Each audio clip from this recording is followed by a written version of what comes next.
I mean, yeah, it's fine where we start off with the stream. Twitch live. Okay. There you go. We're here. We're starting. This is it. This is the time to be here.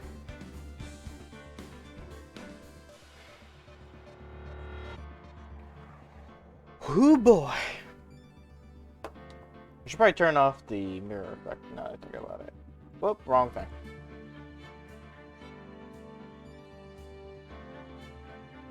There you go. And just in case, to reset myself a little bit. There you go. There it is.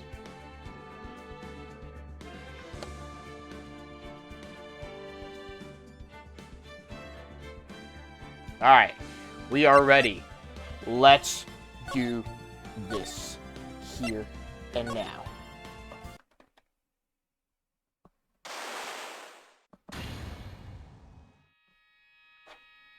Last week, Shichitsishiro, the treasure Korean village heirloom whose name means Seven Branch Sword. Yep.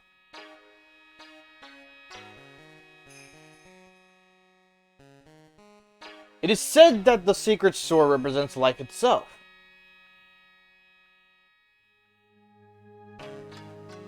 Though the branches may appear to be infinite, the choice is limitless. Like our destinies, the sword comes to but one end, one merciless point. I think I misread that, but it's whatever. And when the silver cord, the fragile thread that binds us to this world, is severed.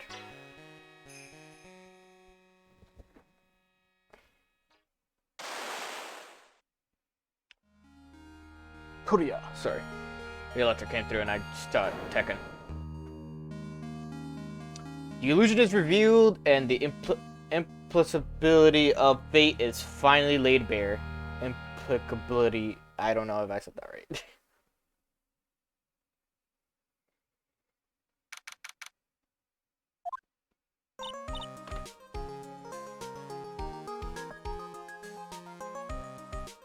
Sorry. Hey, Nick. Yeah, what is it? You know how I've got spiritual powers unlike you? Sure. You are a spirit medium after all. But just like you, if I don't keep my powers sharp, they get dull, right? I guess so, yeah. Glad you agree. Okay, Pearly, you're up. Pearls. So, that's why we need, to go on a special spiritual hotspot tour, Mr. Nick. Huh. I'm lost. What's this magazine you're shoving in my face?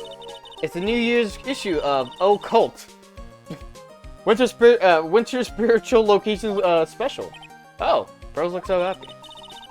Maximize your spiritual powers with just one night of intensive training. Oh, it sounds too good to be true. I'll say. It sounds more like a scam to me. The spiritual retreat called Hazakura Temple. It's way up in the mountains, and I bet it's nice and cold, just perfect for training. Now I definitely don't want to go. You know, I think I've heard of this temple before. It's a famous channeling dojo. It's hard for even real spirit mediums like us to make reservations up there. Reservations? For a temple? Are you serious? Don't worry, I've already made special reservations just for us. Yeah. And I signed up for the special course. That's nice. And the timing couldn't be better. Since we don't have have a case right now anyway. Alright then, it's settled. Well, come on. Don't just stand there. Start packing your stuff.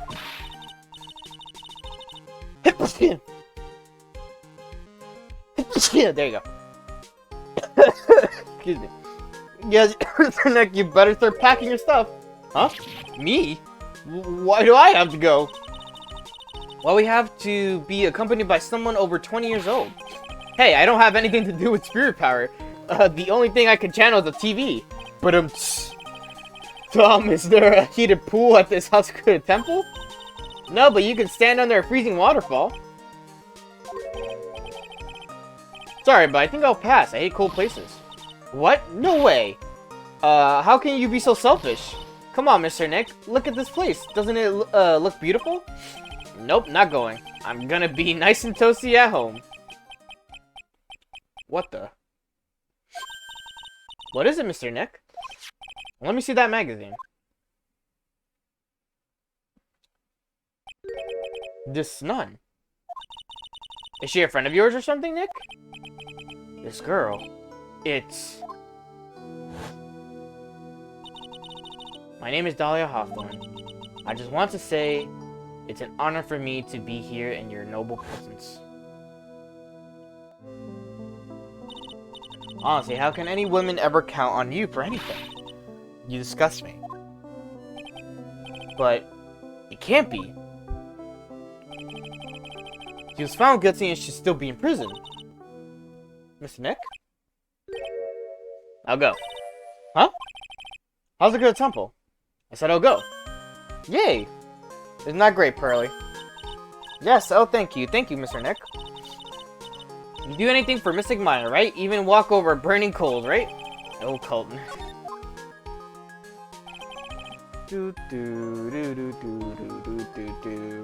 Alright. Dahlia Hawthorne. Knew there was no way she could possibly be at that temple. But I just had to see for myself. But I just had to see for myself. Gonna. Oh wait, yeah, just stick the whole screenshot. I could edit it though. Who this nun really was. BC. For myself, who this.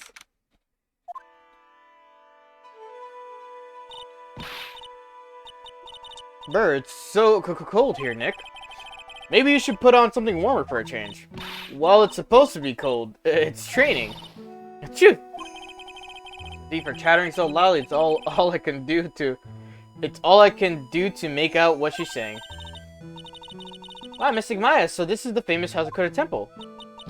Pearly, well. How nice to see you here. Welcome to our temple.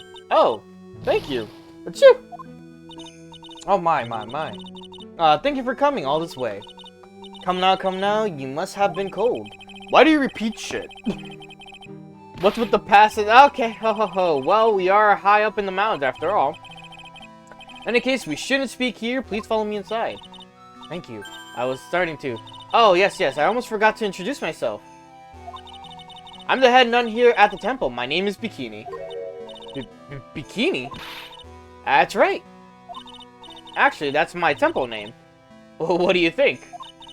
I used to have one, and I wanted something that has a nice image to it. So I thought, why not choose a bikini? Besides, it makes me seem younger. Wahahaha ho ho ho. Certainly does. Oh, I signed up for your special course. Well, my. Quite brave of you considering how cold it is. Young people can be so reckless with their health. Don't blame me if you become one with those you channel. But reckless? Wahaha. Maybe you should take it easy tonight, Mystic Maya. We can come back another day. But, you went through all the trouble to get, That's right, you've come all this way, so please enjoy yourselves.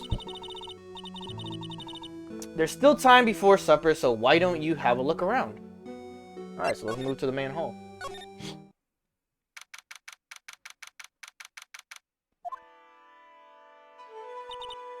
It's freezing in here too. Achoo!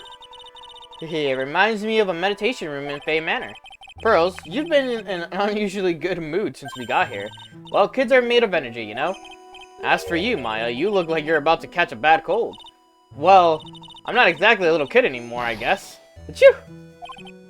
Nah. Is she going to make it? Oh, my dumbass forgot to talk to her. My bad. Channeling Dojo. So what's a Channeling Dojo anyway? Oh my, you don't even know that. Forgive him, sister, he knows not of what he's... Okay. Well, just call me Bikini and forget the sister part. The Channeling Dojo is basically a spiritual power training ground. We have special holy items prepared here to help people boost their spiritual power. Holy items. You train an entire evening surrounded by these items. It's quite a mystery. Mysterious. Or mysteries, I don't know. The spiritual power of these items seem to envelop you. Wow. Wow, she must have just gotten off the trolley from the land of make-believe.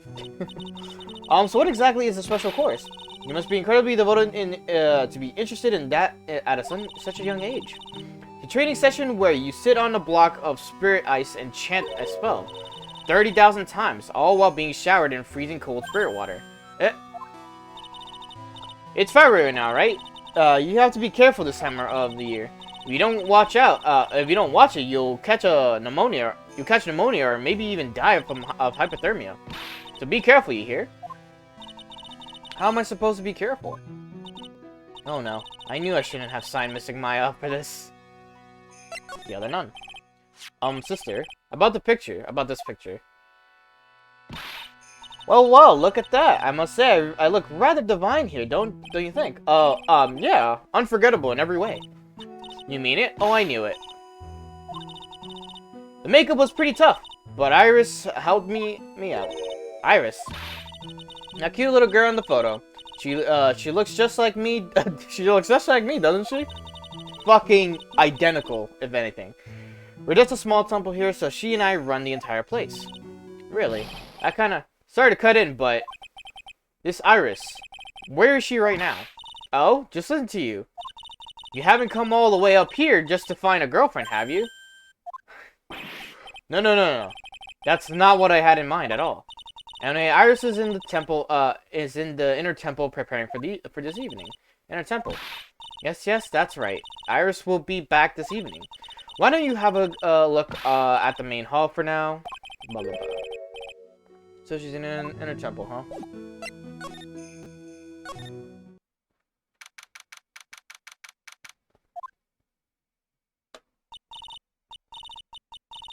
I think it's even colder.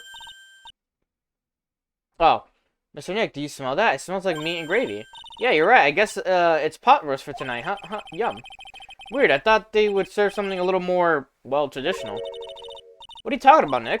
You think monks and nuns just sit around eating rice gruel all the time? Mr. Maya's right. Oh, I hope there's mashed potatoes, too. I love mashed potatoes.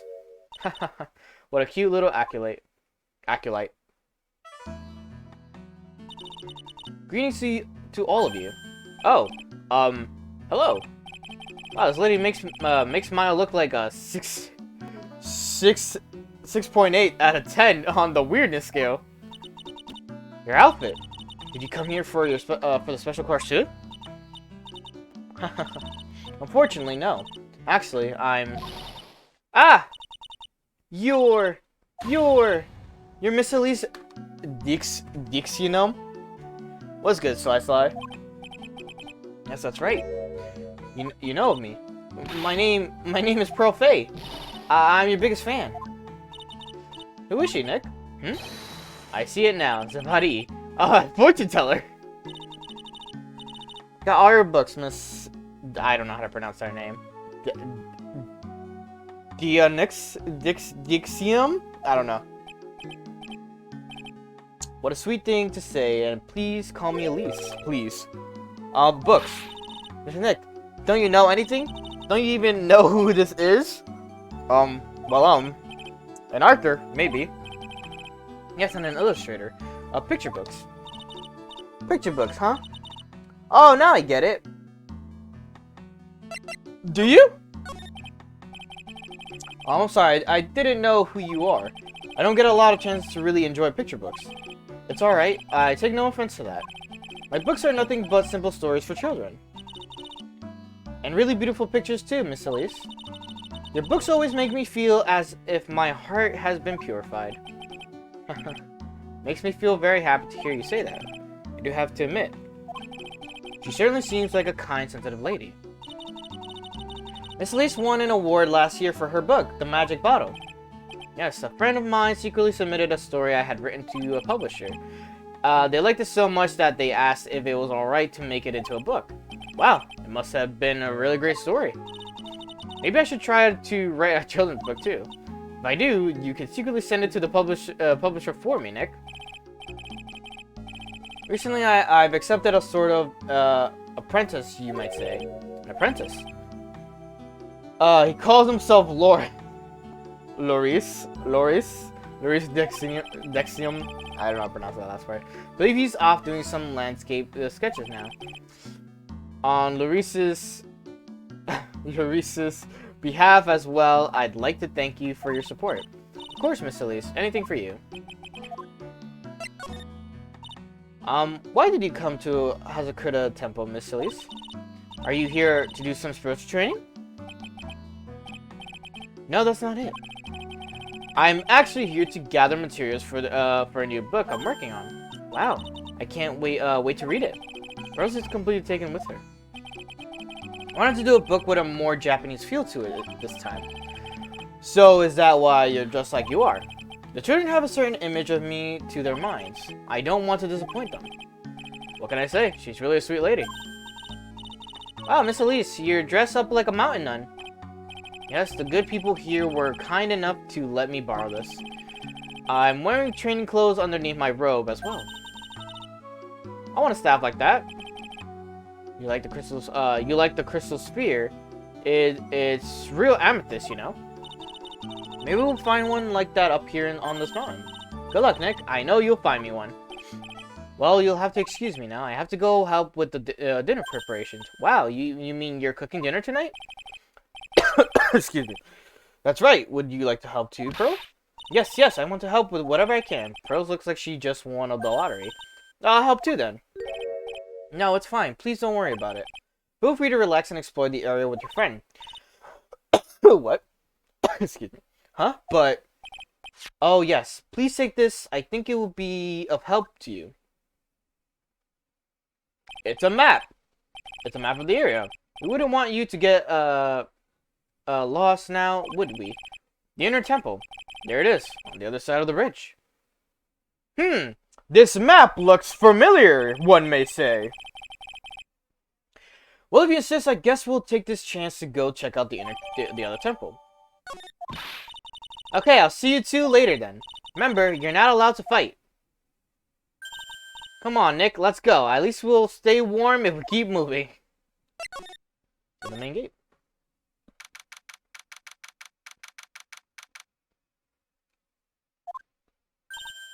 Huh, where did Sister Bikini go?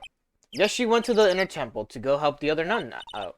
Oh, right, I think her name is Iris. Yeah, that was it. I want to find out who Iris really is, but I'm scared of what I'll find.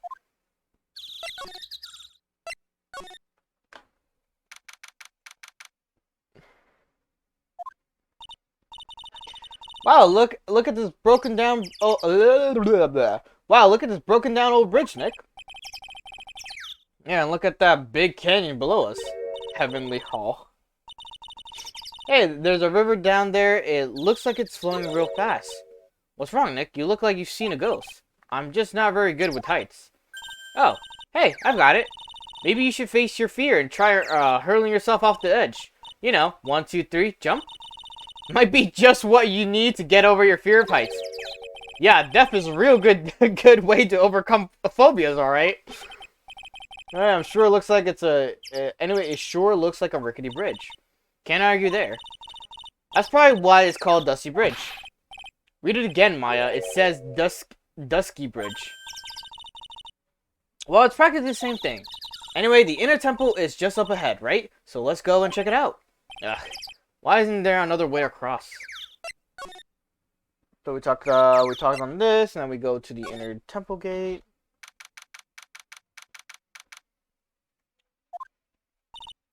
Whoa! That bridge was shaky, like jello and an earthquake. And at least half of the wood on the rickety bridge was rotting, I bet. Not to mention the last part only had, like, one board left on it. What's wrong with you? Your face is all green. Can you not pick on me for a second? I'm still trying to get over the shock that we made it safely across the death trap. Yeah, I guess I'm a bit surprised, too. Yikes. That temple is in bad shape. It looks like it could collapse at any time. Guess people don't use it too often. Is this really where you're...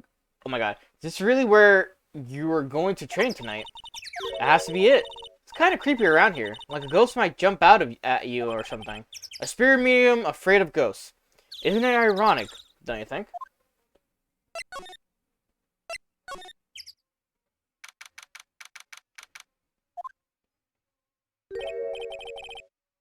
Man, look at this place. It's just a tiny, freezing cold room.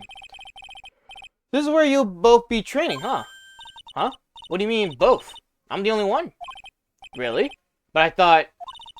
Pearlie's just a little kid. She couldn't handle this kind of intense training. So says the girl who can barely hear over her teeth chattering.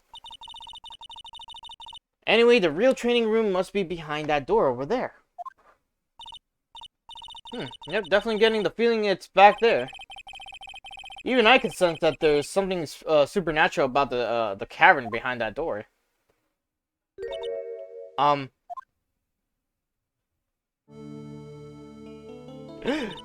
Excuse me, but who are you? Ah. Hi there. We're just looking around since we're going to be staying here tonight. Sorry I'm playing Resident Evil 4. It's all good, Chief. Is something wrong? No. It's nothing. I'm wondering why she's spaced out like that. Don't you, Nick? Did you say something, Maya? Not you too, Nick. My name is Iris. I'm one of the nuns here at this temple. I'm Maya Fey. It's a pleasure to meet you. The pleasure is mine. Oh, please excuse me. I have some, chores to attend to. She sure is beautiful and a bit spacey, I guess. I guess she's just not used to talking with urban, sophisticates like us. Nick? That girl. It can't be, but...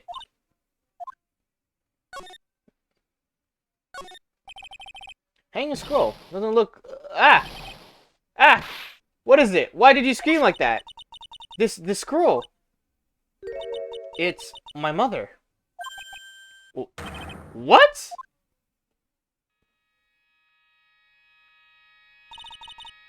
It's Misty Fey, a master of the Korean School of Channeling. Are you sure? Yes. That crest at the top of the scroll. That's a special mark of the master of our tradition. So that's what the mark means. What is it? Nothing. It's just that I last saw her over 15 years ago. If it wasn't for that crest, I wouldn't have even known it was her. My own mother. And I can't even recognize her face. Maya. Alright, now we go to the suspension bridge.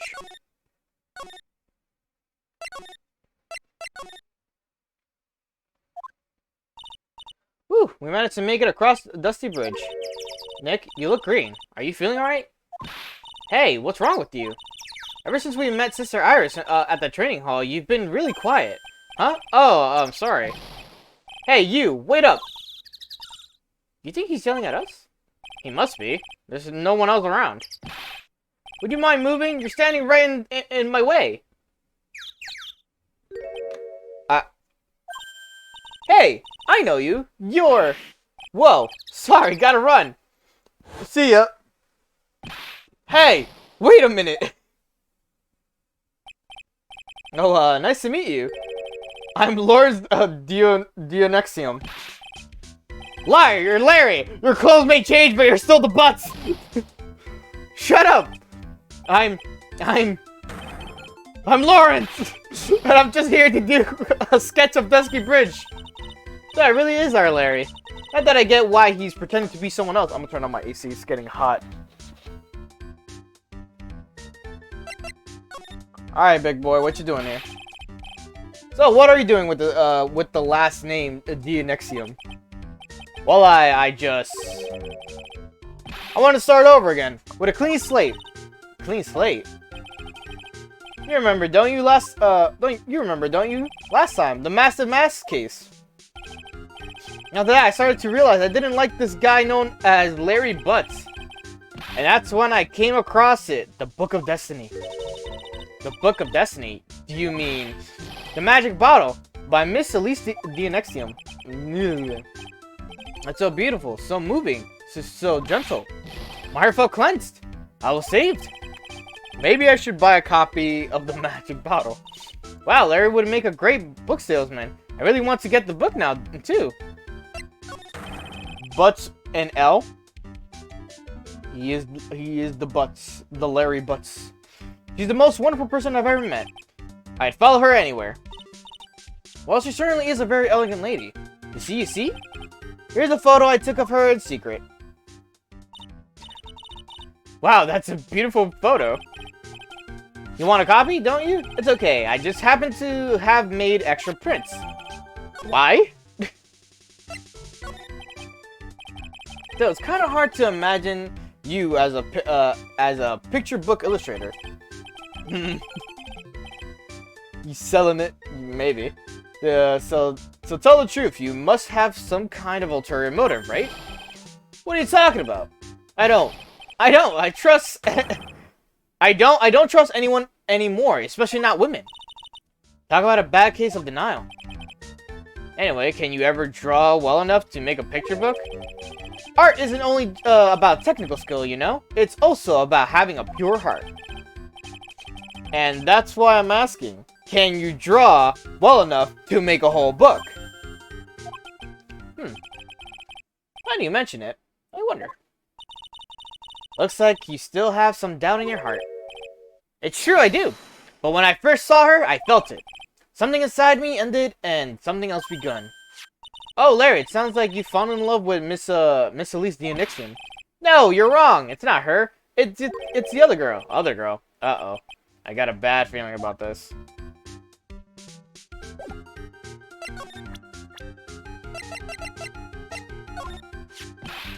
Ooh, yeah, her. My little Iris. She's really pretty. This girl, she's perfect. She's exactly my type. I wonder if she would model for me. I want to draw a portrait of her. Yeah, you always liked those model types, didn't you, Larry? Hey, wait a sec. Didn't you say you were swearing off women? Huh? Yeah, that's right. Of course I have. I have basically, but Iris is different. I feel like I still have one chance left at the dream. This guy will never change. Everyone.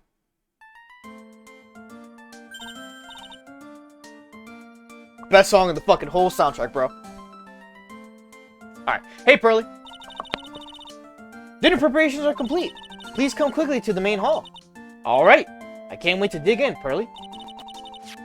I'm going to go to the inner temple and call Sister Iris. I also want to have a look at where Miss Maya is going to be training.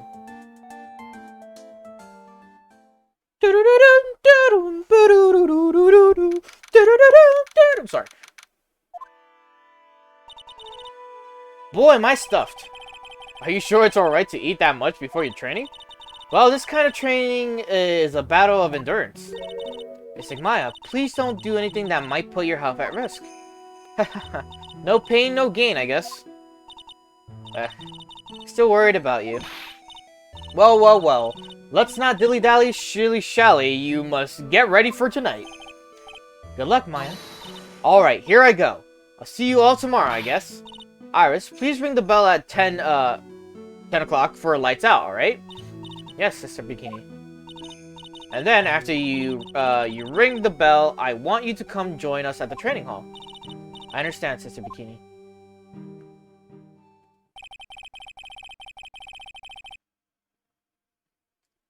Maya and Bikini really seem excited about this training thing tonight. Well, Pearl, what are you going to do tonight? Well, if you'd like, you could come to my room. Perhaps we can read some books together. Really? I'd love to. I'm not very good at reading. Well then, would you like to practice reading with me? Ah, I love that. I love to. Rose is absolutely smitten with Miss Dianexium. There's so I think I said 5 to 7 variations of her last name. So Larry, what are you going to do? Huh? Me? Well, I'm just gonna hang out in my room. I can't stand the cold at all. Totally here or there. Miss Elise. So for example, how do you read this? It says gravely. That's kind of a tough word. Oh, okay. And what about this word? That's another tough one. It says roast. What kind of book is she reading anyway? Well, I'm going to go wash the dishes and help clean up. I'll go visit you when I'm done, Miss Elise. Well, not much to do except head to my room and huddle under the covers, I guess. Phoenix is in the mood. 100%.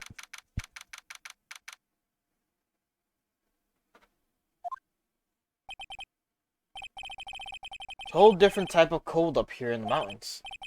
Why couldn't the nearest bathroom be just a little closer to my room? Mr. Wright. Yeah! Oh, Miss Dexinium. Are you going to use the bathroom too? No, but have you seen Pearl? No, not since after dinner. I thought she said she was going to go to your room. I know, but she never showed up. I'm going to go look for her. Excuse me. Miss Elise Dexinium. A woman is as mysterious in origin as her last name. But the real mysterious one is... Oh! Sister Iris. Good evening. The really mysterious one is this girl. Are you on your way to the bathroom too, Mr. Wright? I can't let this chance pass me by. I should try to talk with her, and maybe get some answers. Oh, she removed her, like, hat thingy.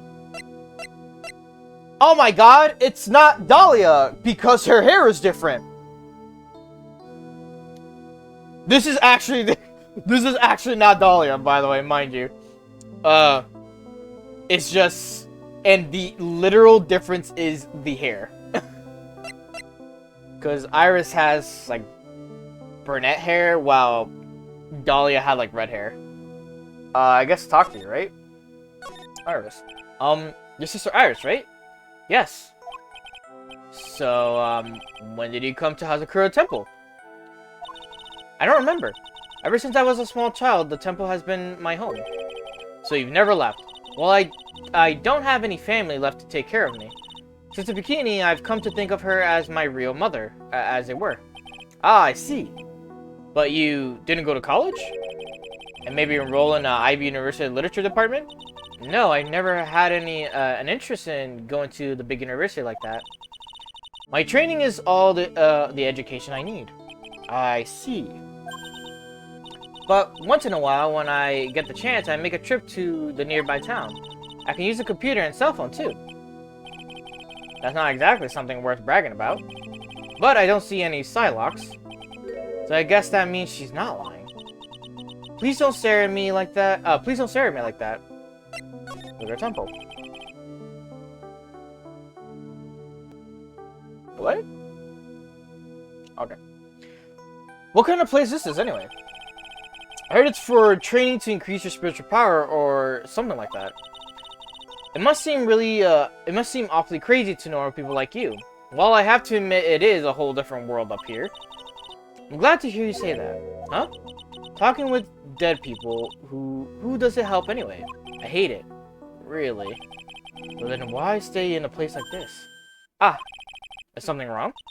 I didn't realize it was so late. I have to go and ring the bell for the lights out. I guess it's almost 10. It's almost 10 now, huh? Mr. Wright? Yes. If it's alright with you, I would like you to have this. But this is your hood. It has the power to protect you from evil spirits. Come to think of it, Sister Bikini was wearing one of these too. I pray for your safety on this dark, cold night. Alright. I'm sorry, but I must bid you good night. Wait a minute, Sister Iris. Yes. Just now, you called me by my name. You said Mr. Wright.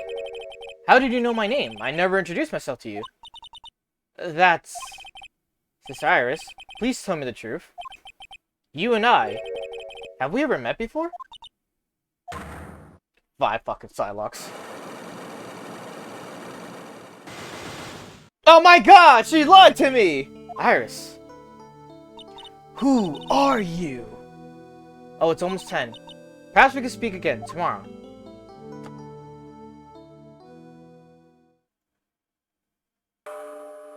Who is Iris? So my hunch was correct. She does know me. I'll have to try to talk with her again tomorrow. Snooze. Ah! What the? A blood-curdling scream. Oh, that blood-curdling scream came from the courtyard. February 7th. That scream, I'm sure it came from around here. Ah! Someone's there on the ground. Mix the next thing, I just stepped on something soft. Hey, don't step on my tummy like that. What are you doing lying there in the snow? I was passed out. What do you think? So the blood-curdling scream was, forget about that. Hurry up and call the police. Is there even a phone in the main hall? No, but we still get reception up here in the mountains. You must have a cell phone on you, right?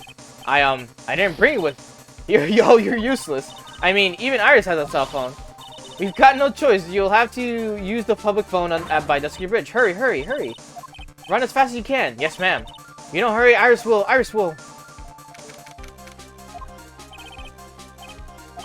Farther than I thought. The bridge is just up ahead. I have to go tell Maya what happened to. Ah. Dusky Bridge is burning down. London Bridge is burning down. I just realized the connection with that. What the heck happened? What are you doing here? Ah! Huh? What is it? Is it me? Don't scare me like that, Larry. I almost had a heart attack. My name isn't Larry. It's Lawrence. Larry, hurry up and call the police. I'm going to the inner temple. Don't be stupid. The bridge is nothing but a burning wreck right now. Listen to me. There's been a murder here. There's been a murder here at Hazakura Temple. What?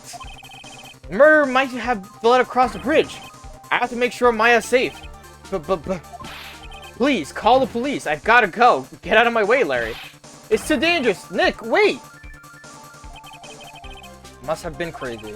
I knew how dangerous it was, but I went for it. Ah! Nick! Weakened even more by the fire and rickety old bridge, planks snapped and gave way. And as I was swallowed by the eternal darkness that surrounded me, a final terrified scream rose up to pierce the frozen air of the horrifying night. To be continued. Alright, so that's all for Phoenix Wright today. No, I'm kidding. Yep. Alright, one part out of like 8.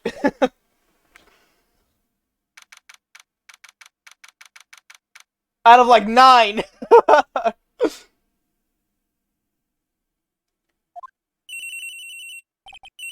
Who could that be at this time of night?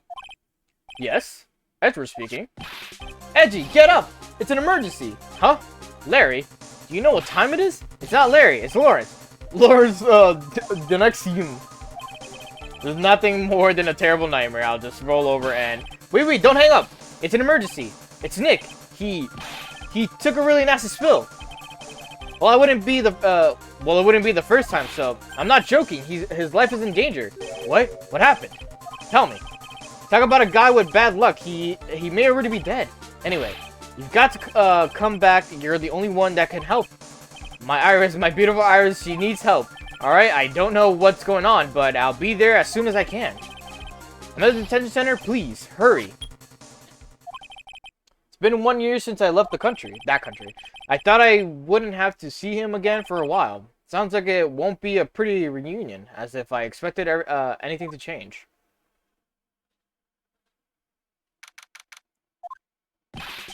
You're late, Edgy. What took you so long? I don't want to hear it. I chartered a private jet to come as quickly as I could. Well, you should have chartered a faster one. Anyway, just listen. Something happened to my, Miss Elise and Nick is... Maya's... huh?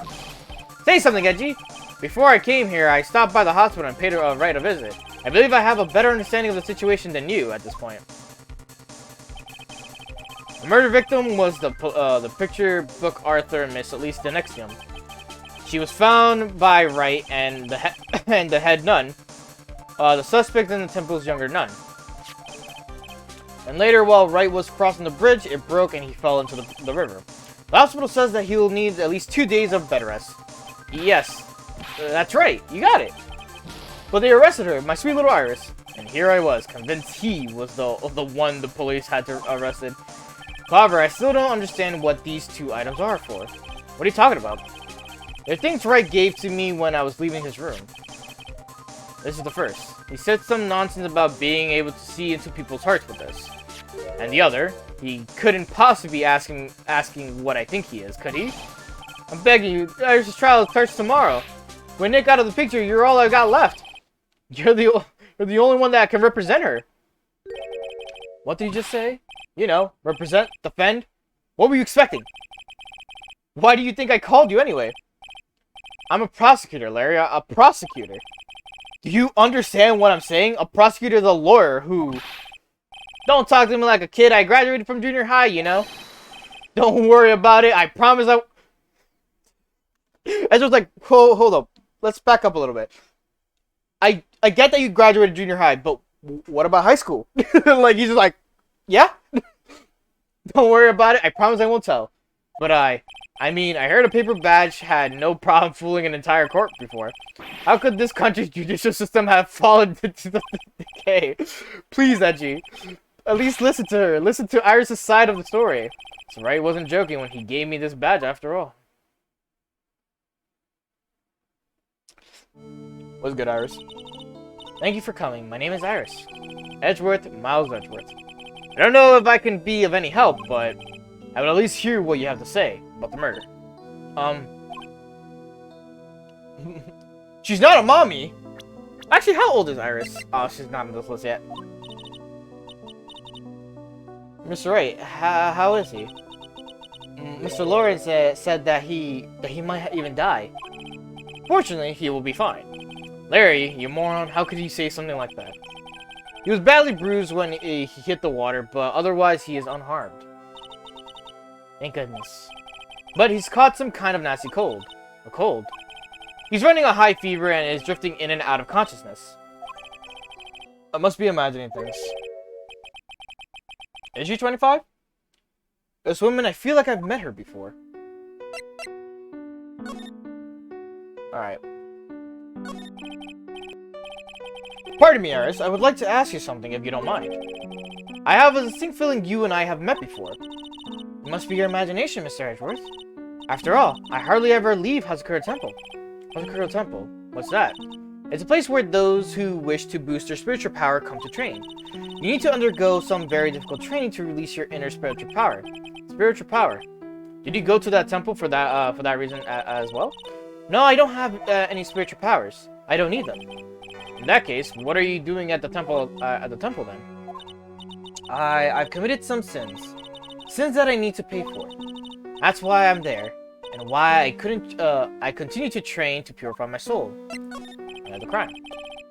Want to ask you about last night, the night of the crime. All right. I helped to clean up after dinner, and then went back to my room at about 8 o'clock. Later, I left my room to ring the lights out bell at 10. Bell? We ring it at the same time each night. I see. And then, I was told to go to the training hall, but I went back to my room. I stayed there. Why didn't you go to the training hall like you were asked to? I was frightened. Frightened? So I just stayed in my room and meditated until the murder happened. There's more to her story, I just know there is. Maybe I should dig a little deeper. Frightened. You were asked to go to the training hall on the night of the murder. Yes. However, you didn't go. Because you said you were frightened. What exactly were you so frightened of? There you go.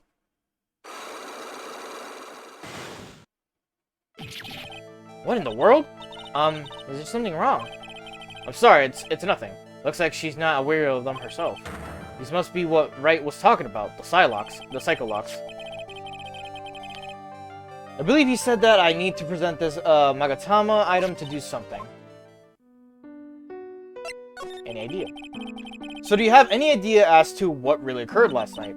I think it was the result of the tremendous spiritual power that was unleashed. Spiritual power? Yeah, spiritual training has been a cause behind many great tragedies. This incident was just another example. Iris, I'm sorry, but I can't accept that. I'm a man of science. I don't believe in spiritual power. Yes, I understand. Most people don't. And I'm certain that the thing that killed the victim was a human. So please, answer me this simple question. Were you the one who killed Elise Daxinium? I did not read what she said, because it, skipped right away. I'm not the one who took her life. The Psycholocs things weren't appearing. Suppose that means I can believe that she's not lying. What's wrong? Can't believe what I'm thinking. And here I just finished saying that I don't believe in spiritual powers. Appears that's about all that you can tell me. Thank you very much for listening to my story. I visited Wright at the hospital before coming here. He asked me to take care of you. Me?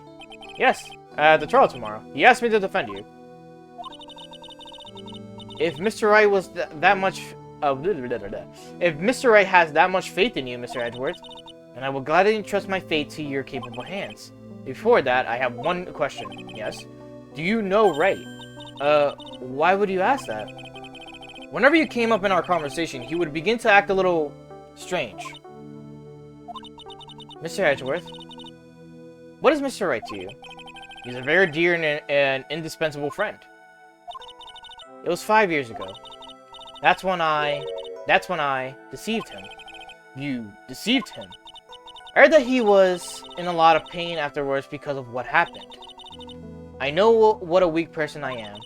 That's why I thought it was best if he never saw me again. I wanted him to just forget about me without learning the truth. Well, if you ask me, Wright is still suffering. And until he learns the truth, I don't think he will ever be able to truly recover.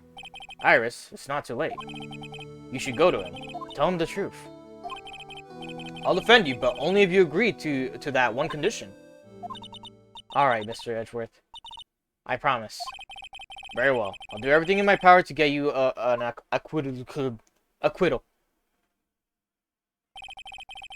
That's enough information gathering for now. I should head to the crime scene.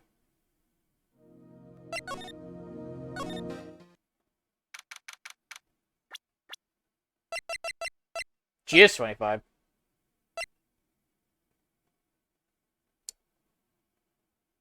How old was she in a specific trial? She was 20 then. That means Phoenix was 21. Dude, MILFs are age of 30 and up.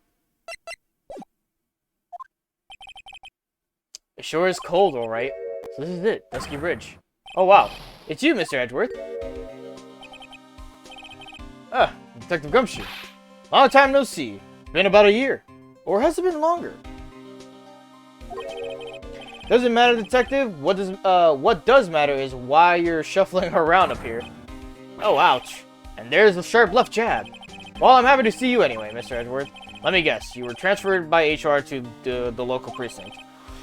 A wise decision. The vast amount of nothing up here should be quite easy to guard. Or you were back in the country and arranged to come all the way out here.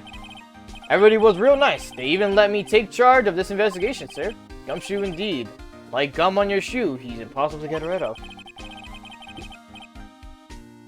I was supposed to report on the details of the crime scene, sir. Anyway, here I am, Detective Dick Gumshoe, reporting for duty. Great, thank you, Detective. That Prosecutor Godot was gonna be here before me. That guy's a real mystery, I tell you. Prosecutor Godot. What happened? I just got back into the country, so I don't really know much about the case. It's simple. Well, simple is as simple it does, as they say.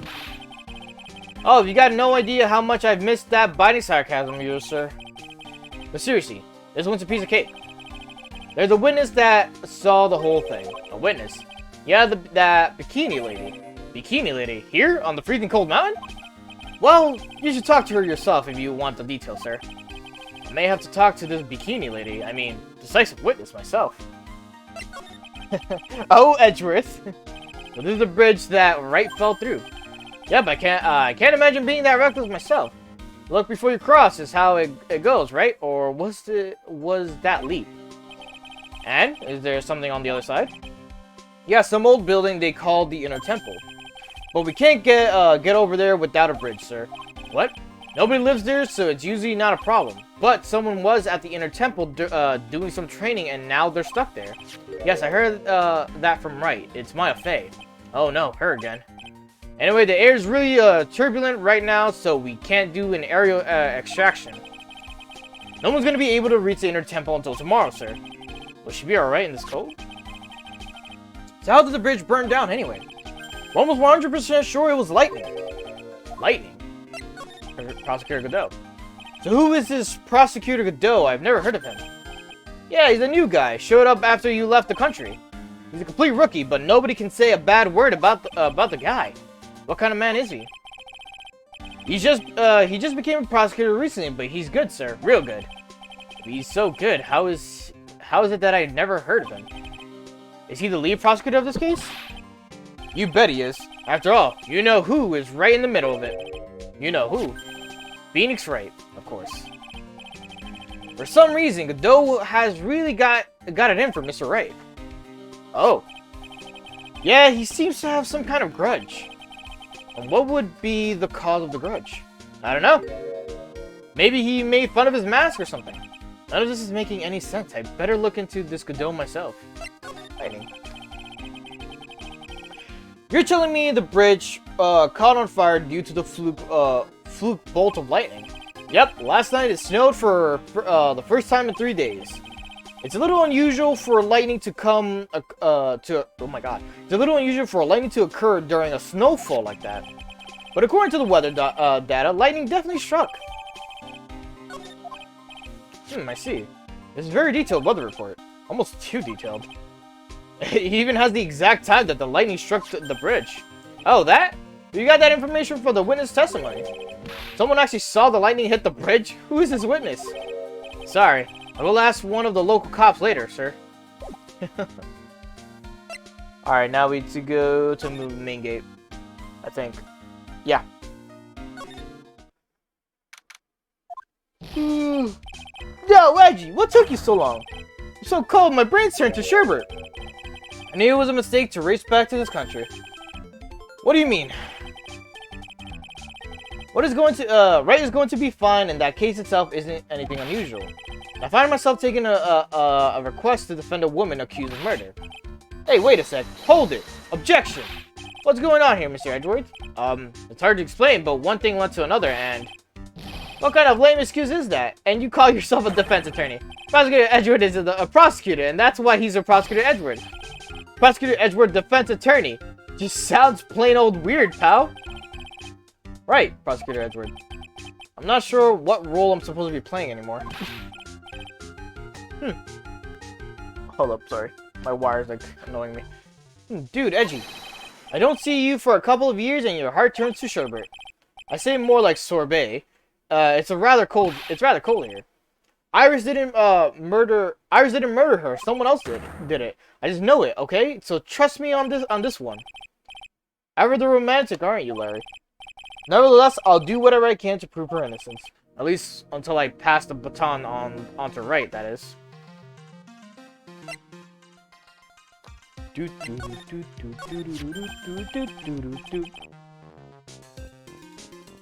Man, I'm telling you, Iris is so cute.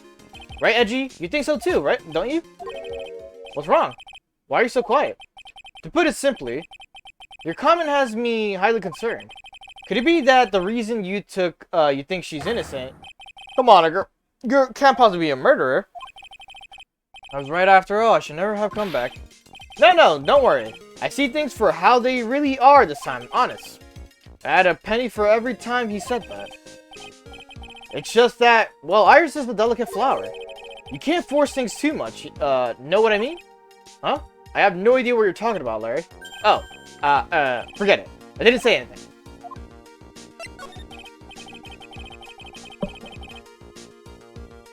Larry, where were you and what were you doing at the night of the crime? Larry? What? Don't tell me. You think I might have done it? What? Get lost. Go back to your chartered jet and get out of my sight, you creep. And I hope your plane crashes and you die. You good, my boy? I'll ask just one more time. On the night of the murder, where were you and what were you doing?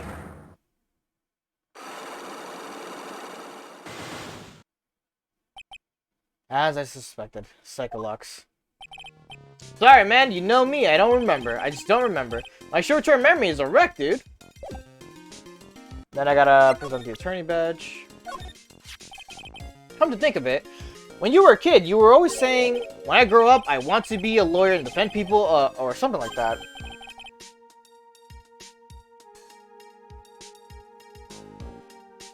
Oh, this is for an achievement. That was a long time ago. But see, now you've got the chance to follow your boyhood dream for a day. Edgy, you gotta do it. You gotta save my little Iris. Ugh, this is exactly why I hate childhood friends. Main hall.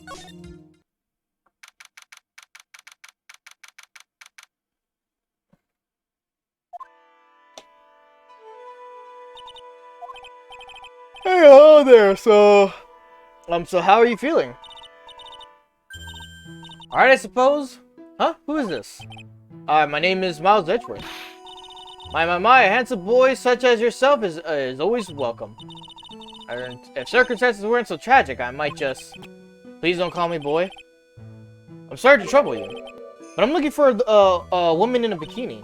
Well, you have found her. Now, what can I do for you? I'm sorry, but I don't see any bikinis.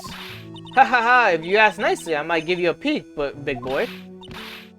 Ho ho ho. Mr. Edgeworth. This is the head nun, Sister Bikini. She's the witness. Why didn't you tell me that earlier? This is exactly why your salary keeps on getting cut.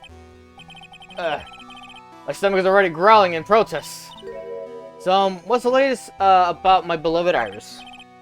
Well, first I want to hear what you know. First, I'd like to ask you about last night. Well, last night, we had an acolyte here for training. After dinner, the two of us went to the training hall in the inner temple. She must be talking about Maya. Approximately what time was that? I suppose it was about 9 when we left here. Training lasts all night long. It's extremely exhausting. The channeling dojo's head nun must be in attendance at all times to keep watch. Wow, you're right. That does sound exhausting. Detective, this is no time for flattery. Sorry. Sometime around 11, you witnessed the incident in the courtyard. But your duty was in the inner temple. Why did you come back here? The way you're staring at me, I'm starting to get goosebumps. Ugh. I'm starting to get goosebumps myself, but for a decidedly different reason. Oh, you got the chills pretty easy, don't you, Mr. Edgeworth? What you saw. Alright then, I'd like you to tell me exactly what you saw in the courtyard. Must have been past 11. Ah, no, I can't say it. It's too much for my poor heart. Hey, calm down, lady. Let go of my tie. I saw two people. One of them was lying on the ground. The other one was stabbing her from the back with a sword. Did you see this criminal? Did you see this criminal with your own eyes? I didn't want to believe what I was seeing, but it was Iris. You must have been quite shocked. Of course she was. Try putting yourself in her shoes. It'd be like if you were stabbing Mr. Wright smack in the middle of a courtroom. I'd happen to witness it from the witness stand. I'd be pretty shocked too. I know it sounds insane, but that's what I saw. And when I finally realized what I was seeing, I screamed and then I passed out.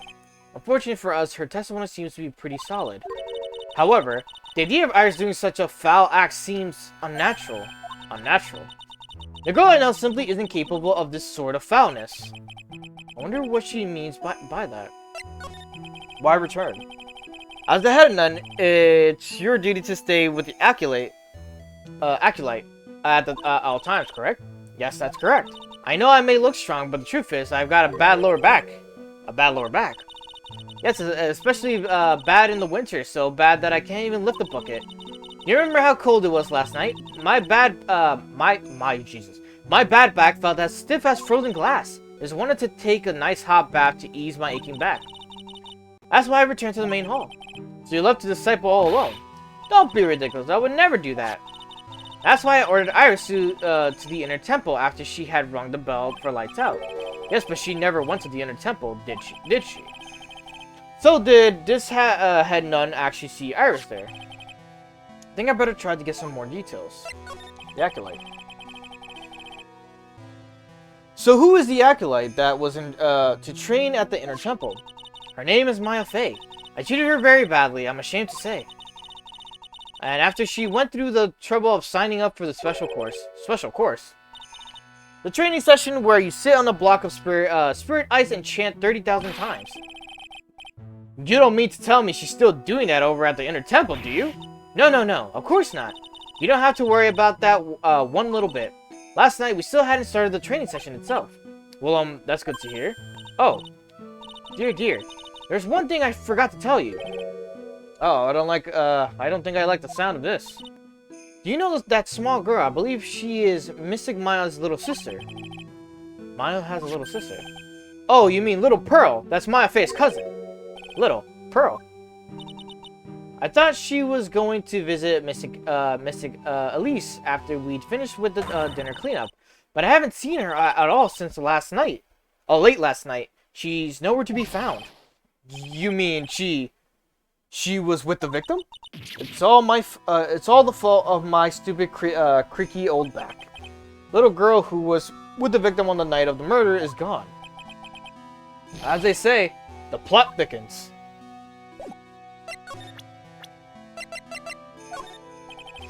You said you went with Maya to the training hall in the inner temple last night. Did you happen to see Iris while you were there? Of course I saw her. I told her to meet us after ringing the 10 o'clock bell for lights out. So you're saying Iris came to the inner temple then? Of course she did. Iris has always been a good obedient girl. After that, I had Iris help Mystic Maya begin her training. But that doesn't fit with Iris' story at all. She said that she never went to the inner temple. As they say, the plot thickens.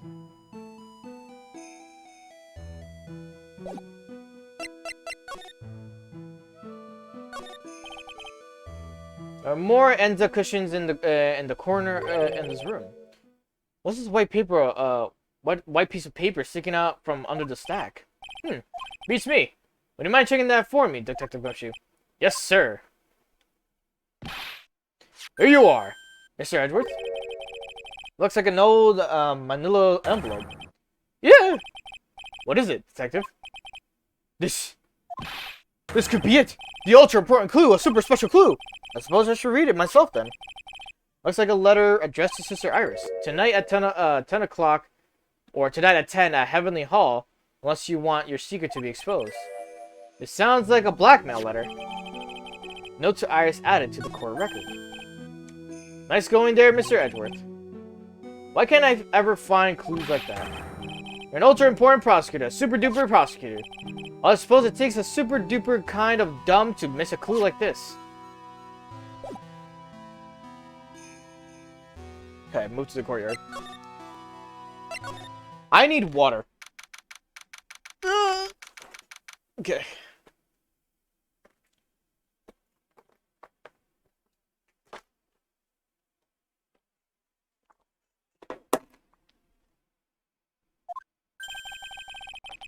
This is where the murder took place, sir.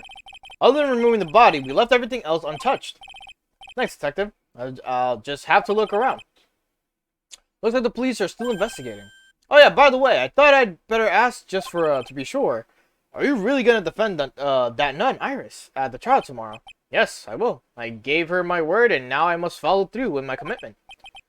Well, in that case, I gotta be careful. Gotta make sure I don't leak the prosecution's whole investigation. Don't worry about it, Detective. Just keep your mouth closed, and I think most of it will flow out on its own. You got it, sir. I'll make sure it flows out like water from a tap. Yes, you do that, Detective. Just how much has your runny spout leaked over the years?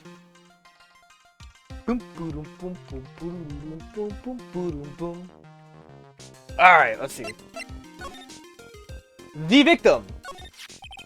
The victim is the famous picture book author Miss Elise Denexion. Her entire past, up until she won that writing award last year, is a total mystery. It's hard to believe in this day and age you can still find people like that. The estimated time of death of the victim was between 10 to 11 p.m. on February 7th. Cause of death was blood loss resulting from the stab to the back by the murder weapon. The victim was found skewered with a giant sword, sir. That's terrible. Yeah, but there's one strange thing. Yes? The victim's entire body was covered with bruises. The bruises are consistent with falling from the height of a two-story building. A two-story building? That would be about the same height as that room in front of us, correct? Hey, you're right. Way to go, Mr. Edgeworth. That just happens to be the room that Elisa Dexinium was staying in. Maybe she was pushed out of the window after she was stabbed by the sword.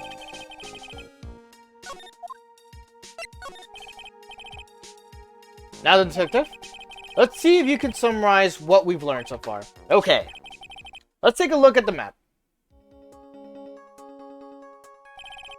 According to the testimony of Sister Bikini, the head nun, right after they finished dinner, she and Maya Fey headed to the inner temple.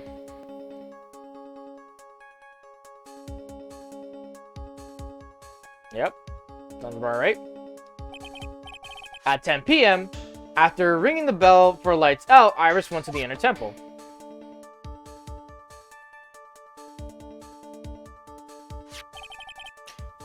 When she got there, Bikini had her take over while she went back to Hazakura Temple.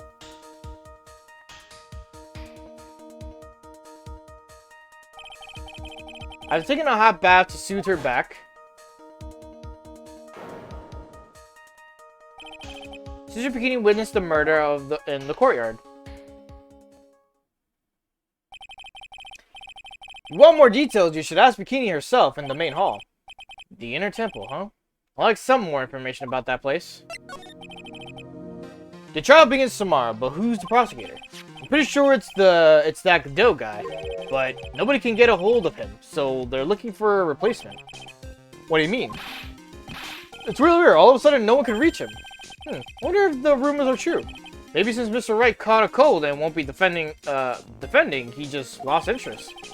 I intend to appear in court in the role of defense attorney. However, I would be quite unhappy if it came out that I'm actually a prosecutor. Yeah, I can see why, but I'm not the one you have to worry about. I think the real problem is going to be that judge. Yes, he certainly would remember my face even after such a long absence. That's why I requested that another judge preside over the trial tomorrow. We've only met each other once. There's a good chance he won't remember me at all. Yeah, but what about the prosecutor? Everyone in the prosecutor's office must know you. Wouldn't it be a problem if someone there made a big stink, sir? There's no need to worry. I pulled a few strings and arranged for a prosecutor of my own choosing. Wow, Mr. Edgeworth. I had no idea you had such a powerful string to pull. Huh?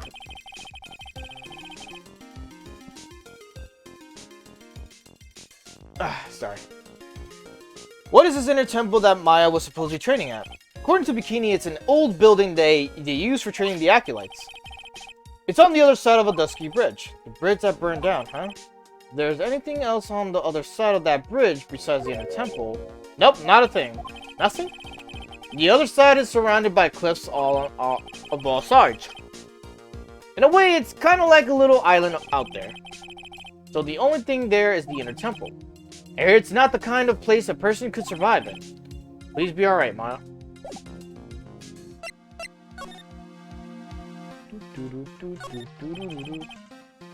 There aren't any clues here. Oh. What's this? It looks like a wizard staff. That belonged to the victim, Miss Elise Denexion. There's nothing strange or magical about it. Oh yeah! Listen, this is just between us, okay, sir? Yes. What? This is top secret stuff. Don't tell anyone about this. Alright.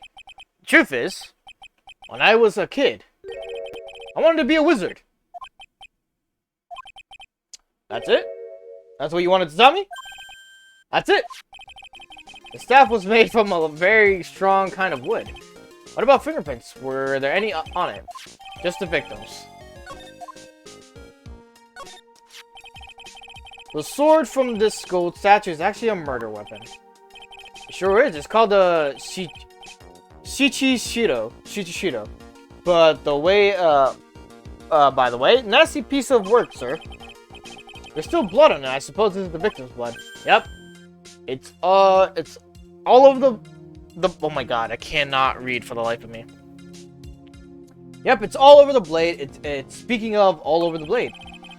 There are fingerprints all over the hilt of the Shido too. Fingerprints. Naturally, they match the prints we got from the younger nun, the defendant.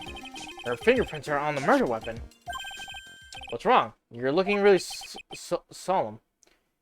Is this how it is for Wright? Is this what it's like to be a defense attorney?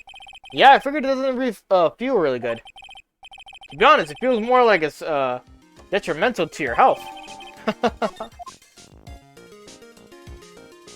And then there's was it only those two? Time to investigate the scene. The on my face statue, gun, murder weapon, fingerprints. Irish fingerprints. Edward will make a statement that will be added. Oh, that's it. I guess those are the only two things I required. Move to detention there. Okay. Alright, Gumshoe, it's time to go. Move out. I don't see Larry anywhere. Maybe we scared the poor kid away. His heart was shut tight with that with the number of Psylocks. Psycholocks. Guess I'll have to look for him now. What a thorn in my side.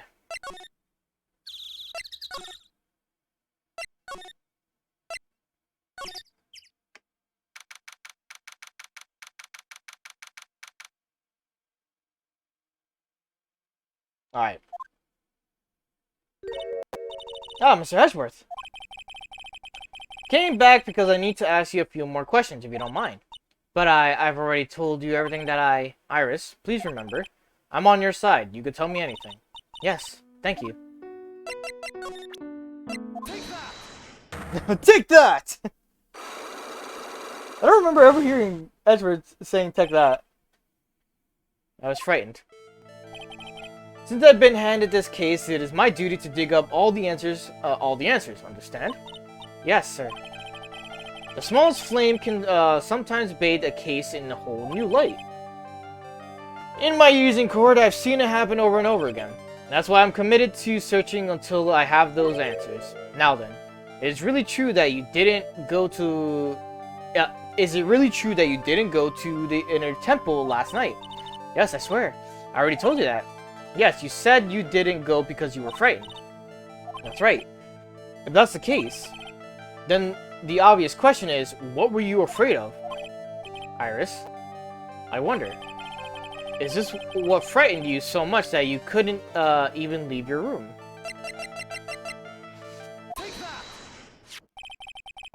Found us in the main hall. It was addressed to you. Ah, that's... Well, Iris, why? Why are you glaring at me like that? You were scared of the blackmailer who wrote this to you, isn't that correct? Ah! Was it the evidence or the power of my glare that broke that lock? Oh well, I don't suppose it mattered either way. But Mr. Edgeworth, yes? I thought that letter was just someone playing a prank on me. Prank? Well yes, after all, even if I did have a secret, there's no one to tell it to that would cause any grief. I wonder about that. Super King is like a mother to me. I would never hide anything from her. No, you may not have anything to hide under normal circumstances. However, last night was different. Fortunately, I don't know what exact nature of your secret is yet. However, whatever it is, there is one person you didn't want your secret told to. My boy Phoenix. Phoenix Wright. Ah. You mean something to Wright, it seems. I could tell he holds a special place in your heart as well. That's why you didn't want him, of all people, to know your deep, dark secret. Well, what do you have to say? I should have expected as much, especially from a friend of his.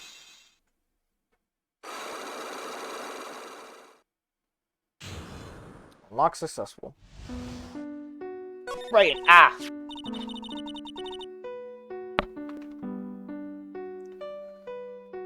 Excuse me. After dinner, the letter was waiting for me in my room. As I said, I was frightened by it.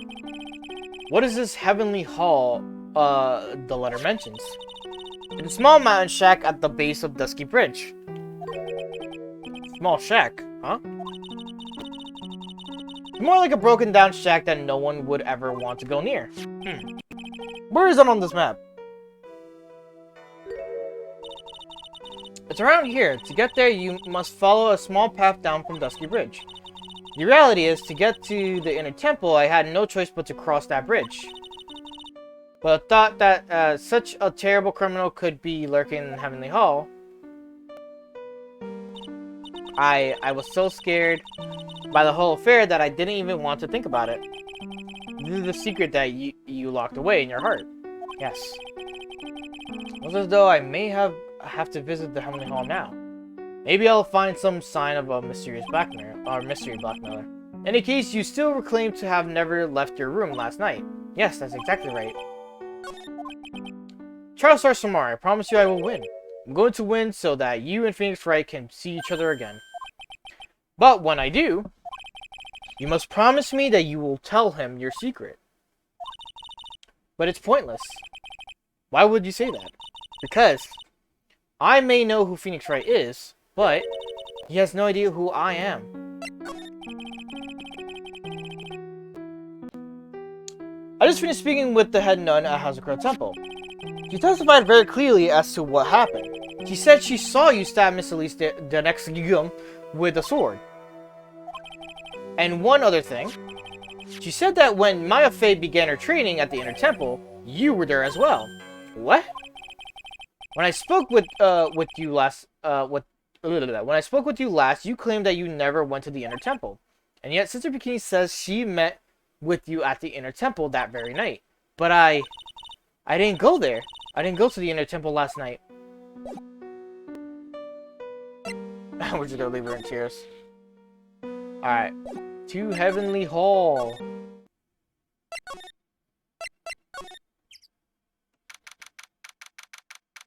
Oh, here's the butts. Here's the butts. Alright. Well, not much of a view down here, huh? Still better than the view from my apartment, though. Someone's here. Hide yourself, detective. Oh, why? Why does this always happen? Whenever I find a girl I like, they always run away. I even chased one of them to Japan. Next is going to be prison, I guess. Fucking guy. I'll steal the detective's wallet. That'll get me locked up for sure.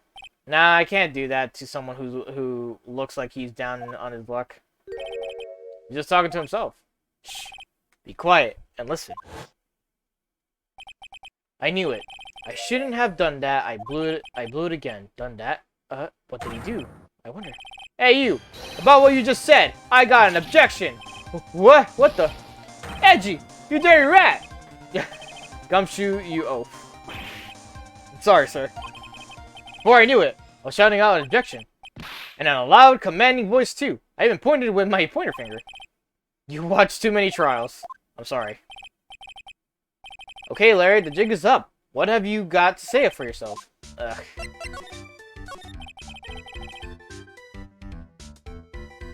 What is this little shack, anyways? Well, I just discovered it myself yesterday. And why were you down here in the first place? Come on, I'm an artist. I was looking for a good place to sketch. This is a great little place. It's, artistic. It's quiet, it's cold, it's got no power, and it looks like it's about to collapse. Sounds a lot like my apartment there, pal. One thing's for sure, no one is likely to show up and disturb you here. So, can I get you something to drink? Some hot water, maybe? He's getting all buddy-buddy on us, sir. Listen to me, Edgy. You've got to do this. You've got to save Iris. Why are you so sure she's innocent? Because she's cute? Watch your mouth. Anyway, I've made up my mind about it. I'm going to marry that girl.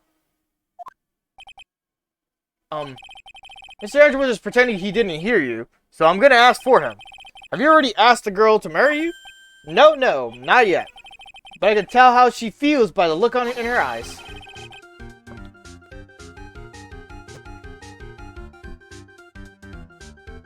Yeah, I really want this man to carry me over to the threshold look. I'm sure Nick would be surprised. He'd never imagined that I could marry such a beautiful girl like that.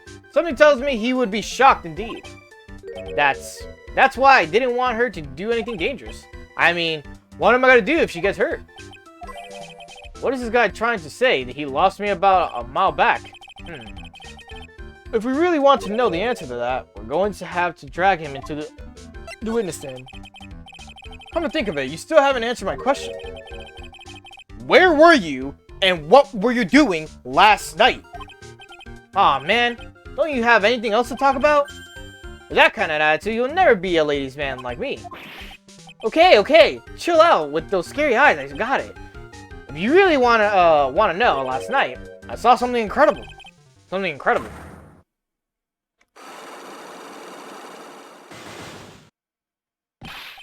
Okay. This is the last section of this part 2 area.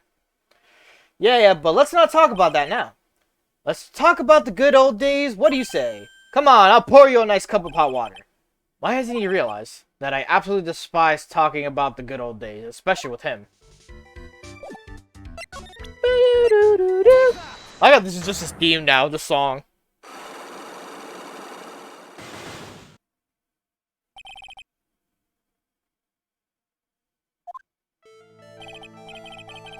Alright, now you're going to tell me what you really saw last night. Whoa, you're really upset, aren't you, Edgy? Okay, I'll talk.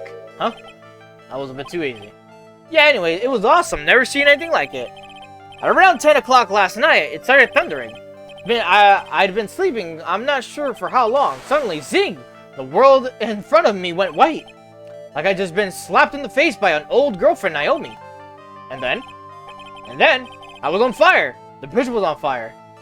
Oh, it was on fire. The bridge was on fire. I was like, how are you on fire? What? I think that is a callback to Larry's first, like, girlfriend. Or not like first girlfriend, but the girlfriend he mentions in like the first game. I'm not too sure though.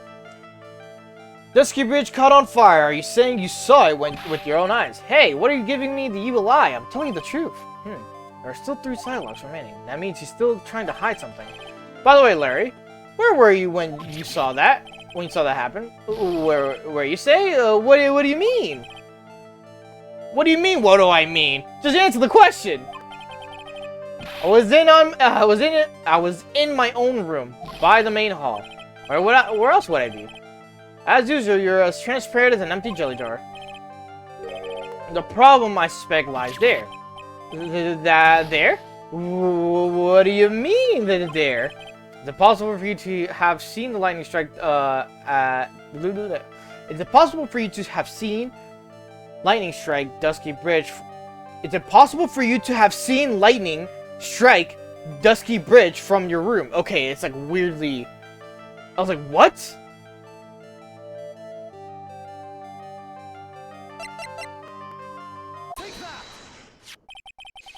This is the map of the area. Take a look around the vicinity of Hazard Temple.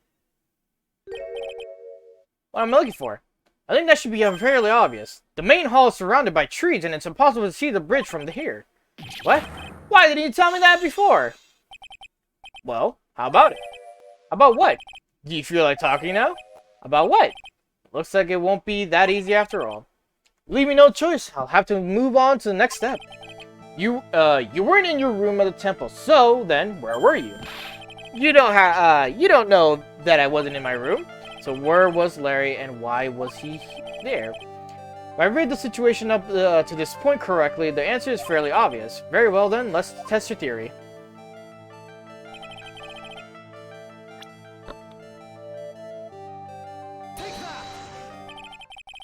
The place you saw the lightning strike from was naturally Heaven Hall.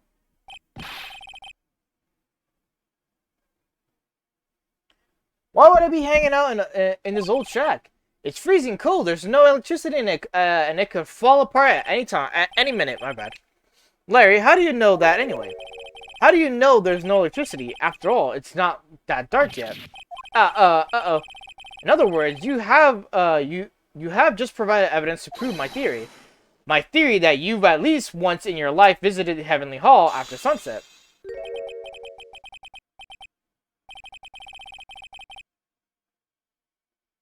I have to admit it, I'm impressed, Edgy. You're in a totally different league from Nick. That's nice. Now tell me. That's nice. Now, what were you doing at this cold little shack last night? That's what you might call a faire decor? I think you mean a faire decor. Could it be you were waiting for someone? Oh, no. You really are one scary guy, you know? I believe the last night you were waiting for this person to come meet you. There's only one person you'd wait for in a horrible place like this, Larry.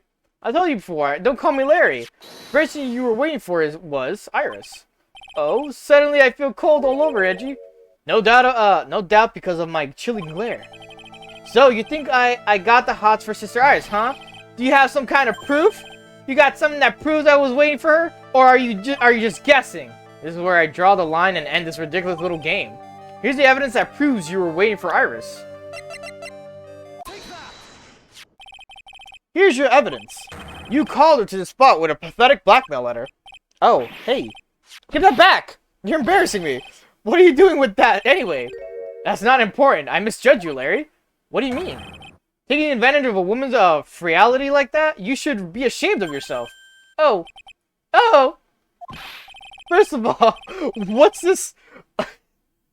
What's this at the top of the letter? It says, salutation here.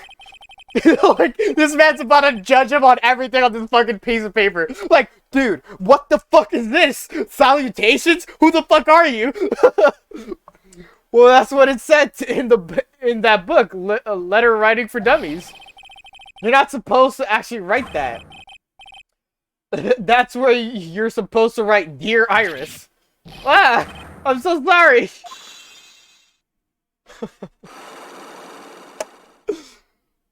This motherfucker's like, bro, what is this? Hold on, let him cook. So you were here in Heavenly Hall last night, weren't you, Larry? And you saw the lightning hit Dusky Bridge, didn't you? Sorry, Edgy. Sorry doesn't cut it, you scumbag threatening a young lady like that. Wait, hold up. What now, pal? What are you talking about? What threatening stuff? I'll tell you what, you tried to scare Iris by threatening to expose her secret, pal. What do you mean threaten? When did I threaten her? Unless you want your secret to be exposed. That sure sounds like a threat to me, pal. Blackmail, in fact. Give me a break, it's a love letter. Haven't you ever been in love? What did you just say? My love for her... Reasons to love Larry. My love for her burned so hotly it could melt all the snow on this mountain. Oh. Then what is the secret you mentioned? Come on, Edgy. Don't you get it? I'm talking about the secret love between her and me. Obviously, she wouldn't want old Lady Bikini to know about it, right? About our hot and sour, bittersweet love affair. Alright, then why did you send a love letter in a business-like manila envelope? Give me a break, it's not my fault. I didn't have any other envelopes, yeesh. And why were you so quick to apologize, pal? It's because Edgy gave me the scary look of his. What's wrong, Edgy?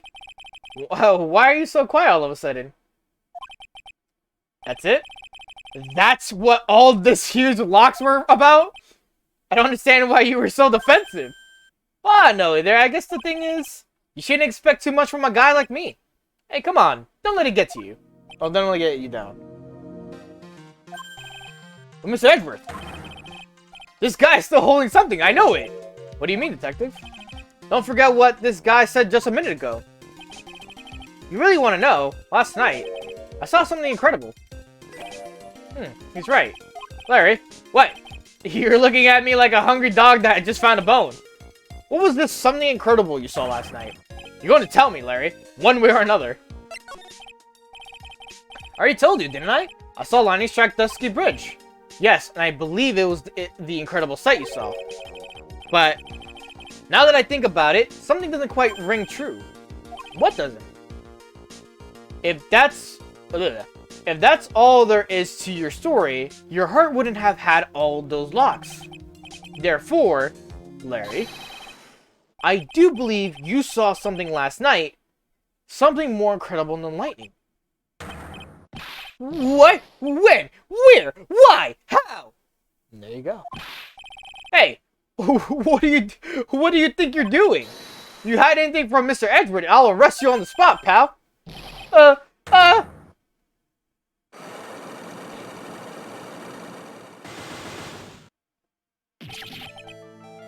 No! What's wrong, sir? Does this mean I have to do it all over again? Why are you glaring at me like I'm next to be hit by a bolt of lightning? I'm just about had it with this Harlequin. If I really want to drag the truth out of him, I'll just have to drag him to the witness stand. Forgot Edward literally goes, no!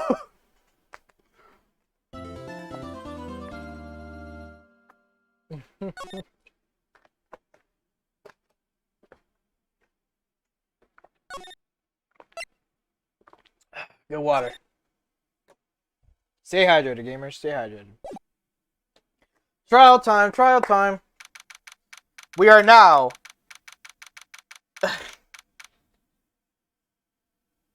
We are part 3 of like 9 for this whole thing, bro. Alright, give me a second here. Alright. Oh my, Mr. Lawrence feels that way about me. Apparently, he isn't aware of your real secret at all. There's no time to be embarrassed. I'm sorry. I'm just hardly accustomed to that sort of thing. Worry not, and in any case, whatever it was that he saw on the night of the incident, mark my words, I will drag it out of him. Does that mean Mr. Lawrence is the witness today? No. I believe that none will be the first to take the stand. Sister Bikini. She claims to have seen the very incident in which you carried out the crime. I just want to ask you one last time. It really wasn't you who killed Miss Elise Dixon, correct? That is correct. It wasn't me. Very well. Very well done. Mr. Edgeworth, yes? You are a prosecutor, aren't you? Are you sure about this? If your true identity is revealed, don't worry, I've made the necessary arrangements. I see, Iris. It is a prosecutor's job to doubt people. But right now, I am a defense attorney. And a defense attorney's job is to believe in people and to believe until the bitter end. That's what my friend told me once. Mr. Edgeworth, I simply ask that you watch and decide for yourself whether or not I am fit to do the task I have been entrusted. Very well, sir. I leave my defense in your capable hands. We love Iris. Yes, we do.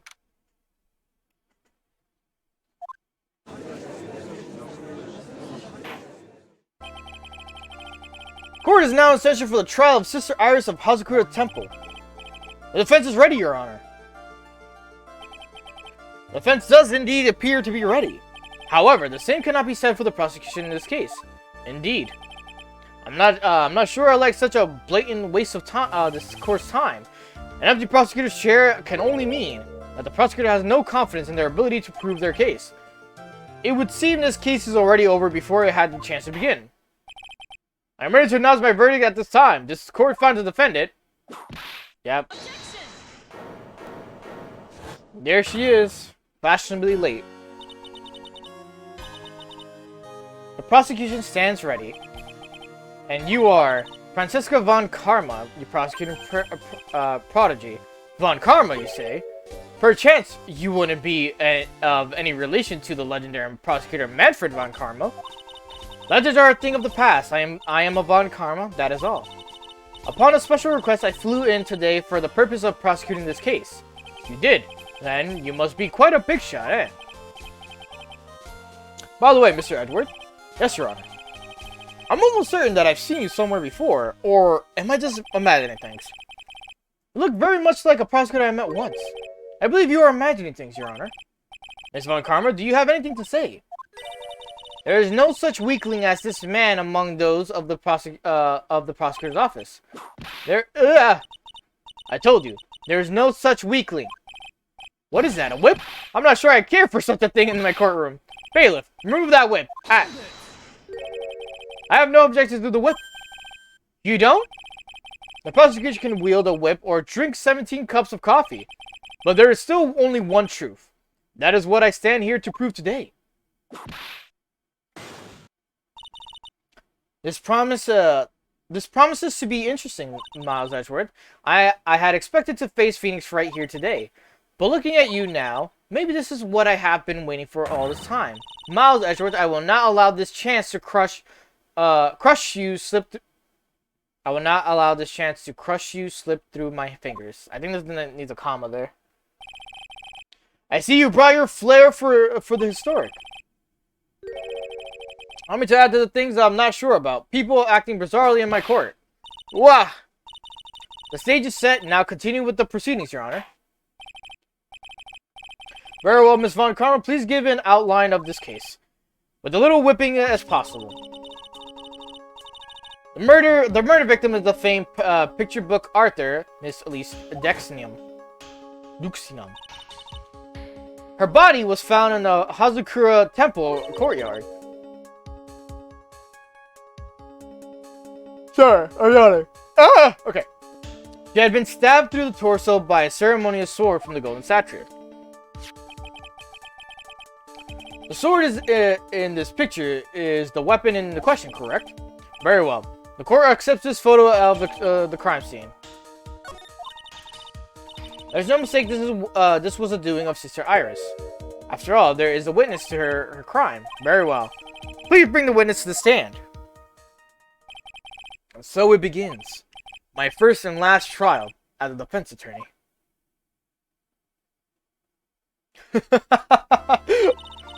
Witness, state your name and occupation, please. Hold on there. I'm not sure about being... Not sure if I care for this at all. Witness, please stand up nice and straight. If I recall correctly, there are a few milk crates in the defendant's lobby for our back-pained plague witness. Bailiff, fetch a crate for this poor lady, please. There you go. Once again, your name and occupation, please. Little old me? Well, I'm the head nun of Hazakura Temple on Eagle Mountain. My name is Bikini. You got it? Bikini. Nice to meet everyone. But you don't appear to be wearing a bikini right now. Hooah! The courtroom is a garden of holy judgment. Those with leechery in their hearts should leave this sanctuary at once. You want me to leave? No need to get your bikinis in a twist. Let me tell you, I'm a sight to behold in summer. In any case, witness, I hear that you saw the crime take place on the night of the question. That's right. I can still hardly believe it myself, to be honest. There's no way dear little Iris could do anything like that. Let's hear what you have to say then. First, tell us about your own movements that night, eh? By the way, he is Canadian. This judge is Canadian. The night of the murder. That night I was helping an acolyte with her training in the inner temple, but, well, as you can see, my back likes to act up violently. So, I left Iris to help the acolyte and returned to the Hazakura Temple. There's no bath at the inner temple, you see, and I needed a long hot soak. It was after I had finished just as I was heading back, that's when I saw it. So it was simply coincidence that you found yourself returning to Hazakura Temple. Yes, you could say that. If my back hadn't been in so much pain, I would have stayed at the inner temple. That sounds like a pretty important statement she just made. There's only one problem with the testimony that I can see. And you're not about to fall at the first hurdle now, are you, Miles Edgeworth? Mr. Edward, please begin your cross-examination. Alright. Third statement.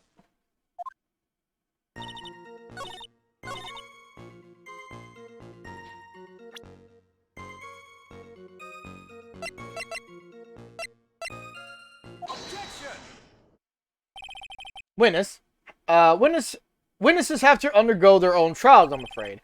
The defendant's fate rests on their powers of observation and memory, after all. Well, don't worry. I'm more than up to the task. I'm a woman of faith, after all. The head honcho of Hazakura Temple. In that case, Miss Honcho, I'd like you to explain something for me. This discrepancy between your testimony and that of the defendant, Iris. She claims that after ringing the lights out bell, she went back and stayed in her room. Which means she did not go to the inner temple at all. No, she said that. A defendant or a witness? Who is more likely to lie, do you suppose? The defendant is simply lying to cover her back. But that is completely illogical. The murder was committed in the courtyard of Hazakura Temple. Claiming that she went to the inner temple would make for a much better alibi. But that is odd. Whatever the reason, I can't believe that she would lie. He does indeed have honest eyes. Well, all people lie. That is my belief. Why am I the only one being whipped in here? Anyway, neither the witness nor the defendant have any reason to lie. Which means, you must call your memory into question. Dear. You're older than me and yet you want to play the game, do you? Does it show her age? 48. She's still spry. Oh, well, that isn't exactly what My memory is perfect, crystal clear, especially in winter.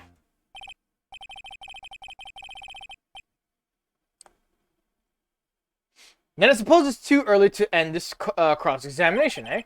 Mr. Edward, if you are going to question the memory of the witness, you will need to show me a more decisive piece of evidence. Understood, Your Honor. I was naive to think that alone would do the trick.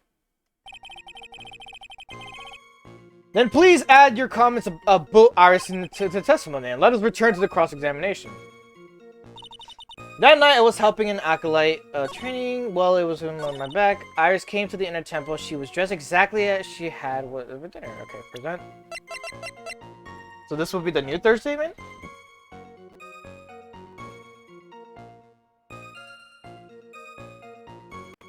She had been to dinner, yeah.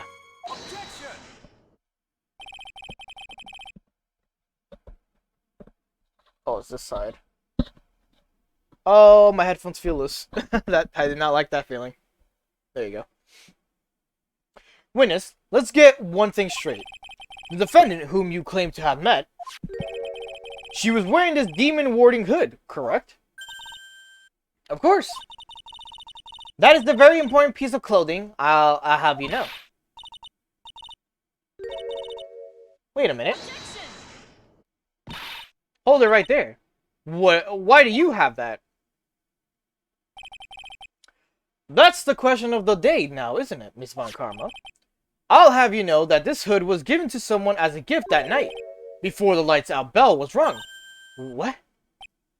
You know where I'm going with this, don't you? If the witness had seen the defendant as she claims, then the Iris she saw should have been missing this very hood. Well. That is more than one milk crate. It's like 2 or 3. Not a bad feeling at all, exposing contradictions like this. I don't understand that happy look on Wright's face every time he does it. Order in the court. Witness. Sister, this hood. You have spare ones around the temple, don't you? Spares? Well, I don't tend to make too many of them. I see. A stockpile. A surplus of hoods, eh? Each son is only given one hood. This should be the only hood that Iris owned. And this is quite strange. Wow! There was a surplus of hoods, then she could have worn one of those. There's no contradiction here. I'm sorry to break this to you, Miss Von Karma, but you won't get away with that easily. Discrepancies such as this will sow seeds in any human heart. The seeds of doubt. Witness? While I don't wish to call your testimony into doubt, you must give every detail with precision. I'm not sure I'm comfortable going along with this. Sister, you shall continue with your testimony. Tell us what you saw after finishing your bath on your way back to the inner temple. You'll see the doubt sprouting in the judges' hearts. You just need a little more stimulation to bear fruit. Contradictory stimulation.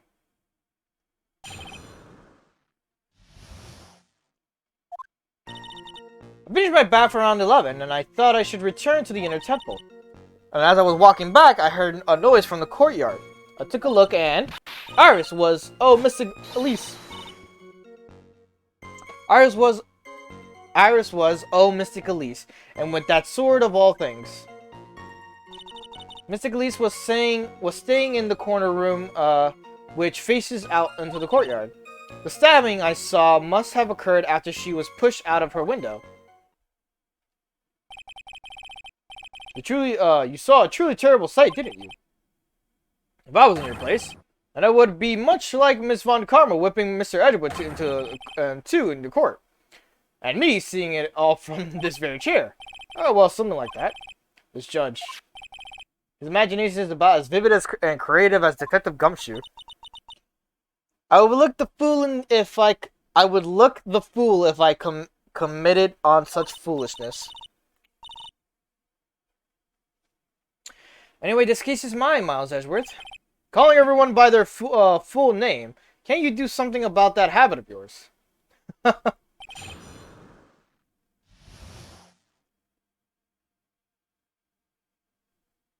Alright. 3, 4, 5. Present.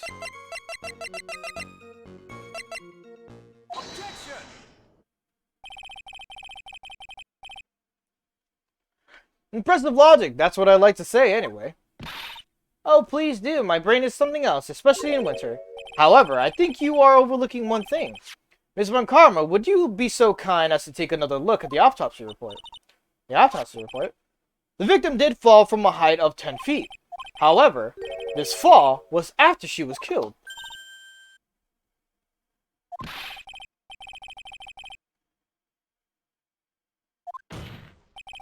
Right, it says after death right here. The scene... Oh, my nose is being so annoying right now. The scene the witness claims to have seen is contradictory. If the defendant stabbed and killed the victim there in the courtyard, how did the victim then go on to take a 10-foot fall? Order! The victim was killed and then fell. If that is the case, then the victim must have been killed in her room. Don't you agree? That is the logical conclusion. Yes, that's right. The victim must have been stabbed by the defendant in her own room. And she was just, and she was then thrown out of her window down into the courtyard below. Were there any signs of a struggle in Miss Denixium's room? She was stabbed with a sword that would leave a blood stain. Wouldn't you agree? Well, Miss Von Karma, was there any blood? Ah!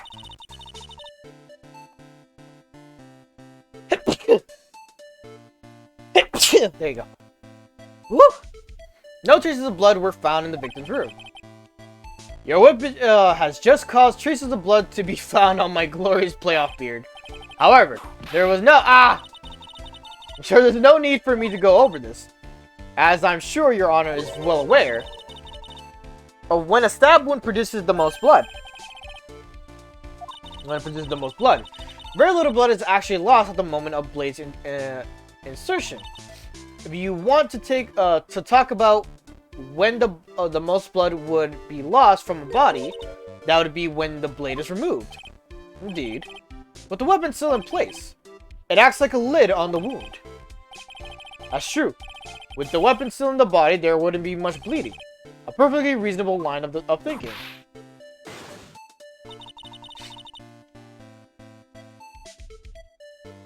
We have come to a conclusion then. The victim was thrown out of the window with the sword still in place. This removes all of the contradictions.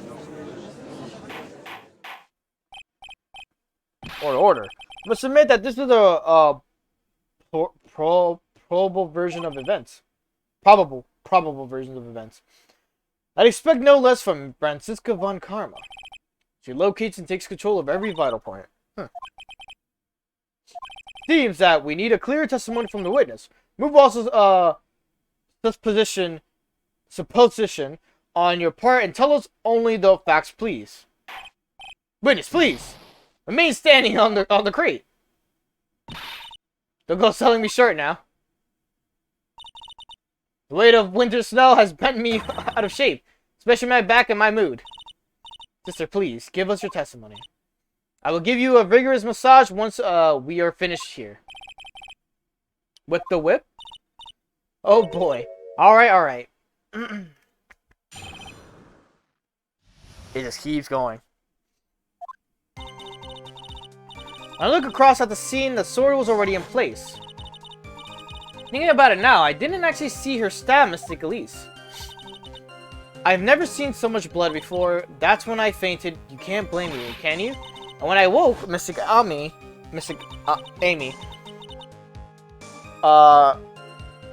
was stabbing Mystic Elise through the back. This all confirms Von Karma's theory. Von Karma strive for nothing but perfection. Putting together such facts is nothing for me. You should know that, Miles Edgeworth. Perfection is an impossibility, Franziska Von Karma. And I'm here to teach you just that.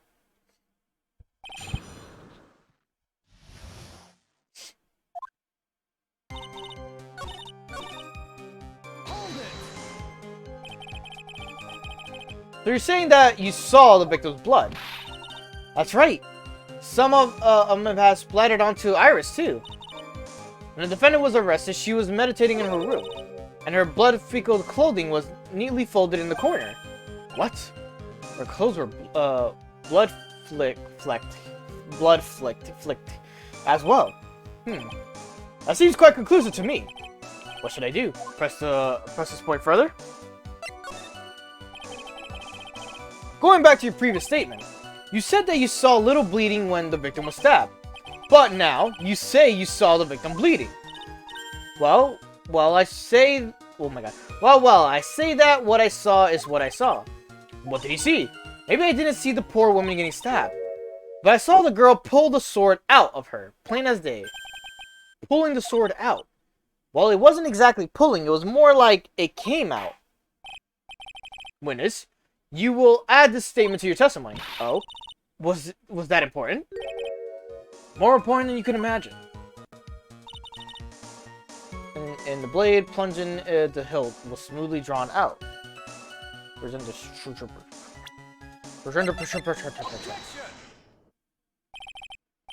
Mr. Bikini, you are a reliable witness.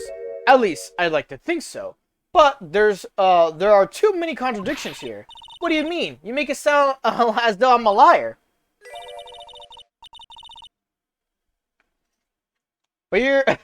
But you're a handsome young man, so I'll forgive you. What contradiction are you talking about? In the scene that the witness claims to have seen, the weapon was thrust up to the hilt in the victim. Furthermore, the killer withdrew the weapon smoothly from the body. However, both of these are completely impossibilities. What do you mean? Please explain. Well, explain yourself. To start with, do you think it would be possible to stab someone to the hilt with this? No matter how, oh my god. No matter how I look at the defendant, she didn't appear strong enough for that. Doesn't appear? What meaningless dribble? I too may appear to be weak and frail. But I can crush men under my heel and make them weep, should I so choose. Hello? I want to be there?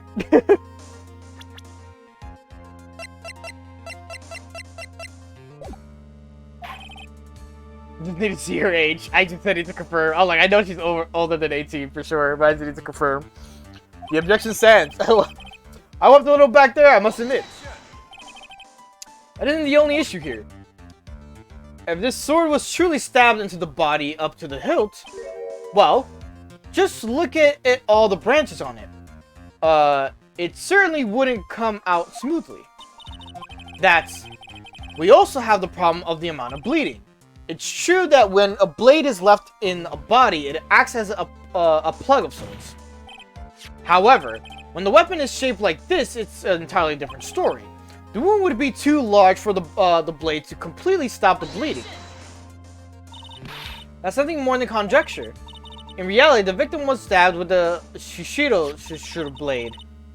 Even a weapon of this nature may still sometimes slide out smoothly and may still sometimes stop the blood loss. I'm not finished. There's still one more conclusive contradiction. You still got more? This one is simple.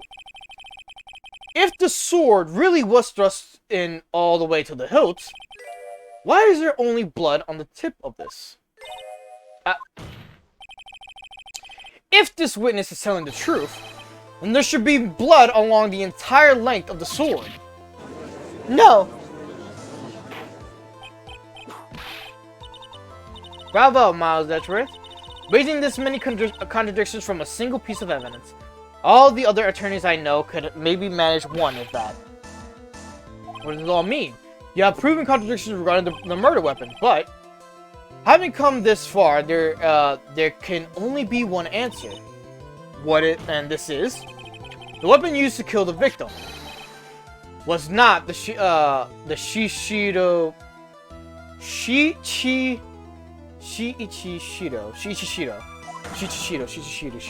What? A foolish idea born from the foolish mind of a foolishly hearted foolish fool. Fuck! Let's examine this again. What was it that made us think that this sword was the murder weapon? Well, it's because Mystic Amy was holding it. Exactly.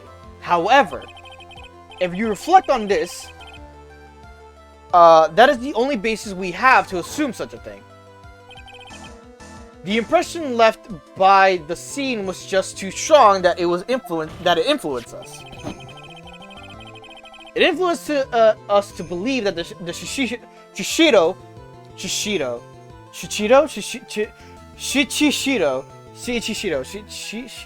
was the murder weapon.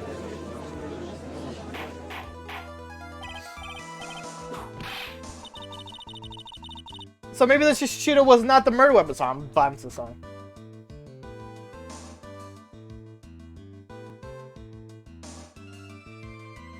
Alright, so maybe the Shishido was not the murder weapon. If that is the case, it changes nothing in Miles Edgeworth. Sister here she saw the defendant stab the victim with the sword-like object. That's true. Your response, Miles Edgeworth. If that is so, I want the prosecution asking the obvious question it raises. The obvious question? Yes. Namely, where did the real murder weapon disappear to?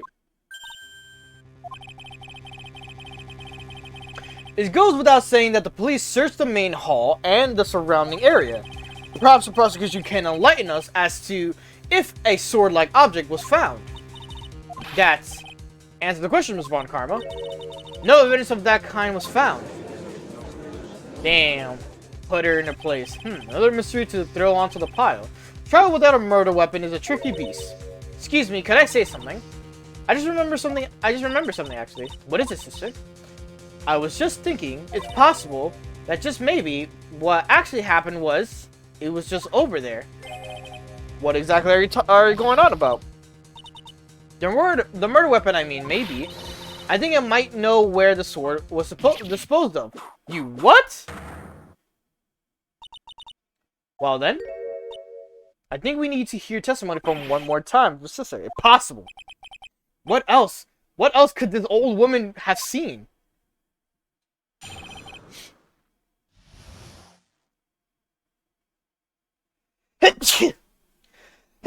There you go. Just trying to get that out. Saw the murder weapon at around 11 p.m. And after asking that it be reported, I went out to the main gate. And there I saw tracks that indicated the snowmobile had been used. It takes 15 minutes to walk to Dusky Bridge, but less than 5 using one of those. Maybe they... Thank you, Sly. Maybe they threw the weapon into the Eagle River and came back while I was knocked out. Iris could have done that. She can drive the snowmobile after all. She could drive the snowmobile after all. Okay. Witness, please tell us everything you know right away next time. Well, I'm not in the best of shape. What with my back and my age, you know? Quite. There were indeed snowmobile tracks in front of the main gate. Here's a photograph. Snowmobile, yeah, I see. Well, it certainly is an interesting theory. The tracks begin in the front of Hazuka Temple and run all the way to Dusky Bridge. That solves your pesky little problem, yes? The Eagle River's current is quite swift, meaning that it doesn't freeze over in the winter, making it a perfect place to dispose of the murder weapon. Did she really go to the river to dispose of the murder weapon? Mr. Edward, your cross-examination, please. Alright. 2, 3, 4, 5.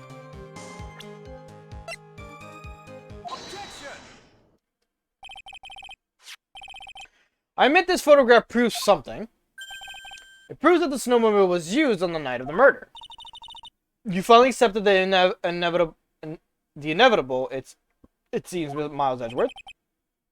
However, if what the witness says is true, then why is there only one set of tracks? What do you mean? Iris left Hazakura Temple, threw the weapon into the river, and then returned. If that was the case, then naturally there should be 2 sets of tracks in the snow. Those from heading out to the bridge, and those from coming back. Ah, you're right. You're forgetting one thing, Miles Edgeworth. On the night of the murder, it was snowing. The tracks leading to the bridge were erased by the snowfall. This removes your precious contradiction now, doesn't it? I see. While she was at the river, the snow stopped, leaving just to return tracks in the snow. What do you have to say now, Miles Edgeworth? Is there a flaw in her theory? The idea that the snowfall covered one set of tracks. It's flawless. There's a contradiction. The tracks to the river were covered by snow. What a nice theory. However, Miss Von Karma, that's impossible. That is impossible. Would you care to explain? Why, there's a rude index finger currently pointed in my general direction. No need. The evidence will do all the talking for me. On the night of the murder, the killer went to and returned from Dusky Ridge. In order to dispose of the murder weapon, the outgoing tracks were erased by snow. Or so claims Miss Von Karma. Mr. Edward, present your evidence to the contrary, eh? Evidence that the outgoing track was not covered by the snow. Is the water there? Yep.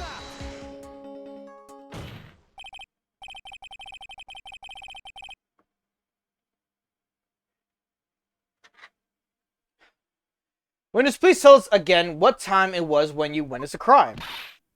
Like I said, it was around 11. Of course. This means that the weapon was thrown away after that time, correct? On that note, please take a look at this data. It is the weather report for Eagle Mountain on the night of the murder. The weather report. Snow started to fall at 7 p.m., but it stopped around 10:50. Therefore, when the sister witnessed the crime at 11 p.m., the snow had already stopped falling. It is impossible for any tracks made after that time to have been covered up. Ah. Order. Very well then. It looks like Miss Von Karma's claim has been snowed in. Wow! It's too soon to be closing this trial due to snow. Miles Edgeworth, how pathetic of you to rely on weather of all things.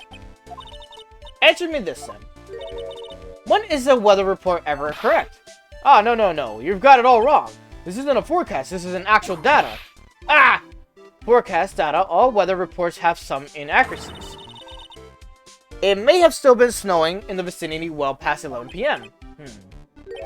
It's true. We cannot be totally sure, eh? What? How did she pull that off? It had stopped snowing at Hazagura Temple when the murder took place. We need to provide conclusive evidence of this. I've come this far. There's no turning back now. Very well. I, too, cannot allow any doubt to remain concerning this testimony. Ha!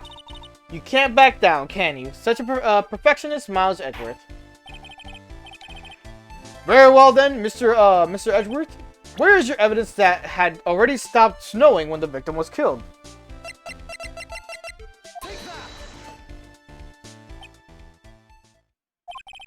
Your response, Miss Von Karma. It looks like it is still snowing in your heart, too. Shivering in the cold, you are closing your eyes to the truth. And to think you just arrived after a long, tiring flight from Germany. Oh, my dumbass. I went ahead.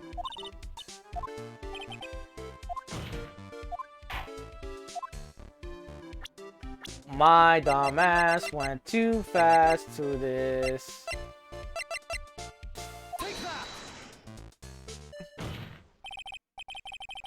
Ultimately, it all comes down to one point. That being, whether or not it was snowing in the courtyard when this victim was stabbed. That's right, but proving that is incredibly easy.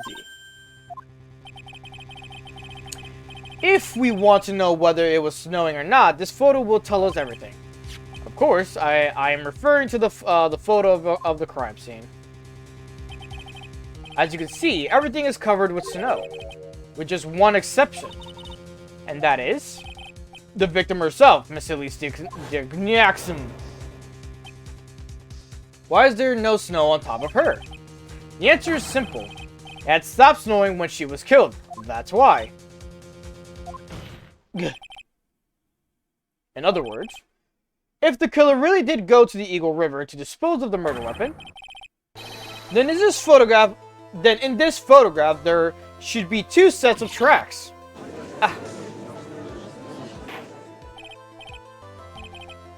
Just what are you suggesting, Mr. Edgeworth, or Miles Edgeworth? To be honest, I'm not entirely sure myself, but it's simply what all of the facts point to.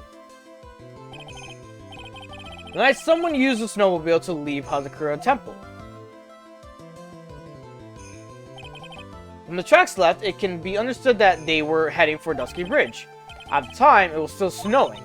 Of course it was, because those tracks were erased by the snow. Then, when the person returned to Hazakura Temple, the snow had stopped. Thus, the return tracks remained. Can I say something? This all sounds a bit fishy to me. What the, sister? There's only one key for the snowmobile. Furthermore, on the night of in question, we know that the defendant had it. The key was found in her room after the murder. Which can only mean that night, Iris used the snowmobile to go to the inner temple. But Iris said that she never went there. I should probably press on this point some more when I get the chance.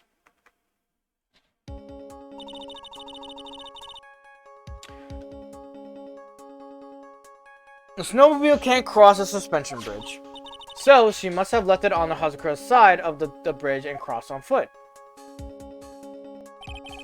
That sounds right, but what's odd is, when I left Iris and returned to the Hazakura Temple, I didn't see anything near Dusky Bridge. You must have just failed to see it, sister. Maybe, but when I made it back to the Hazakura Temple, it was there, by the main gate, the snowmobile, I mean. I know what I saw, it was covered in snow too. But that is impossible. Order in the court.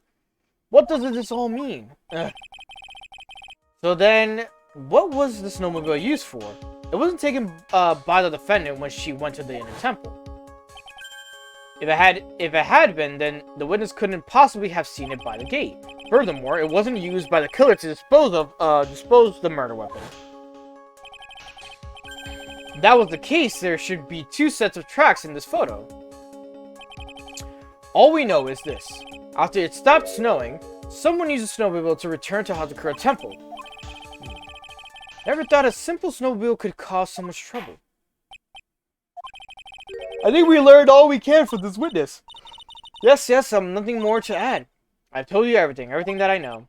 But then, that still leaves us with the same problem. If only there was someone, a witness, who could testify to having seen the snowmobile. Witness, huh? Was there no one out walking perhaps near Dusky Bridge on that night? I don't think that's likely. It was cold enough to freeze your ears off. Only an idiot would go out wandering in that, unless they had something really important to do. A shame. Hold on. Something is coming to me. An idiot may well have gone wandering out on the subarctic night. Your Honor, actually, there just might be one individual who may be to help us. Really? You know of someone who might have seen the snowmobile on the night of the murder. I don't know for sure if he saw it or not, but there are 2 things about him that do come to mind, which are, first, that he saw something incredible on the night of the murder. And the second being, this individual that I'm thinking of went wandering outside on that cold night. In other words, he is our kind of idiot. Mr. Edward, who is this idiot you were talking about? The Larry Butts! I need water.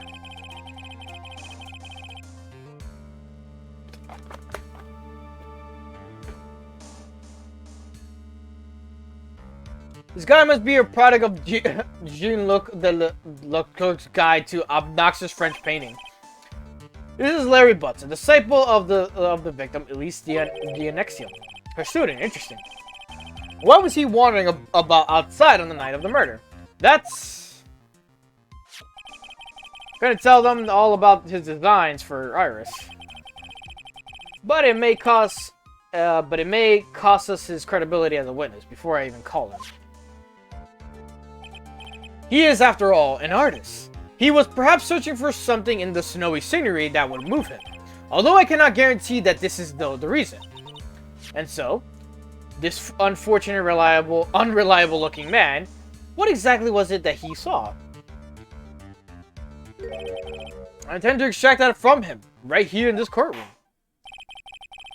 Summon this youth as a witness immediately. I have no choice, do I? I believe he is in the gallery for this trial. I will not take long to summon him. Very well, Larry.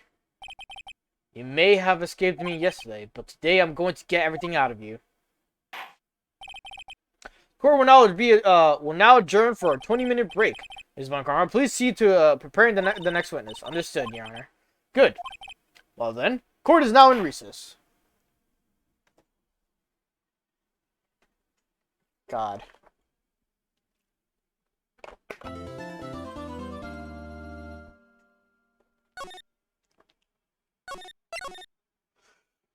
Alright, let's see. How in depth are we now? 1, 2, 3, 4, 5, 6, 7, 8, 9. There's 10? Hold up. No, there's 9. There's 9. I was about to say, there's no way there's 10. We are 4. We are 4 out of 9 done. We're like reaching the halfway point of this whole fucking episode. 2 hours in.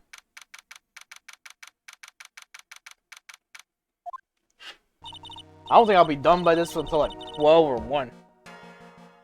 Depends how fast these could go. Excuse me, Mr. Edwards. I'm not really sure what to say.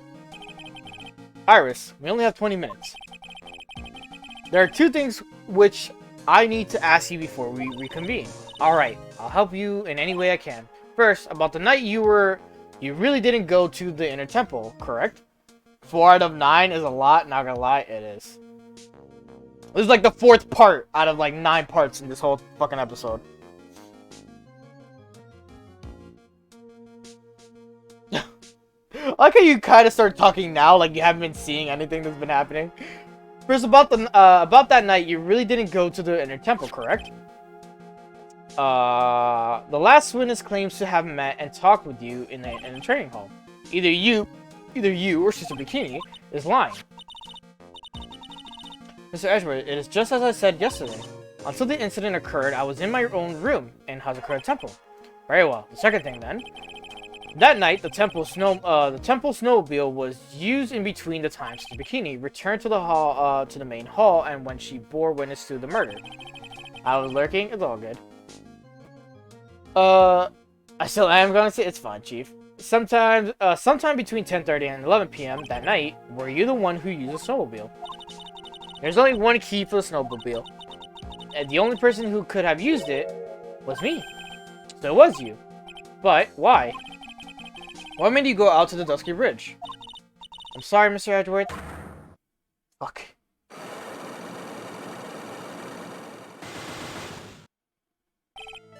Iris, I can't tell you about that yet. Not until her safety is confirmed. Her? The safety of the Acolyte. The Acolyte, huh? She must be talking about Maya.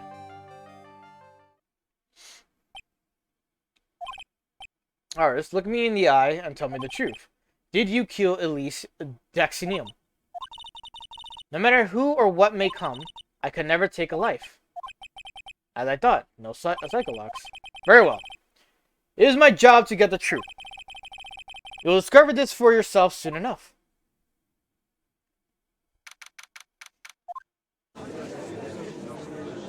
Alright, time to fucking get this fucking asshole Larry. Court will now reconvene. Ms. Von Karma, where's the witness? During the break, a man was detained for suspicious behavior in the gallery. Suspicious behavior? He was sketching something very intensely. There I asked what this witness was sketching when he was detained. He drew a terrifying woman, armed with a demonic face and a vicious whip. I can only presume that his intention was... Anyway, it's time to drag this pathetic excuse for an artist before the court. Luis Dexinium. I hope you're ready. Get in here. It would seem that whip is going to see plenty more use today.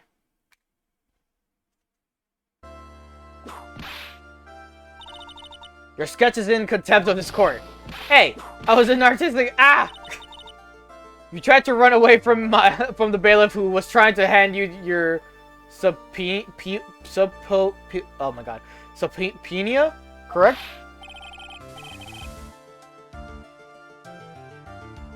Look, I'm nothing but a fledgling artist training out in the mountains. Yeah, it's Larry. I'm only down here in the city because I ran out of green paint. Well, to use the technical term for the color, Viridanium. I don't know how to say that. This isn't an art sword now, is it? I know, I graduated junior high, okay? Look, art is all about working in the fields, isn't it? Working in the fields? I presume you wanted to say field work, I hope. That's it. Thanks, buddy. It's kind of sad that I was able to understand his mangled train wreck of a sentence. I just happened to stop in here and found a wonderful new model. So see, I got nothing to do with this trial at all. I expect all of our faces to be red when you realize this mistake. Bright red. Or to use the technical term, Crimson Lake.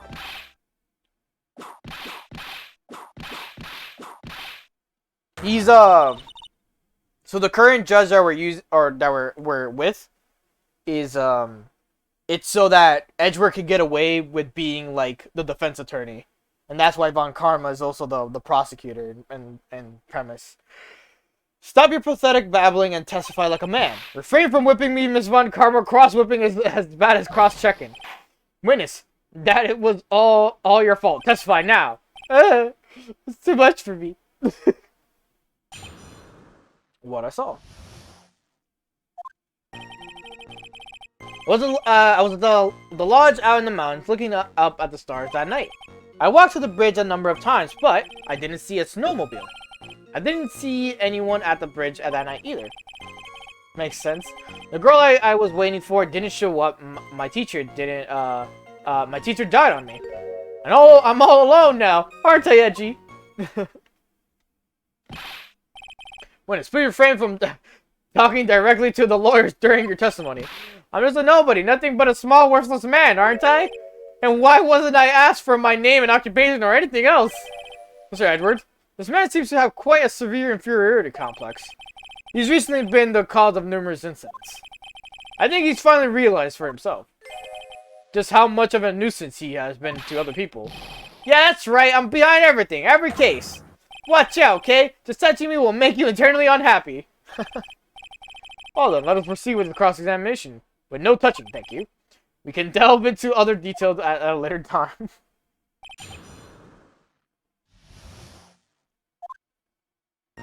Uno, dos, tres, cuatro. But you met Phoenix Wright! Larry Butts, I can understand why you might want to throw your old life away. You're pretty pathetic, and you cause all sorts of trouble. I'm sorry, but having realized just how much of a nuisance you have been, that could be considered a step in the right direction. Edgy, are you trying to console me? It certainly doesn't sound that way to me. However, I cannot forgive you for simply turning away from the incident you created. You're totally pinning this on me. Now then, let us talk about the night of the murder. Sister Bikini, after seeing the murder take place, asked Phoenix Wright to report it. Thus, he headed for the public phone by the bridge. There, he happened to cross a certain nefarious individual. You, Larry Butts. That's right, me in the flesh. Listen carefully, witness. Doesn't matter if you change your name. So long as you remain pretty pathetic, you will continue to cause these incidents. What do you want me to do then, Larry? What you need to change is your inner self. But for now, what you saw that night. Testify truthfully about the one issue is all I need from you. Edgy, I think I finally woken up. Well, I guess I could still be sleeping. But anyway, I'll do it. I'll testify. Well, I'm not sure this will go especially well. I'll ask again then, witness. What did you see on the night of the murder? What did he see? I went to the shack at around 9, so it would have been about 10:30 p.m. I was lying under my my bedding when a white flash almost blinded me. I looked out the window, and the dusky bridge was on fire. There was still some thunder, but I went right away to check it out. That's when I ran into Nick. You certainly saw quite a lot, didn't you? So, what happened to the bridge after it caught on fire? It was there, it was like me... Oh my god. It was like me after a 3-day stint chasing a girl. I totally burnt out. Like, almost totally gone. Almost totally gone. I mean, trying to cross the burning remains was what caused Nick to fall. What did he say? Oh, don't worry. It's nothing life-threatening. He just caught a cold.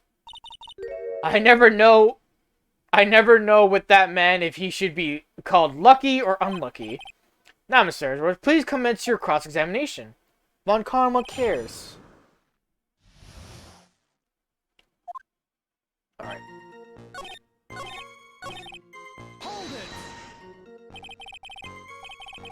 You said right away, but exactly how long after the strike was that? The lightning fell, and then the bridge caught on fire. Maybe around 5 minutes. I mean, I suddenly thought, gotta go check this out. How far in this... Oh my god. How far in this small shack were... How far is the small shack you were in from the bridge? Hold on. Well, it had pretty much stopped snowing. I guess about a 5-minute walk.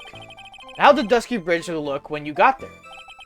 Like I had recovered a piece of my childhood. I mean, not even the bonfires kids make during school camping trips can compare.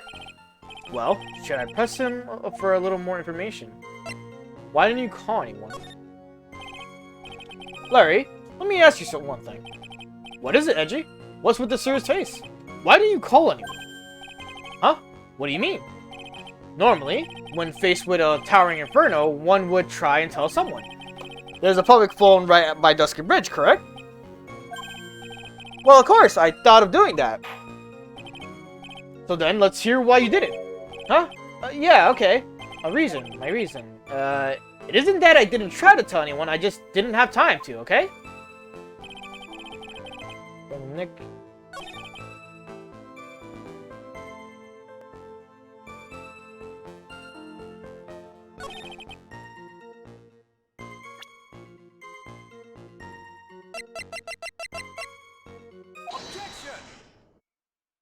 The missing 15 minutes. Oh boy, Larry. Your very existence being a contradiction. God fucking damn! Your very existence being a contradiction. I'm not sure if I can grasp this or not. Fuck! What the hey, G? You make me sound like some sort of alien. But your testimony is conclusively contradictory. The problem here is time. I've never been the best timekeeper, you know? 3 minutes after Billy leaves on foot, you follow him on your bicycle. How long does it take for you to catch up with him? Terrible at this.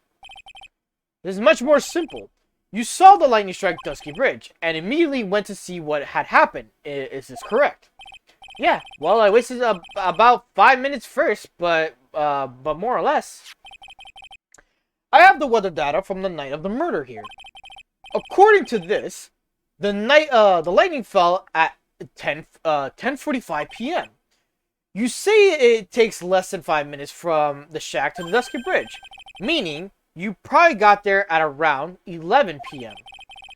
That all sounds about right, I guess. And then Nick showed up and did his falling act. That is impossible. What do you mean? 11 p.m. is when the murder occurred in Hazakura Temple. Thus, Wright was still there in the courtyard. There is no way that Larry could have encountered him at Dusky Bridge at that time. Ah, excuse me. I have an objection. You do? Edgy, how many times do I have to say this? I'm not Larry. I'm Larice. Ah! It has not been proven that the murder occurred at 11 p.m. This is only said around 11, in which case it could have been earlier than that. Watch your footing there, Miss Francisca von Carmel. The slope ahead is slippery. For there is still no way that that Wright could have been at Dusky Bridge at 11 p.m. Why not? And why not? It's clearly written here that the weather data report. It took around 30 minutes for the bridge to burn out. Therefore, the bridge must have been burning until at least 11:15 p.m.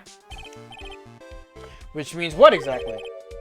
Wright did not see the bridge while it was being consumed by the flames that night. In fact, he did not arrive on the scene until after the flames had died down. Larry, you arrived at the bridge at 11 p.m., but Wright did not make it there until at least 11:15. I suggest you stop hiding things and just tell us the whole truth. Now then. What happened during these missing 15 minutes? I feel like I just got brutally woken up by a toilet splashback. I guess I was still sleeping after all. Ah! There was a missing 15 minutes prior to meeting Phoenix Wright. I hardly see that as much of a problem. Yeah, not much of a problem at all. Really? The bridge is burning before your eyes, and there is a phone right next to it. Why then did you not report the accident? Yes, witness. Why didn't you? Were you there simply to watch the bridge burn? And therein lies the problem. For even after the bridge had burned out, he was still there, staring into space. This witness didn't even attempt to fulfill his civic duty. That's what it sounds like. Ah, but this is Larry we are talking about, and even he is incapable of being so stupid. Which means there has to be a reason for his inaction.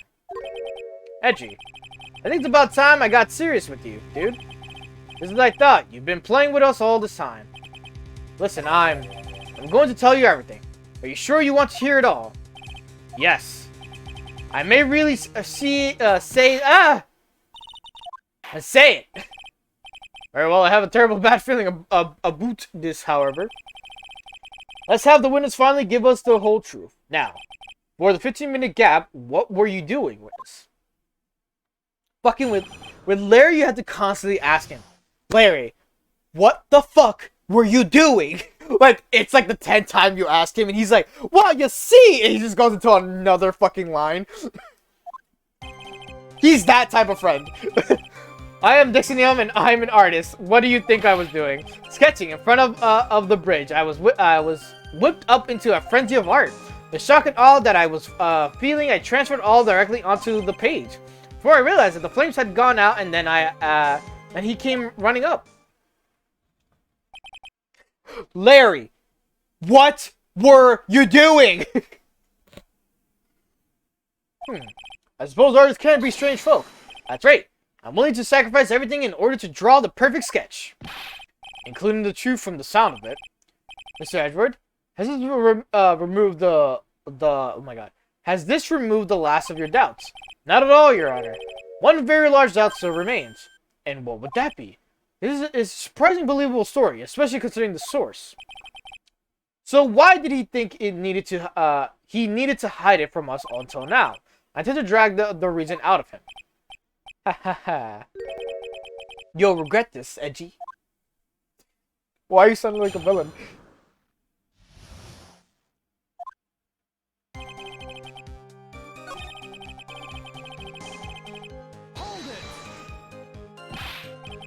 Sketching. The burning bridge? The burning bridge and everything that came with it. What came with it? You want to hear this from me, from my lips, do you, Edgy? You'll regret this. The sketch of mine is... Ah! Enough! Just take the ridiculous sketch of yours out already, witness. What are you talking about? I don't know what you mean. That does indeed appear to be the fastest solution. I'll leave it to you, Mr. Edward. What should I do? I've got a terrible feeling that the instant this sketch is revealed, the entire world may be changed by what is depicted there. Look at the sketch. Larry, I wonder if you could show us your sketch, please.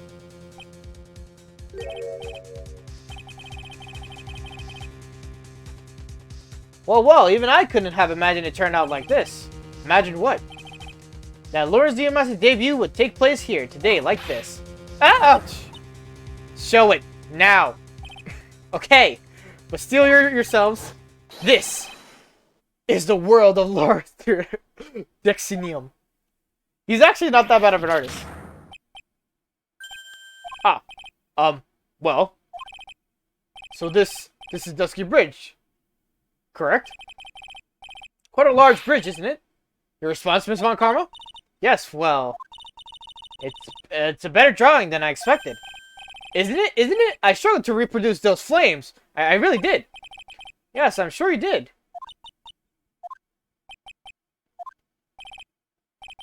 This is going to get ugly. No one has the courage to bring it up, it seems. This mysterious flying object. Larry? What? The burning bridge is fine. But, what is that unfortunate-looking figure? Ah, you spotted that. I thought you might. However much I might want to ignore it, I can't. It's Iris, of course. Iris. I wish she'd take better care of herself. We have to plan for our future, you know? What would have happened to her if she had injured herself flying like that? Larry, please answer this next question honestly. Okay. Are you really claiming to have seen this? Are you claiming to have seen a silhouette of the defendant flying over that over a bridge that was engulfed in flames? Yep, that's what I saw. That's why I drew it. Yeah, I'm an artist, a real artist. Are you high? The girl, she's really high up in this picture.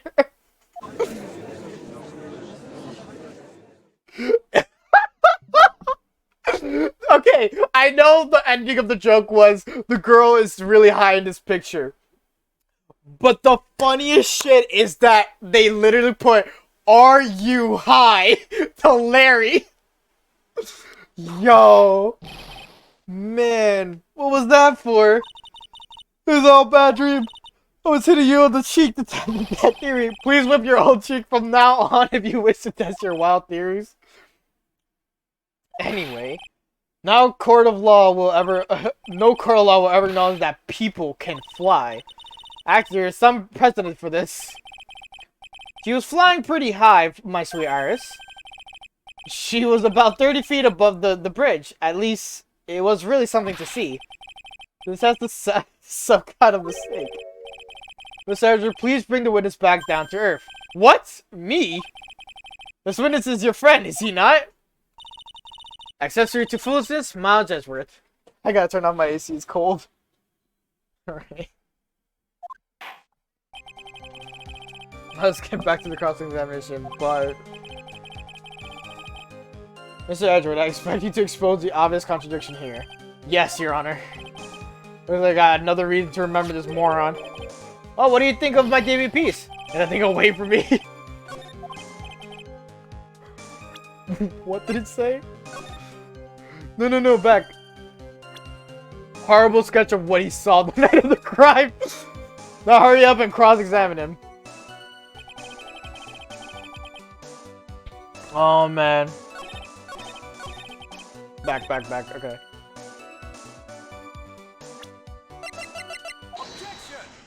Oh my god.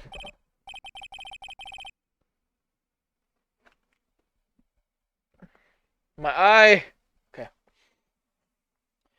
Larry, what did you really see that night? Not that I particularly care. I feel like I am the exhausted Edgeworth right now. In your position, that's just being irresponsible. I do exactly what I saw. I'll give you a whole dollar that it's the truth. If that is truly the case, then there's one thing that we can say for certain. What might that be? The person who flew over the bridge could not have been the defendant Iris. What? What do you mean? I don't understand. Ah. A foolhardy folly of a foolish statement by an equally foolhardy fool. Why am I like this? How exactly can you make this claim? Tell us, Larry.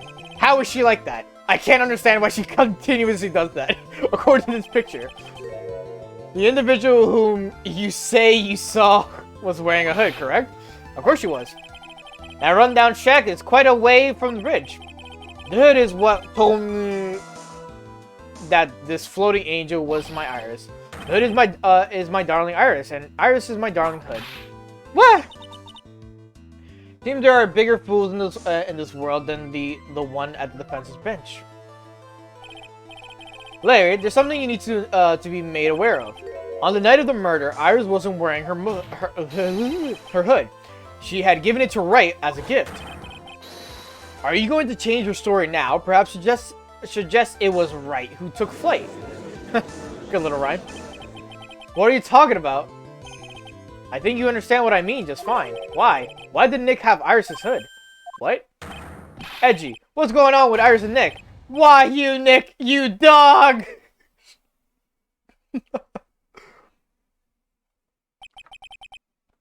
I do believe this unbelievably mysterious sketch is destined to disappear, discredit, and discarded straight into the garbage. Ha! Ha ha ha ha ha ha ha! Ah! What is it now, witness? It feels like I've been waiting 25 years for this very day to come. Edgy, today is the day I get to completely stupefy you. What? What is the meaning of your outburst, witness? I hate to have to do this, but I have some definitive evidence. Definitive evidence. Jesus. Evidence. Iris did indeed come flying over the burning bridge. And I, Loris Deximinium, shall prove it. I didn't expect to ask this again, but we shall be needing your testimony once again. Tell us anything you know concerning the defendant as depicted in this sketch. And show us your evidence that the nightmare was actually a reality. Okay, I hope you're ready, Edgy, because I'm going to feed you a whooping serving of pain. You've been serving us a whooping serving of pain this whole time, trust me. He's like, fucking God. Proof that Iris flew. When I reached Dusky Bridge, she was already gone. I was so worried, so I frantically searched all over for her. That led to me finding a beautiful crystal sphere half buried in the snow. I'm sure that Iris was simply wearing a spare hood. After all, no one else could have lost a crystal sphere that night. A crystal sphere? This one. This one pretty, isn't it? But finders keepers. That sphere, where did you find it? Let me see. Around here, somewhere. Looks about right. And it was half buried in the snow. It had pretty much stopped snowing by then. But there was still some falling as I walked to the bridge. The court accepts this crystal sphere. That's mine, okay? I want it back afterwards. There's something on it. Oh my. It's blood. What? Blood. You ready, Edgy? By tomorrow morning, you'll be calling me Master Larry. Yeah, I like the sound of that. No one's going to push me around anymore. Didn't you want to be called Larice Dixonium only a few minutes ago? Proof that Iris flew.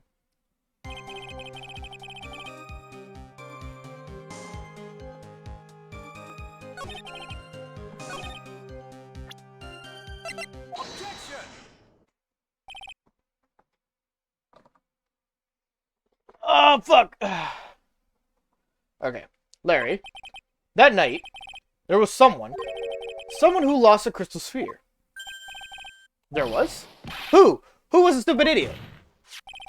Miss Elise Dixonium. The mentor to the stupid idiot. The victim. I have a photo of her here. And on the end of her staff, you can see a familiar looking crystal sphere. Hey! That's my photograph! Give it back! Oh! A crystal sphere like that is quite easy to find. I have one just like it on my brooch. They look nothing alike. In any case, please take a look at this. This is the victim's staff, found at the scene of the crime. Ah, the crystal sphere, it's gone. What? What? What? What? What?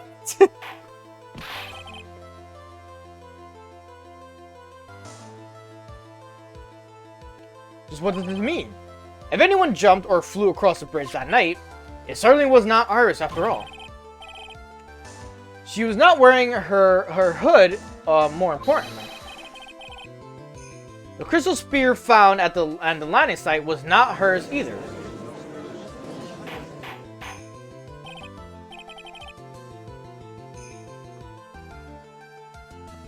Okay.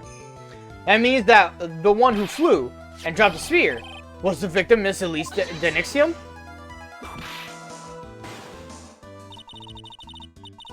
I flew alongside another fool on a fool's errand to reach a foolish conclusion. First of all, the sketch, which I prefer to call a scribble, is ridiculous. People cannot fly, thus it is rejected. You can't do that. I saw it. Wah! This crystal sphere. This is nothing more than a red herring. You honestly believe that? Give it some thought, and I'm sure you'll realize it as well, Miss Miles Edward. Elise Dixonium was in her room on the night of the murder. There was no reason for her to go to Dusky Bridge. Therefore, the sphere cannot be related to this case. That is all. Miss Franciscan von Karma. The only people who will accept that explanation are scatterbrains and clowns. Why are you pointing at me? The victim's crystal sphere was found near the bridge on the night of her murder. Yet you expect us to believe this has nothing to do with the case. That crystal sphere. It was probably thrown away at the bridge after the murder. After the murder. There is blood on the crystal sphere, isn't there? This naturally suggests that it was thrown away after the murder took place. The killer placed it there to throw the investigation off the scent, which is the exact same reason that he drew the ridiculous sketch. What? You mean I'm the killer? No! All joking aside, just when did the crystal sphere appear near the foot of the ridge? Unless this can be proven in some way, I refuse to believe this is related to the case. She makes a valid point. There's no evidence that at least the Nexium left Hazakura Temple that night. However, if somehow the crystal spear can be proven to have been dropped before the victim was killed, then this case is going to transform into something else entirely. Your response, Mr. Edward. I want your final opinion on the disposition of this crystal spear. If it is not related to the case, then this witness who you called will have been nothing more than a monumental waste of time. Prepare yourself for some very appropriate punishment, Miles Edgeworth. Can I prove it? Can I prove that the crystal sphere was dropped before the murder murder took place? No, it's impossible. Yes, I can. Can I prove it? This isn't the issue. It's to simply prove it. That's the only option. That's what he did. That's what he'd do. That's the way Phoenix Wright would do this. Your Honor, allow me to prove something to you. I will prove that this crystal sphere is the vital link to solving this case. You will do what? That look in your eyes. You remind me of Phoenix Wright when he is cornered. That should come as no surprise, because right now I am Phoenix Wright and I am indeed cornered. Because right now I am the Phoenix Wright and I am cornered. So, yes, I look like him. Are you to present evidence, Mr. Edwards? Crap photo. Evidence that proves that the crystal sphere was indeed dropped before the murder. Crime photo.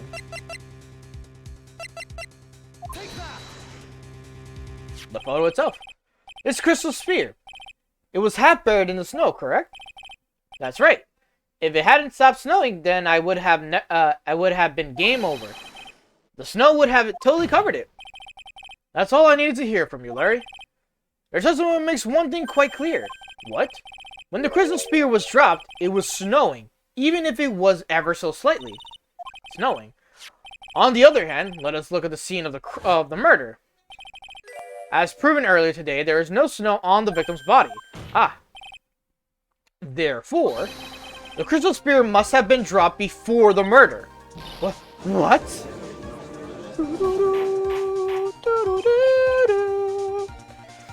Order! On the night of the murder, the victim did indeed go to Dusky Bridge, and there, something occurred that caused the staff's crystal spear to come loose. What? What could it have been? This spear, there is some blood on it, isn't there?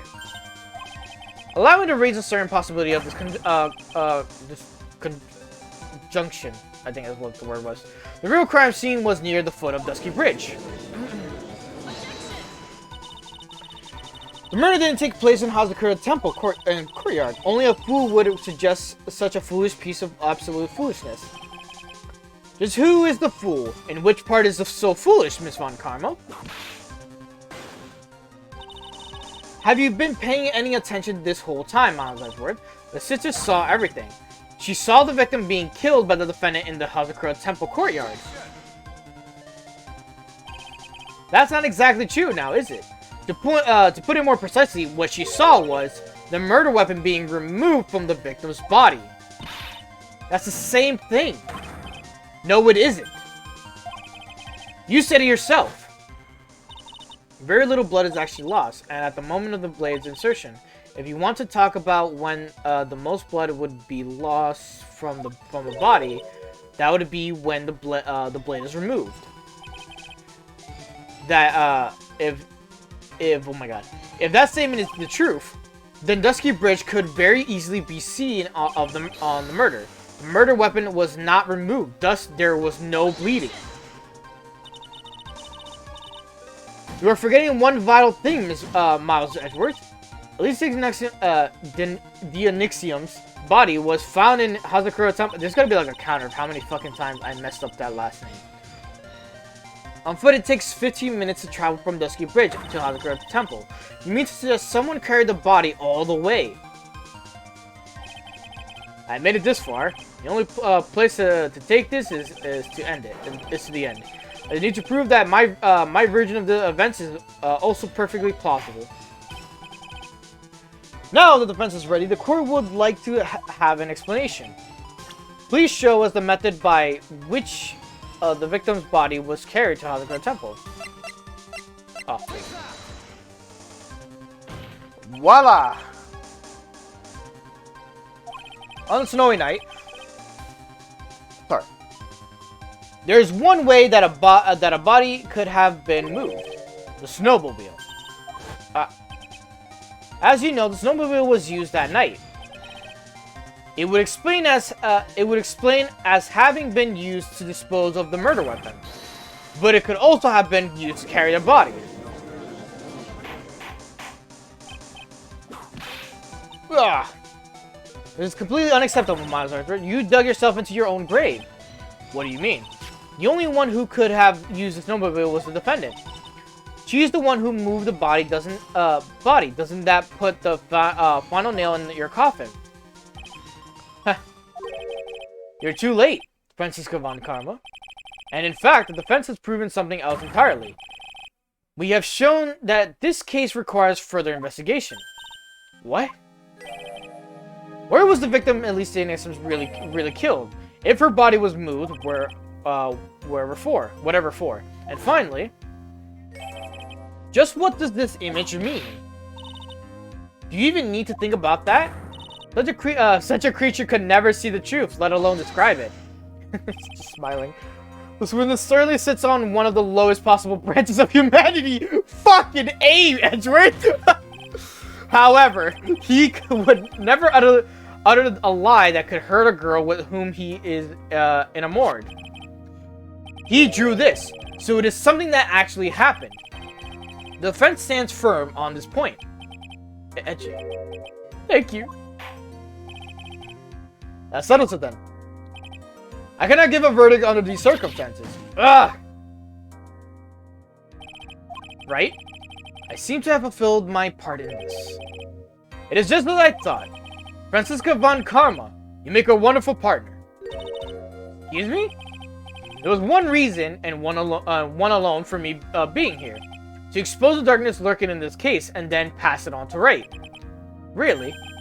That's what this was all about. You could have just told me that from the very beginning. Then I wouldn't... Ah! Miles Edgeworth, I don't care about what you were here to do. This was my chance to finally grind you under my heel. A shame that your chance seems to have slipped you by. What a shame. Ah! This is all your fault. Such a terrible witness.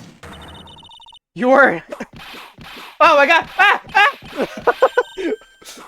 The satisfaction.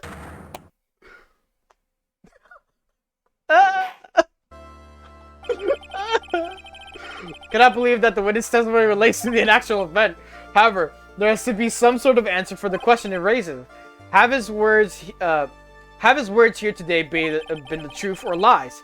Next time we gather in this courtroom, those are the matters that shall be addressed. I am counting on thorough investigation by both the defense and the prosecution. And with this, the rest is up to you, right? Court is now adjourned.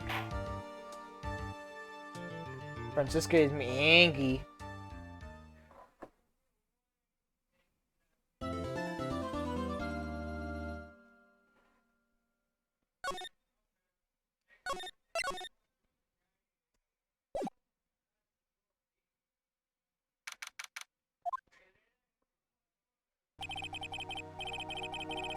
Alright, I gotta pee. I've been holding it for a minute. We're now up to part 5 of 9. Fuck.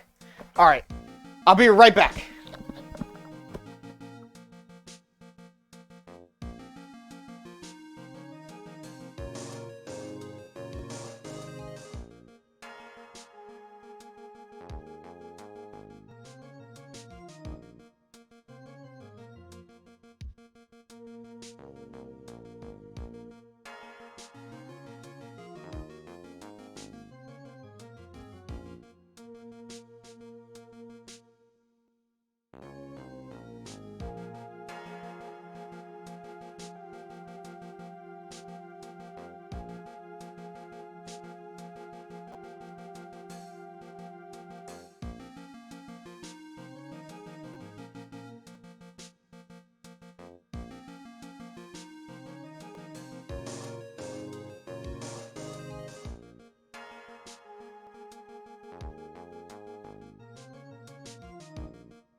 I am back. Hello, hello.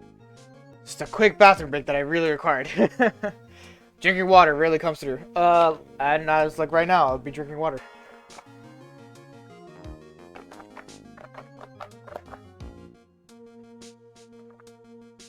Alright, back to the case. We're finally past the halfway point. Okay. I'm still up at this hour reading through the trial record of a certain case. It's the first case my mentor, Mia Fey, had ever handled in the court of law. The horrifying truth that I refuse to accept is holding me hostage here within its pages. Dahlia Hawthorne. What I have read, I don't want to believe. Was written here. This isn't the Dahlia I knew. After falling into Eagle River, I was somehow miraculously saved. But I ended up catching a cold that seemed to knock me around the world and back. I feel dizzy, my ears are ringing, my throat burns, and my head is on fire. But I will recover. I have to recover by this afternoon. I have to meet with the most ill-tempered witness imaginable. But I know that he will be able to help me with him somehow.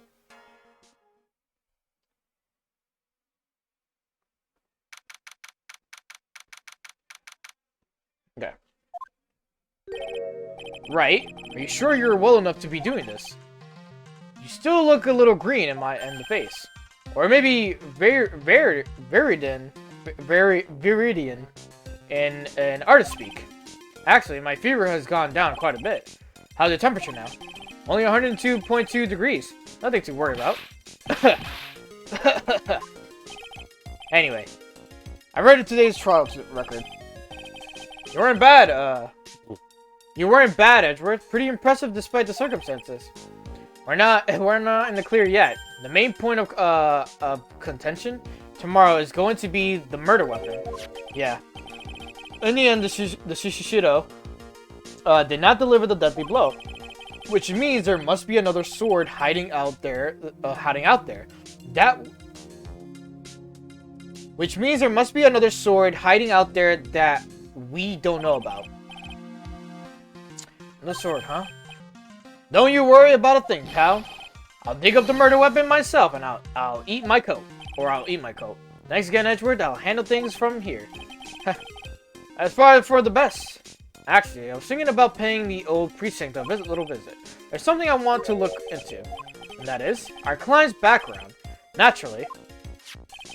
You mean Iris, sir? I have the feeling that we've met before. All I want is confirmation.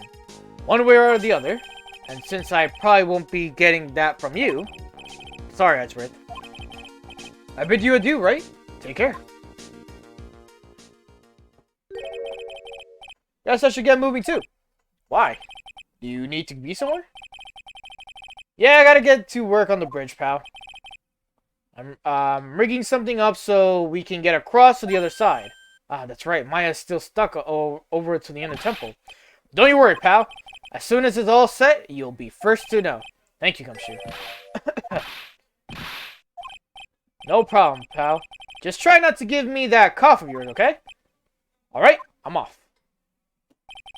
Okay, so the main gate.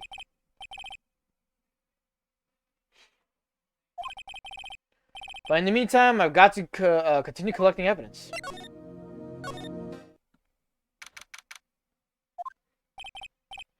Mom, please, if it's for the art's sake, I swear. There's only one guy I know who could be this persistent and high-strung.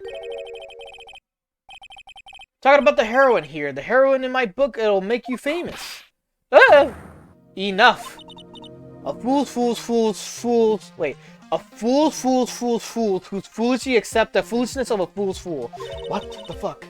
Wouldn't you agree, Phoenix Wright? Huh? Me? Wait a second. I know you. You're, Ah! Your reflexes and mine need to shape up.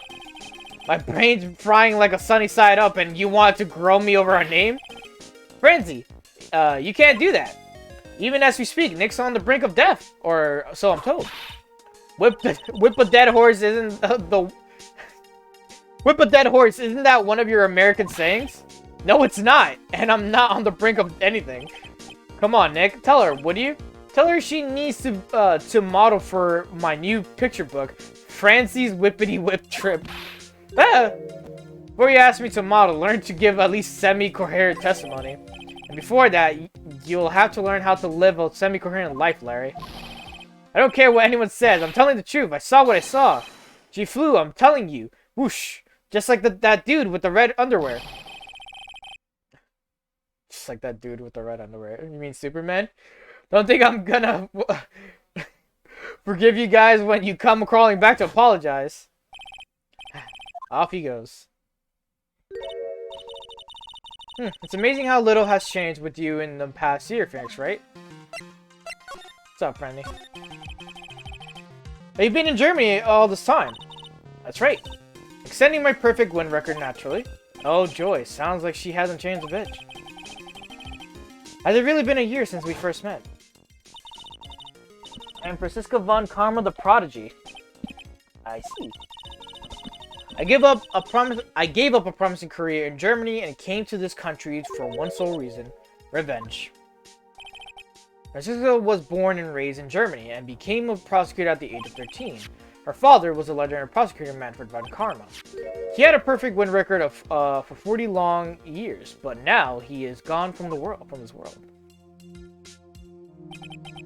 Don't tell me you still hold a grudge against me because of what happened to your father. Phoenix Wright, you will fall before me, this is a promise. But it will be for my sake, and not my father's. Are we clear? Yes, Crystal. In truth, I was shocked. I came back to America with the intention of defeating you. Instead, it was my little brother who was leading the defense. Edgeworth. Come to think of it, Edgeworth was pulled into being prosecuted by Manfred von Karma as well. Also, Edgeworth is older than you? How are you the older sister?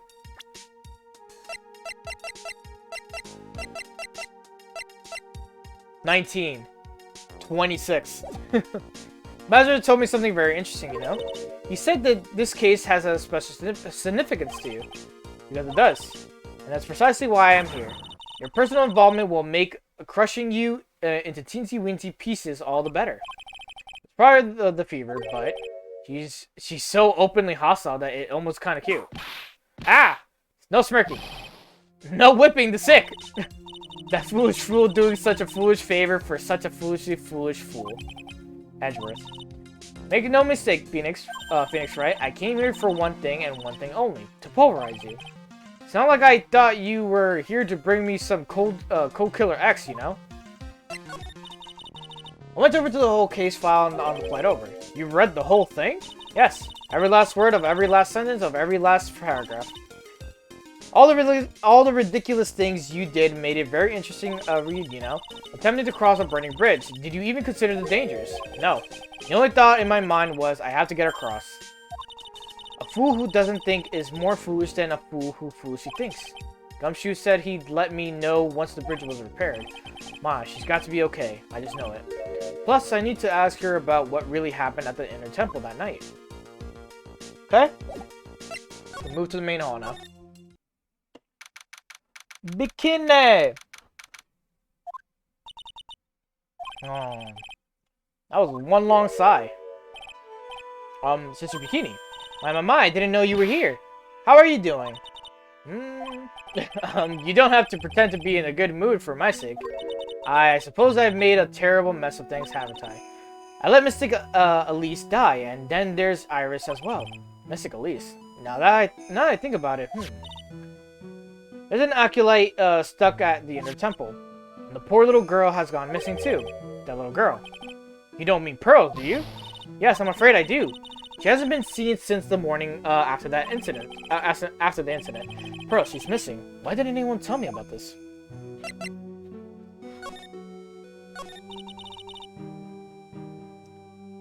I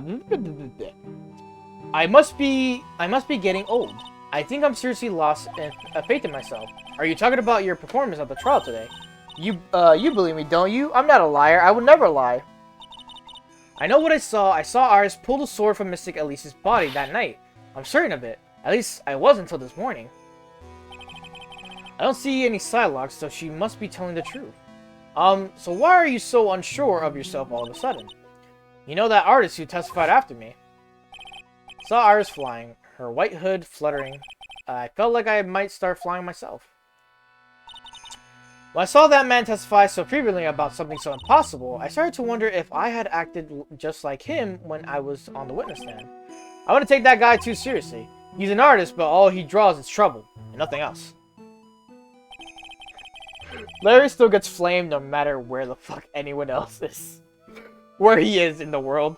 If both Bikini and Larry are telling the truth, that can only mean one thing. They both didn't see what they think they saw. Inner Temple. On the night of the incident, you met Iris at the Inner Temple. Is that correct? That's right. I'm sure it was Iris. But Iris claims she was in her room in the Housegirl Temple. I knew I shouldn't have come back here that night. But because you did, Maya is stuck all by herself at the Inner Temple. I am so sorry. The drafts in that place are nothing to shake a stick at. Winter's especially bad. I'll bet the training hall looks like it's about to fall down at any second. Eagle Mountain has always been prone to earthquakes, just so you know. Earthquakes? Yes. I wouldn't be surprised if the next big one levels the training hall. We got to get Maya out of there fast. But still, there's really no need to worry. That area on the other side of the Dusky Bridge is isolated like an island. It's like an island? How so? Well, the only thing on that side of the bridge is the Inner Temple. No one lives out there, and it's surrounded on all sides by a river, by the river or the forest. I see. So a criminal would be trapped. Should they choose to flee in that direction. And as long as the bridge is out of commission, he or she will have to stay there. That means Maya could be stuck out there with a murderer, and with no way to escape him either. Oh dear, yes, I suppose it does. Please, Gumshoe, get that bridge up faster. I'm curious about a few things, if you don't mind answering some questions. Oh, do you need to know my measurements for your investigation or something? No. I want to know a little more about the victim, Miss Elise Dixium. I'm afraid I don't know her waist size, or her bust size, for that matter. No. I'm wondering why she came to stay in a place like this to begin with. I mean, she told us herself that she wasn't here for spiritual training. My mama, you make it sound like this place was some sort of dump, Mr. Wright. Mystic Elise was here to soak up the natural beauty of Eagle Mountain, if you must know. There, you did it again, Sister Bikini. I notice you always refer to Miss Dixium as Mystic Elise. Oh, yes. Now why is that? After all, she's not here as an acolyte. We address all our visitors as Mystic. It makes their experience feel authentic. And anyway, she's older than me. You must respect your elders, you know? How do you know that? How can you say for sure that she's older than you?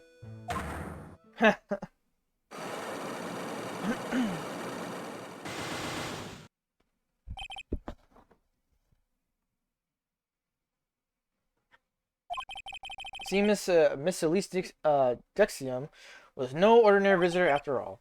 And there's Pearls. She was with Miss Dixium on the evening of the murder, and now she's vanished. It's all got to be connected somehow. Why did Pearls have to go to get mixed up in this mess? Please, Mr. Wright. I know you're worried, but try to keep it together. Oh man, my head's throbbing so bad it's killing me. Pearls.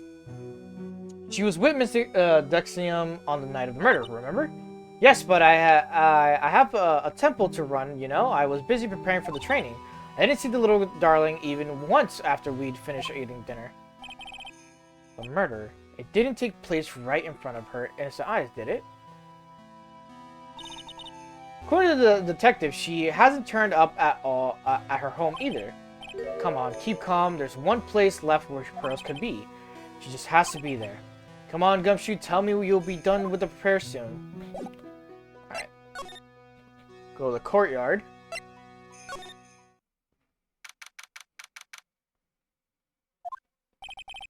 This is where Sister Bikini witnessed the incident. It's hard to imagine she was lying on the stand so. Maybe there are some clues that have yet to be found. Nothing here, move along. Hey! What was that jarring and inconsiderably loud yell? This is where you've been, keeping nice and warm, I see. Detective, have you finished the bridge? Yeah, I did. I told you I'd let you know. Well. Then I'll come along with you, and... Sorry, ma'am. Whoa. Sorry, ma'am. No unauthorized entry. Access is restricted to people involved in this case. What was that? I'm involved, aren't I? You couldn't get much more involved than me. Well, yeah, but that's not... Ah! It's been a while, Scruffy. It's... Miss Von Karma! Poor man. Sister, please leave the investigation to me. My. Well, you certainly seem to have everything under control. I'm on your side. I won't do anything you don't want me to.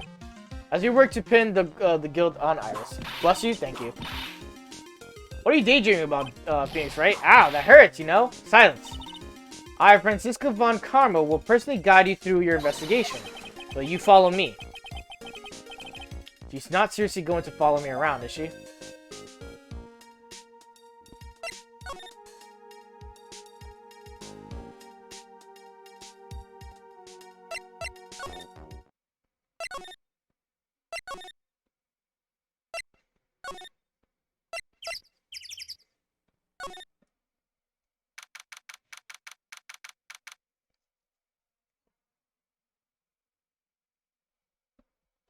Sorry. Things have certainly become a lot more hectic than before. Must have commenced with the investigation. Oh, Mr. Nick. That voice. She's here! Pearls! Mr. Nick! Mr. Nick!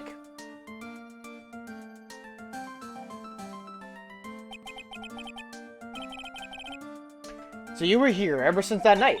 I was so lonely I thought I was going to die. When I woke up in the morning, I saw that dusky bridge was gone. I realized I was all alone. She was all alone. Must have been very tiring for oh my god. It must have been very trying for you, little girl. Ah, I am Francisca Von Karma, the prodigy. There's no need to worry now that I'm here.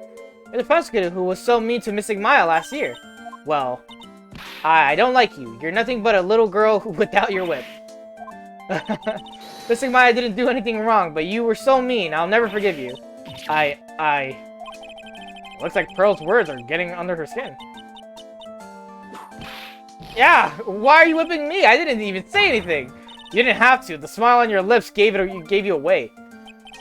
Anyway, Pearls, weren't you with Maya? Ah, I'm sorry. It's all my fault. Huh? What are you talking about, Pearls? Well, Missing Maya. Hey, wait, Pearls. She just ran off. Ah! That was cruel, Phoenix. Phoenix, Wright? To make a little girl cry like that is inexcusable. What was that all about? Pearl's acting like that? It's giving me the creeps. Guess I better take another look around since I finally got the chance. Especially since something about this place seems different from 2 days ago. Let's see here. Before you could look for her, examine the incinerator on the right. Oh, okay.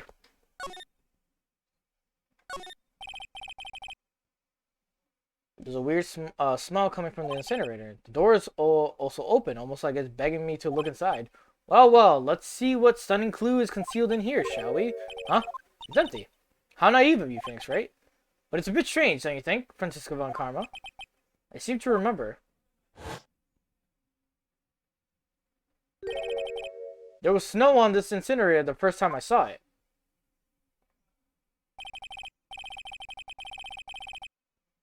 In other words, someone's been using it to burn something recently. Listen, Phoenix, right? It's apparent to call people by their full name. I was only copying you. Then we go... Okay. The sound of no music here is kind of weird. I mean, they do that in like certain sections of this game, but yeah. What's wrong? Why are you so quiet? Maya, she was supposed to be in here training. Yet it appears she's nowhere to be seen. What's that? That's a strange lock. It wasn't there 2 days ago. This whole room is really giving off some strange vibes. Let's see here. Examine the lock first. Okay. This door. When I was here 2 days ago, that weird lock wasn't on it. Those chains, it's almost as if they're guarding something inside the cavern. I've never seen a lock quite like this before. I have. I've seen locks and chains just like that, like this before. They look just like the ones that guard a person's secrets during a psyche lock. I wonder if this lock is guarding something too. Dark secrets in the dark cavern.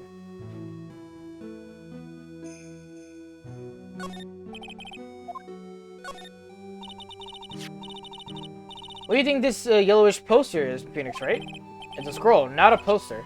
It's a picture of a woman who's actually... A woman? I don't see any woman here. There's a different atmosphere in this room since the last time I was here. No, it's not a different atmosphere. It's a different smell. It's gravy. What's the matter? The scroll, it's been completely covered in gravy. Ah, yes, there is a very appetizing smell in the air. But gravy is a type of sauce.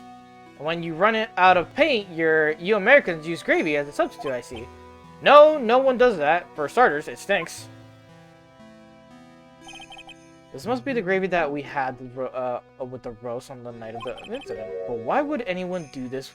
Why this scroll? What took you so long? I thought even you'd manage to get here faster than this, Mr. Wright. Prosecutor Godot! I didn't know you were here. Prosecutor? How come you didn't show up at the trial today? Ha! I could ask you the exact same question. Huh? But I had a cold, so... I had something slightly more important than the common cold to deal with. The more important, the importance of which is something you have no hope of ever understanding. Enough, I believe I have the measure of you. You are the very worst kind of prosecutor. What could be more important than a trial? Who's the wild mare, Wright? This is Miss Von Karma. She was the acting prosecutor in your absence today. Ha. Well, I guess I owe you one then. Well, you can go. You can go now, Princess. It's time for the big boys to take the reins. Just who do you think you are? This case is mine. Hey, Philly, know your role and shut your mouth. I can't stand women like you. I'm only going to say this once, Lady Von Whippingberg. Go home. Phoenix Wright, what are you hitting me for? Ha. You deserve more cracks of the whip than that, right? What? You still don't get it, do you? You don't realize that you've set something in motion that you'll never be able to undo. There's something different about Godot today. I'm getting such a strong sense of something from behind that mask of his. Is it anger or is it sorrow? Alright, Godot. Why didn't you show up? You had some important business and that's why you weren't in court, huh? So what was it? I told you once before, but perhaps you don't remember. I returned from the depths of hell to do battle with you. You see, Wright, I've experienced something most have not. Death. You died? Of course, being,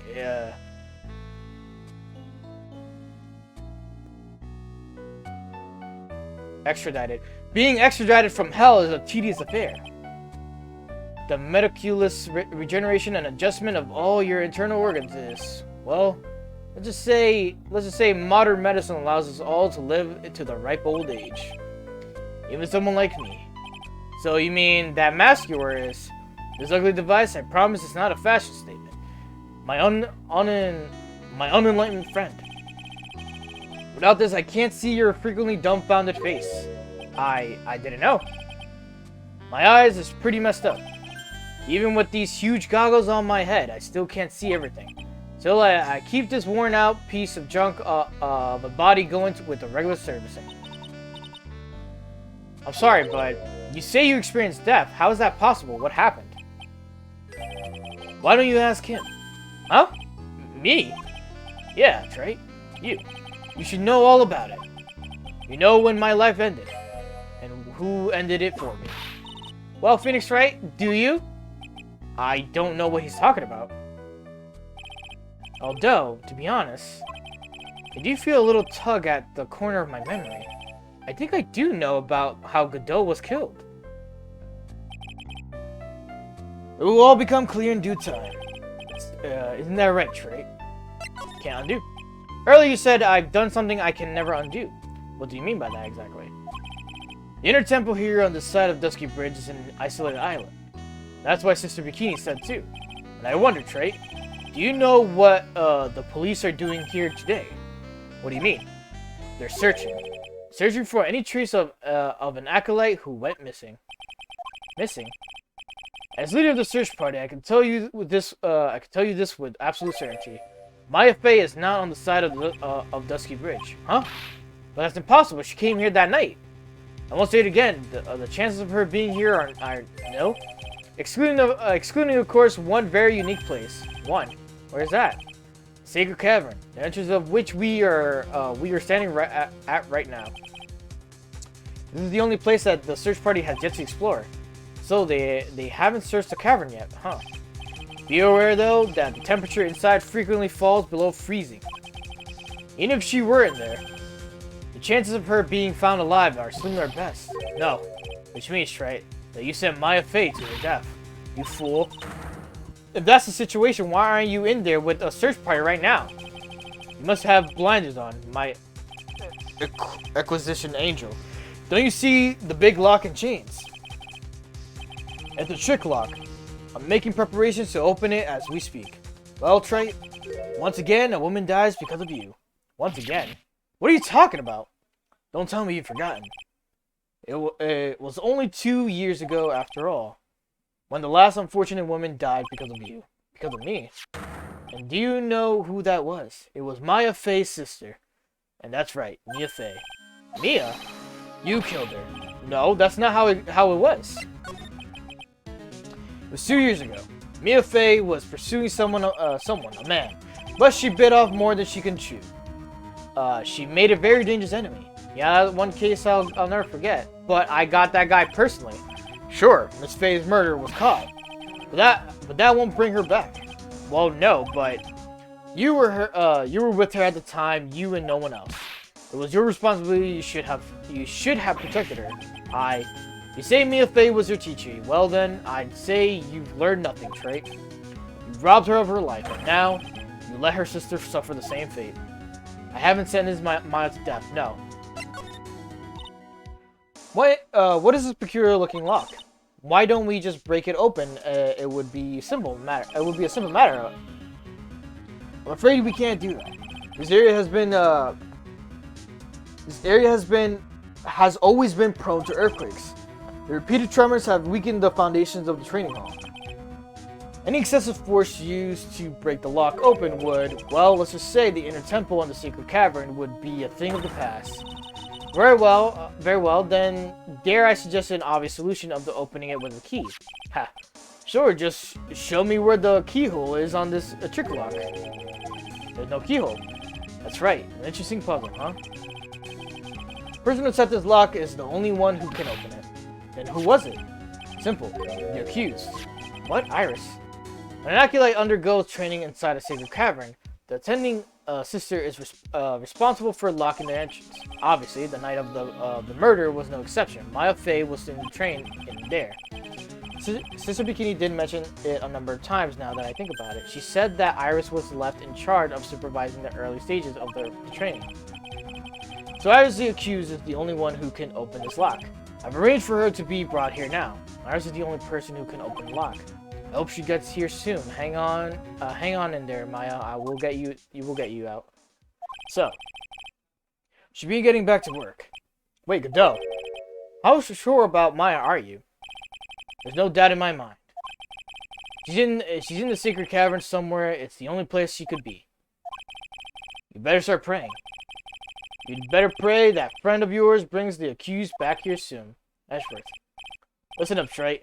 There's only one thing I want to say to you before I go. I'll never accept you. Never.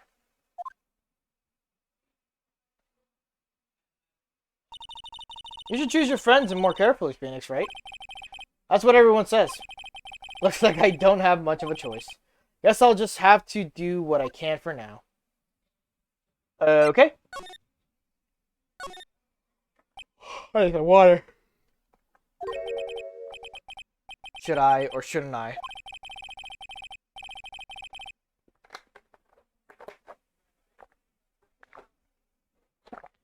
Sounds like someone's talking to himself, but where's that coming from? Yeah, I guess I better wash that off.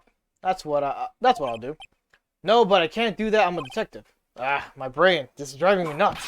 Ah! Is something troubling you, Scruffy? Please don't whip me like that all of a sudden, sir. It was merely a simple greeting. Friendly tap on the shoulder with my whip. So what's up, Gumshoe? It's something on your mind. How do you know, pal? Perhaps you were trying to decide if you wanted to wash that off or not. How did you know, sir? Oh, yeah, I nearly forgot. You can't go through that little gate there, okay? You mean the one that says no entry on it? I am kind of already snuck in there. You trying to be clever or something? So what's behind there, Scruffy? A kind of garden-like garden. Yeah, anyway, it's under investigation right now, so keep out. I'm not telling you, I'm asking you, pal. You got it? You got me? Isn't it normally the other way around? Well, see you later.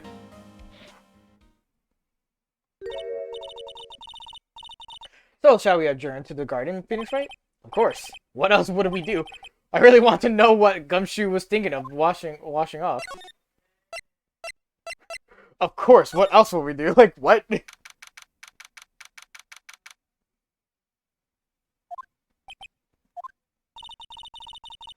There's a strange feeling in the air. I wonder what it is. Strange feeling. Forget about that. What's this strange writing on the stone lantern? Ah! What are you doing here, sir? I thought I said you can't come in here. Don't you know, Scruffy? A Von Karma will always show up wherever there is a clue. And there's plenty of clues to be found here.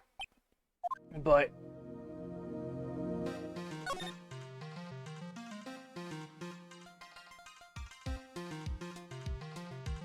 as usual, examine the red thing in the snow on the left. The charm of something poking out from the snow. It looks pretty old. There's a leather cord tied to it too. Apparently it belonged to the victim. So, Miss Elise Dixion. Yeah, there was a broken leather cord around the lady's neck. The ends of the cords found on both the victim and on this charm match exactly. Sounds to me like this little trinket is going to be my ticket to getting some very big answers.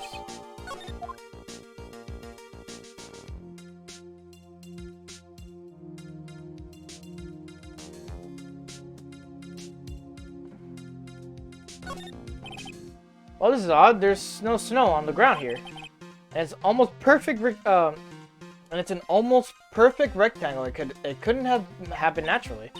Yes, it appears as though someone has carefully cleared away the snow. No, that it was you. No, it wasn't me, sir. I was already like that when my men and I got here to start the investigation. It wasn't the police, and who did it? Oh yeah, there's something I need to tell you just between the three of us. Okay? What is it?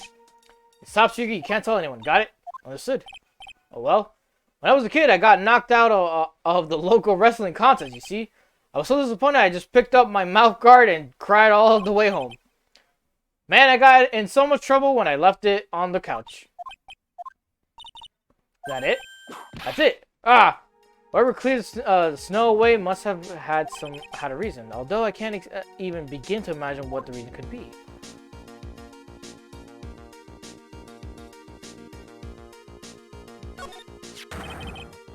What the heck is that? Uh-oh.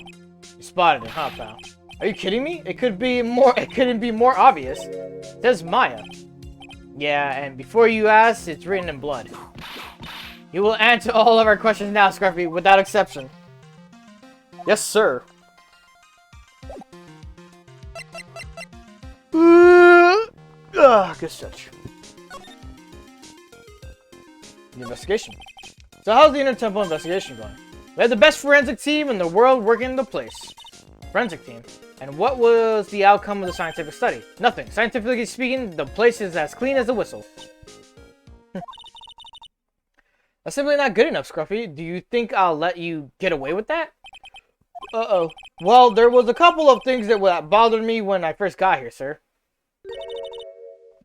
A stone lantern, the surrounding area that's not covered in snow, correct? Oh, stone lantern, the surrounding area that's not covered in snow. That looked kind of fishy to me, you know? Scientifically speaking.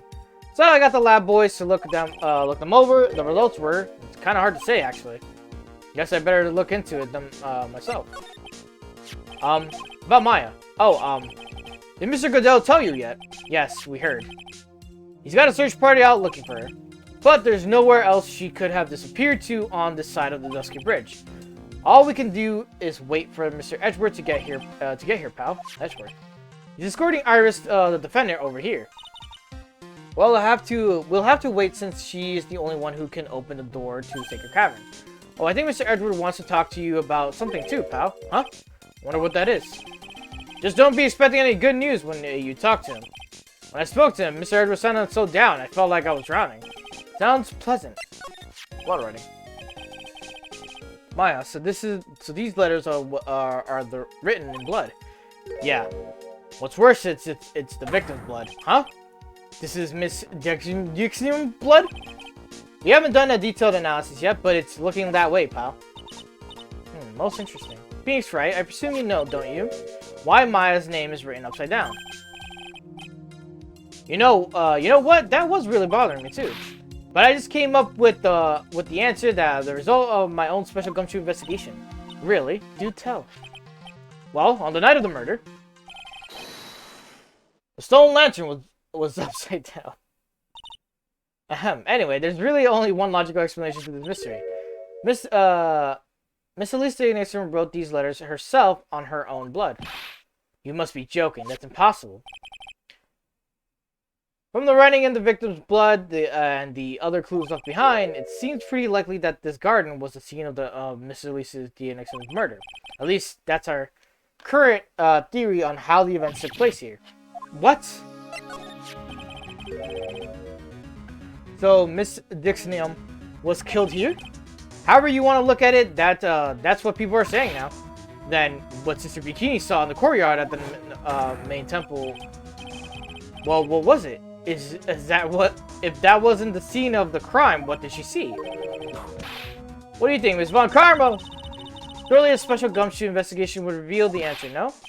But wait a sec, the bloody writing and all the other clues are here. Someone could have easily set all that up after the murder, right? Sorry, but that doesn't, that's not an option, pal. Why not? How quickly you forget things, right? Ever since the incident occurred, this place has been completely inaccessible. Because Dusky Bridge was completely burned down. I was overseeing repairs to the bridge the whole time. No one came over here before me and my men. Which means no one could have planted all this stuff here, pal. Ugh.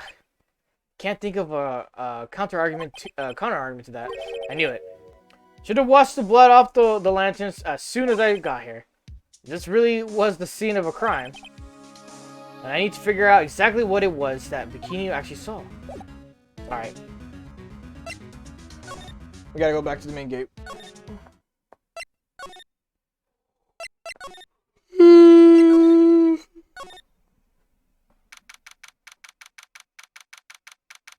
Or main hall, I should say. Seems you have a visitor. Mr. Wright. Iris, I'm really glad to see you. Godot managed to mobilize the police by claiming a state of emergency. Not him again. Never mind him. We gotta hurry and unlock the secret cavern. I'm sorry, Mr. Wright. It's my fault someone as so important to you is locked in there. Mr. Edgeworth, can we finish our conversation later? Alright. Let's hurry to the inner temple then. I'll see you later, right? Wait, Edgeworth, I'm coming with you guys. Sorry, Wright. I can't allow you to come with us. What? I hate to be the one to break it to you, but Maya Fey is in a rather delicate position. What do you mean by a delicate position? This isn't simply a rescue operation, right? It's also an investigation.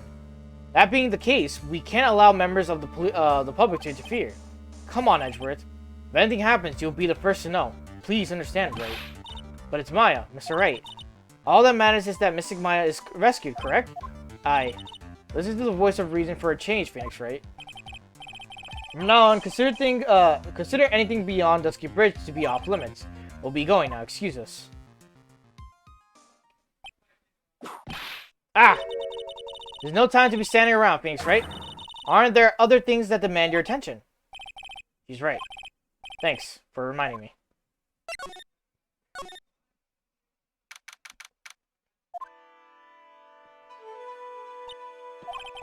Sister Bikini looks like she's shrunk some since I last saw her.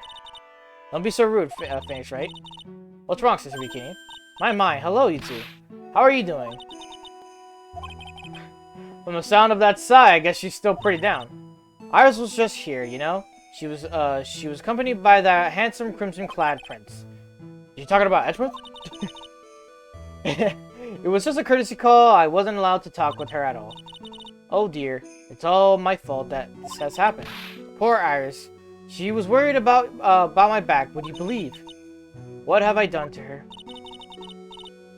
Only what you had to do, sister. You bravely and truthfully testified about what you saw. There's no shame in that. And we'll see to it that your testimony wasn't made in vain. Well, I don't hear anyone else saying that. Mr. Bluesuit doesn't seem to share your opinion, I see. Me? Ah! Oh, yes. You did great, Sister Bikini. Absolutely spectacular! You two are the only ones who said that to me. I can't shake the feeling that I just became a shill to a shrew. You have a problem, Phoenix, right? Sure, she was brave to testify this so truthfully like that, but I know she's still hiding something. It's time to break those side locks of hers. Yeah, it's this one.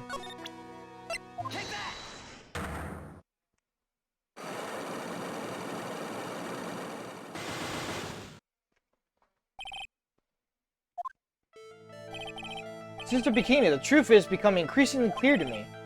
I'm convinced that Miss Elise Dexinium had special significance to this temple.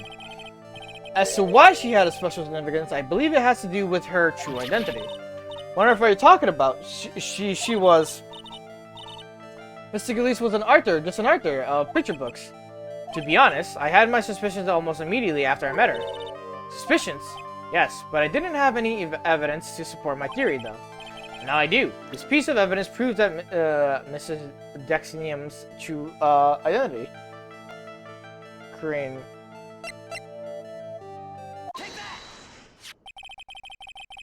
Missing has had this charm with her at all times. Where did you... It isn't some cheap good luck charm either. Then, what do you think it is, Mr. Wright?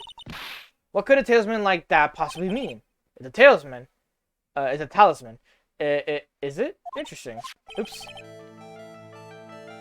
This thing speaks volumes about who Miss Dexinium really was. Talisman this talisman, and one other item unequivocally prove Miss Dexinium's true identity. The hanging scroll. Oh, it was updated.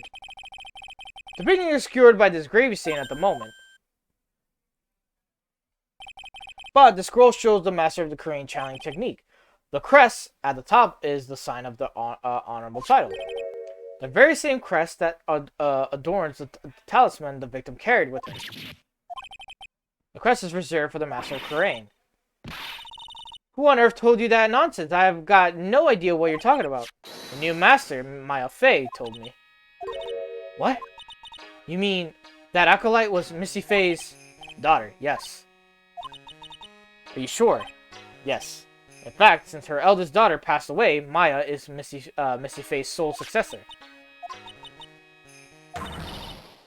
Mystic Misty. There you go.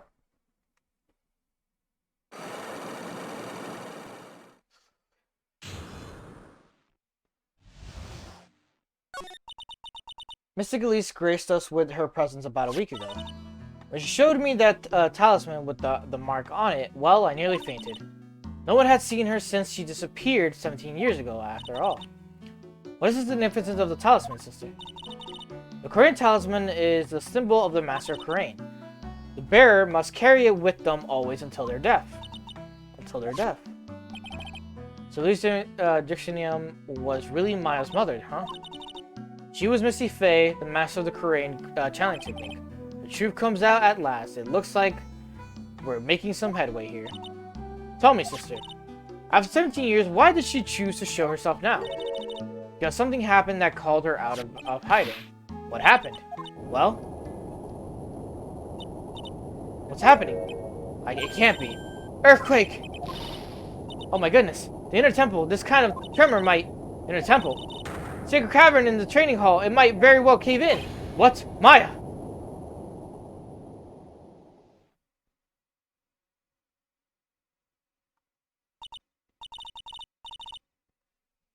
Seems to have passed. Well, we can't just stand here and do nothing. Let's go. What?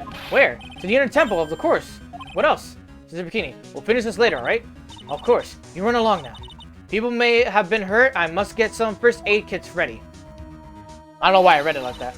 Come on then, Phoenix Wright. He won't bar you from entering as long as I'm with you. Thank you. Right at this moment, I had the worst feeling in my gut. We just had an earthquake. I wonder if he's alright. You look worried. Are you thinking about Miles Edgeworth? Come on, let's go. You gotta hurry to the inner temple. Right. Ah! What are you doing here? Ugh. How could I have? How do you expect us to understand if you don't speak up? Yeah, hey! Why am I the one getting whipped? She's gone. No. The defendant, Iris, she's gone. Gone where? She fled. She escaped. What?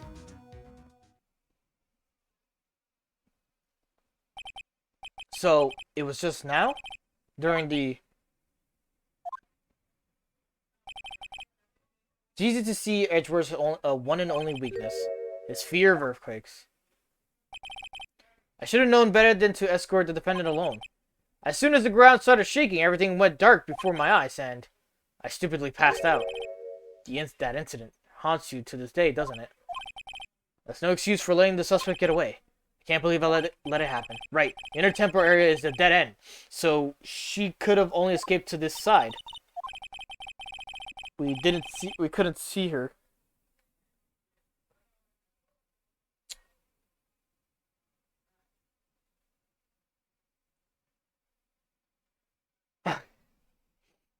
Wait. No, I'm good. Then we need to get a manhunt underway now to search Eagle Mountain from top to bottom. Wait, Edgeworth. Have you thoroughly checked the inner temple yet? Don't be ridiculous. Why would I? The inner temple is like an island. There's no way to escape to cross. No, that's not it. Iris isn't the type of person to run away, Edgeworth. What are you talking about? Sister Bikini mentioned something when we were with her. She said that the secret cavern might have caved in because of the quake. Then you think Iris might have gone to the inner temple to check on the situation. Listen, Edgeworth. I'm sure she's at the inner temple. A manhunt is not necessary, right? Let's not waste any more time. We need to get to the training hall's sacred cavern now. Alright, let's go. Fortunately, the sacred cavern hadn't caved in. But what we found was something none of us could have ever expected.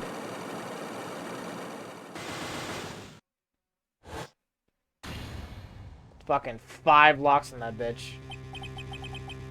How can there be even more locks? What is the meaning of this? Iris! Iris, please tell me. What the hell is going on? To be continued. We're almost there. 4 more parts to go. We're now on like part 6 of 9. I honestly don't think I'm gonna finish this until like 1 or 12. Maybe even like 1, yeah. Oh boy. Real quick.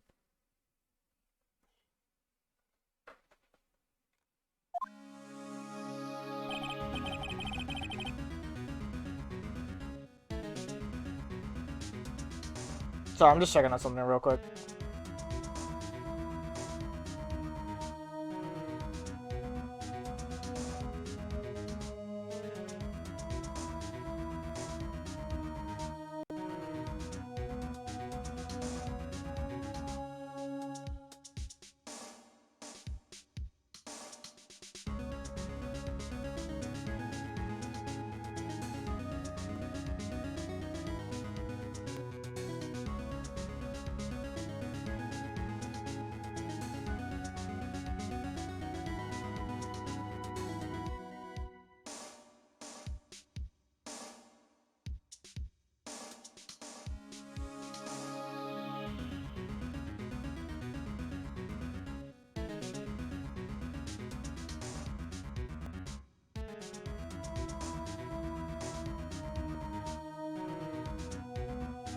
Sorry, I'm just like having a moment here.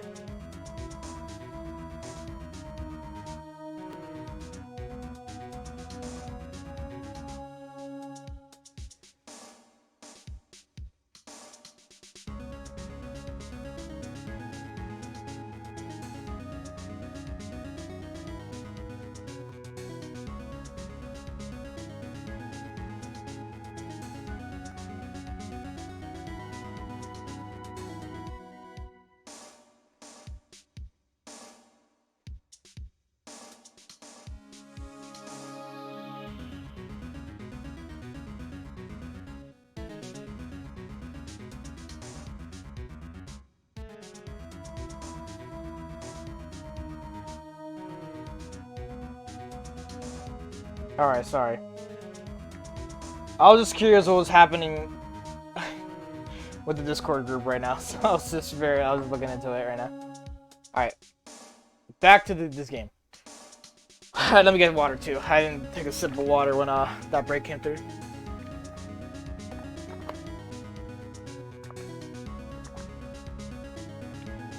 Stay hydrated, gamers. Alright. Right, is this what Godot was talking about? Yeah. The trick locks. Now then, Iris, please remove these at once. Mr. Edgeworth, I'm afraid I can't. It's not possible for me. What? During the earthquake, when the cavern was in danger of caving in, Iris escaped. And I know that there was only one lock when I last came here. That you can't undo the new locks. Yes. If only I was stronger. Edgeworth, how are you feeling? You look like a little pale in the face. I hear want to talk with your face all green. Mouths Edgeworth, go and get some air. I'll watch over the suspect. You go and get a grip on yourself. Don't be ridiculous. I'm perfectly fine. There's no telling what sort of mistakes you can make in your current state. Go and get some rest. That's your only concern now, Miles Edgeworth. Understood. I'll handle the investigation in the garden. So, you take care of the things here. Edgeworth. He's got so much pride that he's probably off crying in the corner of the garden. Pride is simply another trap that hinders us in our lives. That said, one must have pride to be effective on the job. At any rate, it seems that this is where we part ways, Phoenix, right? I'm going to stay here and see if I can't help solve these bothersome puzzles. I see. Well, thanks for your help. Now then, do you mind if I ask you a few things, Iris? No, not at all. Alright! Iris time, Iris time. Alright.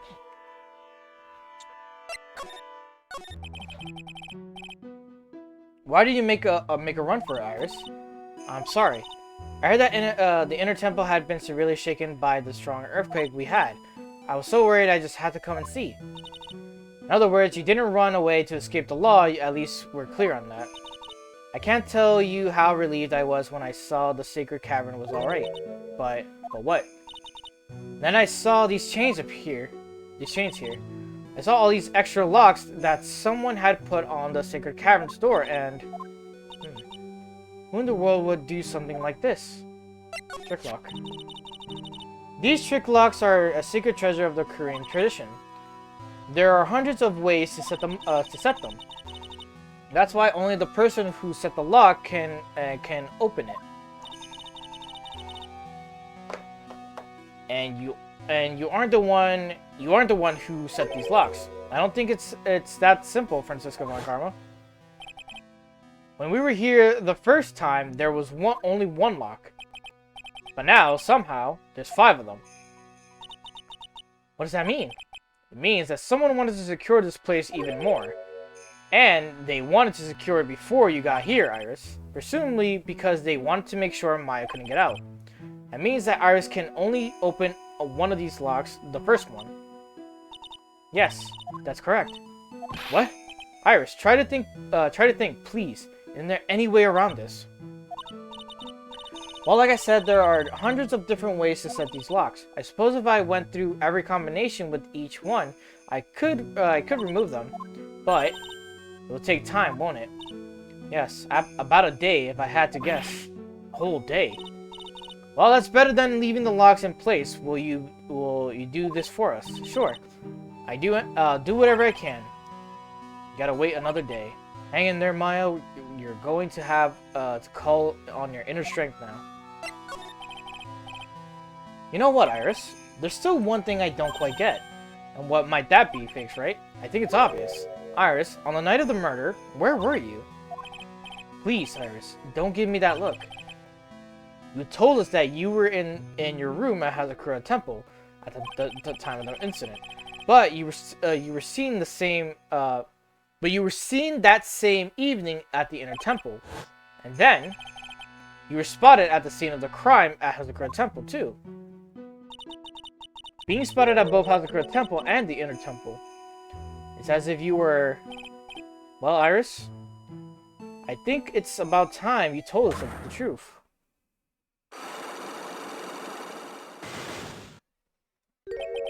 I knew it. There's something going on here that we don't know about.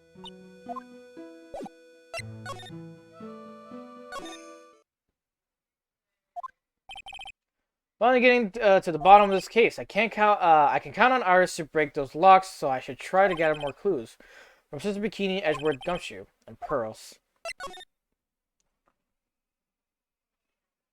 Go to Heavenly Hall first. Okay. It's weird that there's no one around all of a sudden. It sure gets quiet up here in the mountains when you're all on your own. Speaking of alone, I guess I should go check on the shack just down the path. Maybe I'll find Larry there, skulking.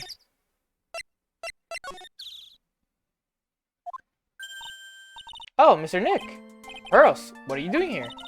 Nothing. What about Missing Maya? Is she alright? Well, we don't know yet. Oh, I see. Hey, what do you think you're doing here, Nick? Larry. This is the Loser's Shack, where losers get together to lose themselves. Hey, we find comfort in each other's failures, okay? You got a problem with that? Look, Mr. Nick, Mr. Larice did a picture of me. That's, great, Pearls. We're going to gather firewood now. We'll be cooking some half-rotten potatoes over a miserable little campfire. And stay out of it while you're... I don't believe this. Why can't he try getting fired up over becoming a better man? No one believes a word I say. Listen to me, Pearl. You don't want to trust this kind of guy, okay? He'll only let you down. Oh, Mystic Maya. Oh.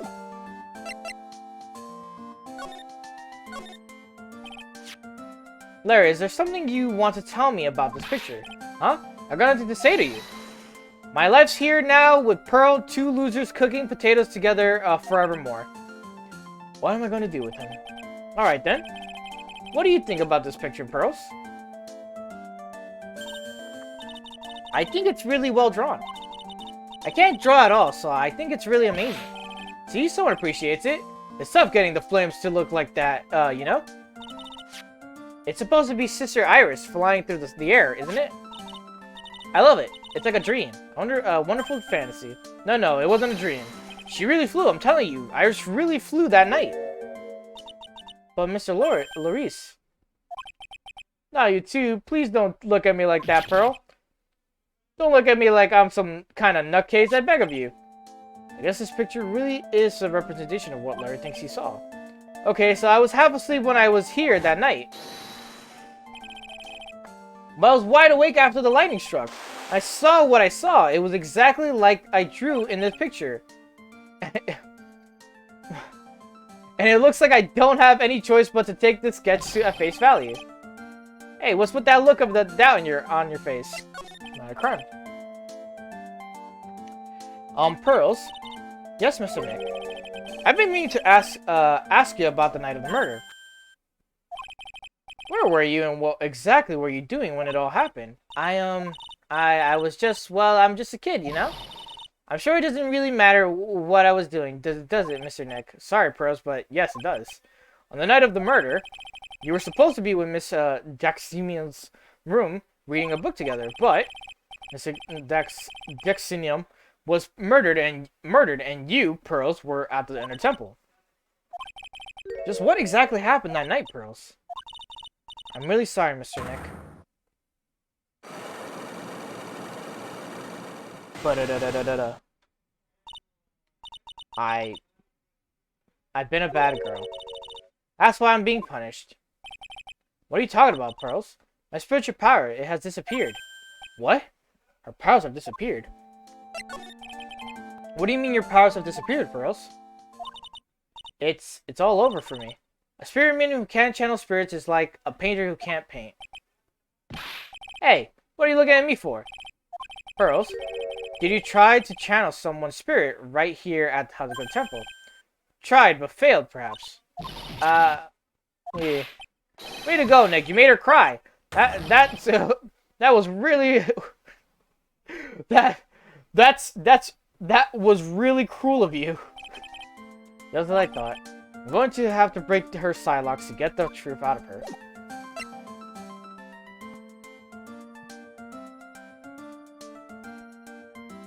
Alright. Main hall. Ooh, boy. Got some. I see lots of dialogue on this fucking text box here. Wonder if Sister Bikini is back at the main hall yet. I haven't seen Gumshoe around in a while either. Maybe they're having a cup of tea together somehow. I bet Gumshoe is Sister Bikini's type.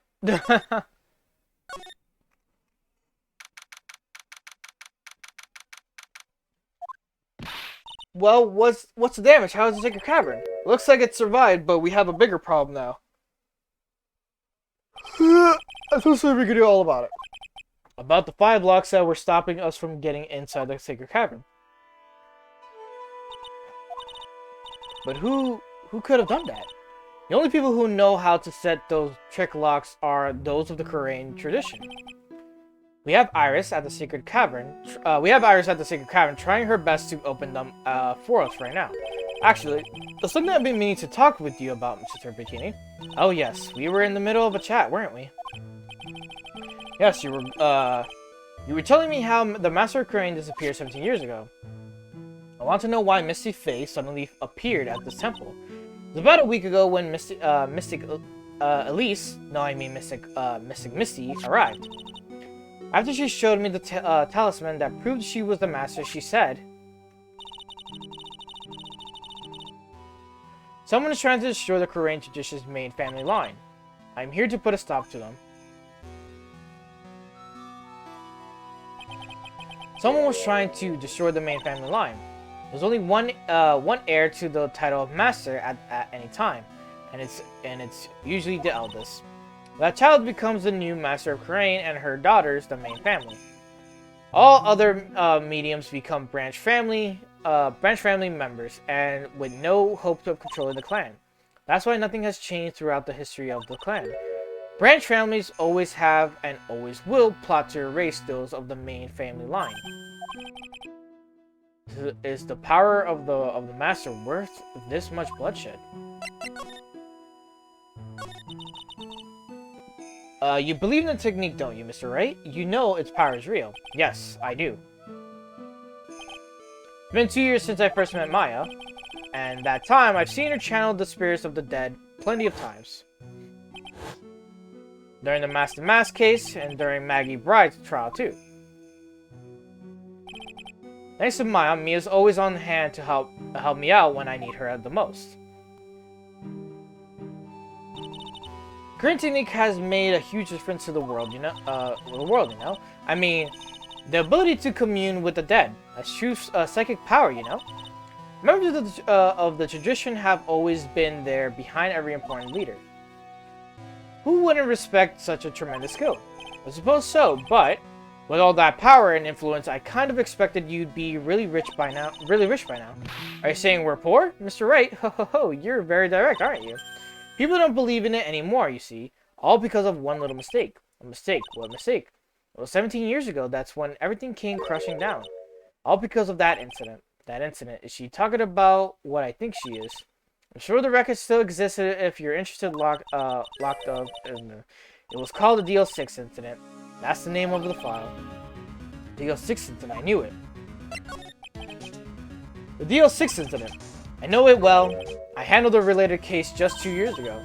Ah, that's right. So it was you who was the defense attorney on that case. Murder that took place 17 years ago. It was the first time in the country's history that police ever used a spirit medium. The idea was to channel the victim's spirit to learn the identity of the murderer, and the medium who performed the channeling was Misty Faye, Maya's mother. Through Misty's channeling, the name of the certain man surfaced. Armed with that as evidence, the investigators were spurred into action. But that man, he was found not guilty, wasn't he? That's right, he was. And the case remained a mystery. In other words, we failed. It was the first case that the world had ever seen the Korean tradition openly involved in. It was all over the media, the public, the judiciary, the people of Korean village. Everyone judged her. Everyone said Misty's powers were a sham. And then she just disappeared, vanished, and while everyone still thought of her as a fraud, but I know the truth. Misty Faye's spirit channeling wasn't a sham at all. Of course it wasn't. And since you managed to reveal the truth, we're finally making a comeback. The Korean tradition is starting to recover at last. But with the new master wielding the power of the clan, does she mean Maya?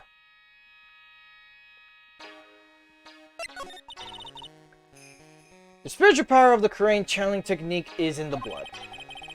Miles told me the exact same thing before.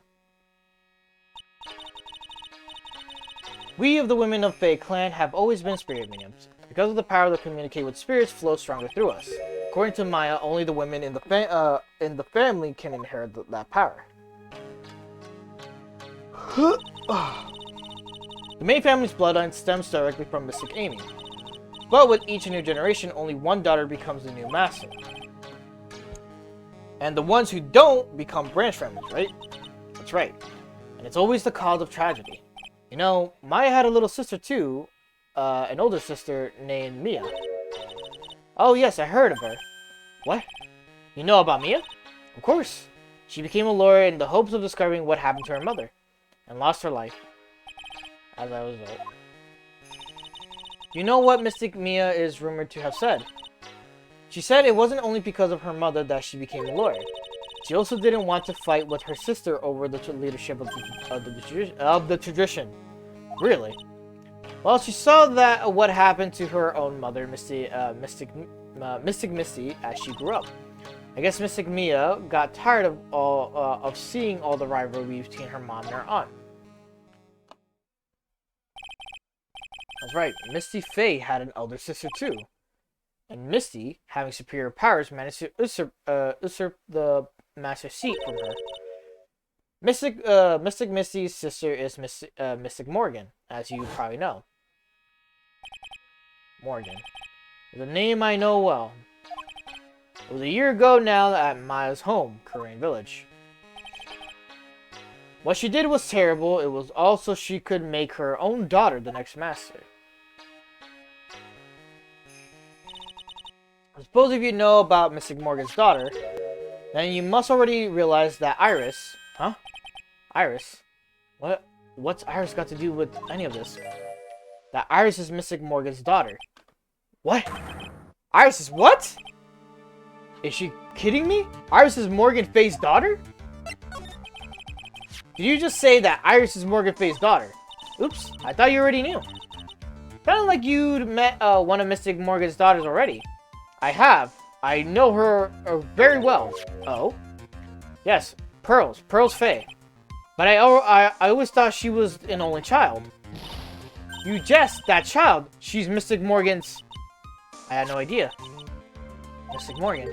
But she's in prison now, isn't she? Yes. Ever since she was found to be a co-conspirator in a murder case last year.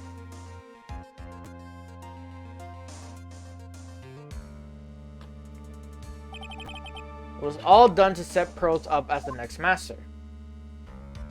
I'm not gonna lie, I did forget about this factor. I see. So I've been wrong all the time. Mystic Morgan had 3 daughters, not 2. Wait, what? 3? Yes, Iris, her twin sister, and Mystic Pearl. What? Twin sister? Oh, did you know? It all happened 20 years ago. After the clan leadership was taken from her by her sister, Mystic Morgan's life crumbled. It wasn't many years later that Korean's reputation hit an all-time low. When Mystic Morgan's husband realized his wife would never become the master, He left her and the village, taking their twin daughters with him. How awful. He was a jeweler, you know, and in the end, he remarried, and that's when it happened. He decided to give one of his girls up to be looked after by us here at the temple. Iris. That was Iris, you see. It's unbelievable. If Iris has a twin sister, could it be? Could you tell me one more thing, Sister Bikini? What was the name of Iris' sister? I'm sorry, Mr. Wright. I just can't remember. All I can recall is that her father was a jeweler. Well, that's a clue, I guess. A jeweler. Jeweler. Thank you very much. You helped clear up a lot of details. Pearls had 2 older sisters, huh? Yes, that's right. No doubt it was all because of Mrs. Morgan's anger towards the main family. Anger? What do you mean? Her twin daughters were taken from her by her jeweler husband. And even that couldn't destroy her dream that a child of hers would one day lead the clan. That's why she had pearls. It seems that the incident here was a result of Mystic Morgan's anger. It was able to break free of the bars that confined her. So Iris has a twin sister. The plot thickens. But this information will be useless unless I can flesh it out a bit. I need to ask more questions and get some more info. Oh my god, okay. That whole spiel is gone and out. Going to the courtyard now, okay.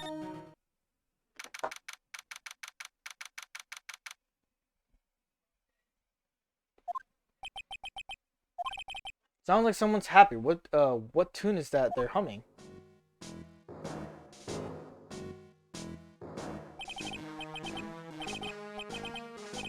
No motive, no crime. No motive, no crime. Sing it with me. No motive, no crime. I remember when we used to search in the challenge room in Korean. Oop, I love my job. Who cares if the clues that I find are no good? That's not what investigating is all about. The investigator investigates for the love of investigating. It's a passion. Good cares we have, good cares we lost. Good cases we have, good cases we lost. Along the way. I would have never guessed the Gumshoe was into reggae. Every case is gonna be airtight. Every case is gonna be airtight. Hey, pal. Oh, who, me? How long you been there? This guy here. Oh, okay. So what are you up to, detective? I'm investigating, pal. I made a promise to Mr. Edward. I promised I would find the real murder weapon. The real murder weapon. That barbed sword thing turned out to be a false lead, right? I'm giving it my best shot here, but I still haven't turned up any clues. I just found these weird scraps of paper. It looks like a letter or something. Doesn't seem to have anything to do with the cases, though. A letter.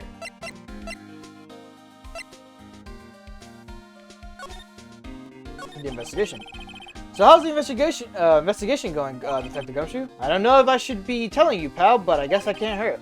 Looks like the murder took place in the Inner Temple Garden. And they're taking that bloody writing on the lantern pretty seriously back at HQ. What? You mean? I don't have the details, pal.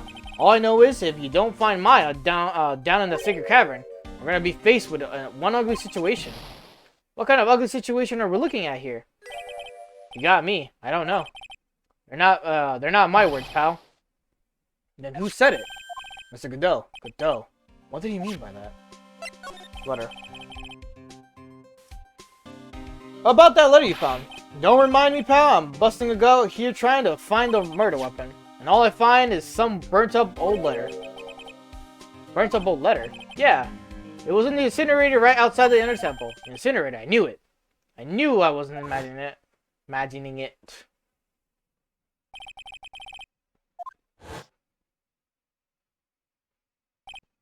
But after the incident, the snow was melted away, yada yada. What's up with you, pal? I've got it right here if you want to take a look. Can I? Do you mind? Sure, go nuts. I don't want it, pal. You can have it. So spirit mediums and masters and stuff, but I bet it's got no religion to the case. Spirit mediums. It's got to be important if I mention spirit mediums and masters. Better give it a good look over, looking over and some serious thought. Make sure you chunk it in the trash when you're done. Littering's a crime, pal. A murder weapon. Check the burnt letter. Be careful, blank. Once night falls, blank. Should be there, blank. Should be there, blank. As soon as you hear the lights out bell, you must channel her spirit. Leave everything up to her. My name is blank. She is our blank. The whole blank.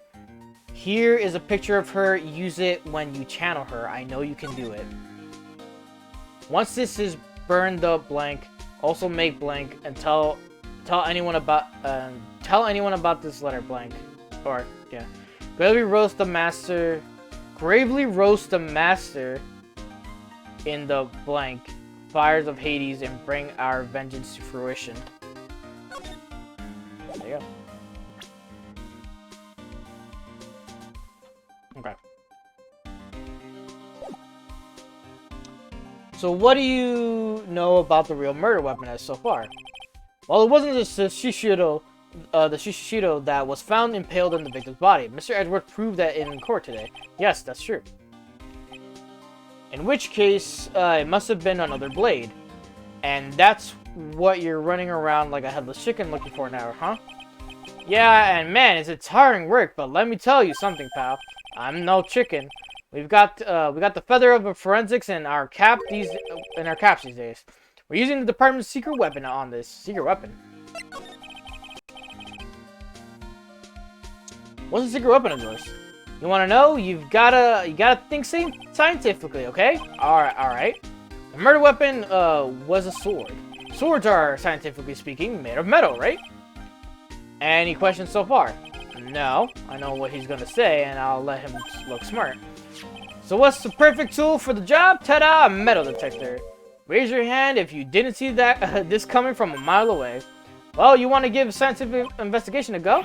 Huh? Me? I've been using this thing for hours now. It gets pretty boring after a while. Why don't you give it a try? I don't know. Should I help Detective Gumshoe out or not? And then you say, play forensics expert. And there you go. Come on, pal. It's good fun. I'm telling you. All right, then. I guess I'll give it a go. Like I said, this is the department's most advanced gadget, the absolute best. It's so sensitive you could make it cry. It's so high tech you could skydive off of it.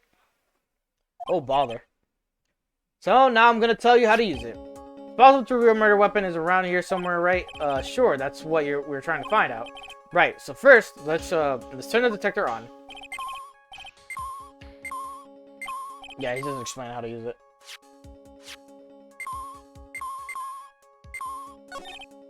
Doesn't look like there's anything here. Hey, pal, all you gotta do is, watch the detector and let it tell you. Alright? Oh, it's like higher up. This is Miss, Dexinium's staff, isn't it? Scientifically speaking, they're usually made out of wood.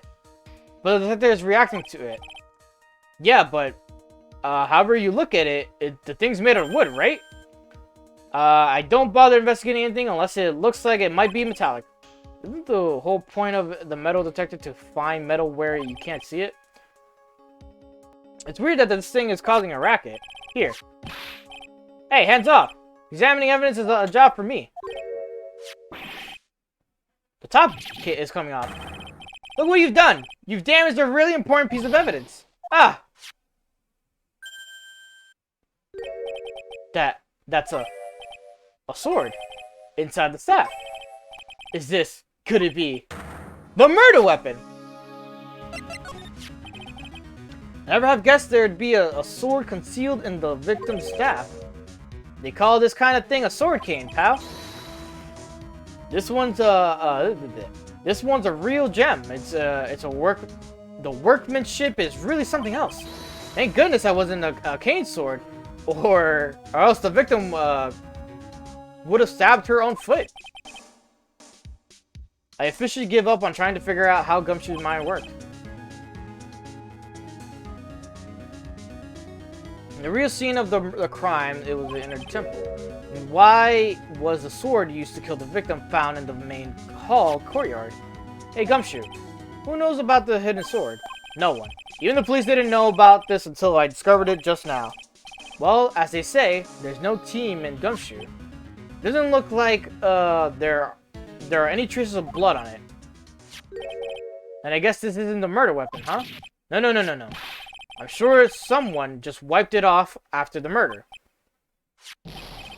Yeah, of course. This thing's definitely the murder weapon. Great job, pal. It's about the same length as the Shishido 2. This must be the murder weapon. Okay, I'm gonna run over to forensics. There's gotta be some traces of blood left, even if most of it has been wiped off. See you later, pal.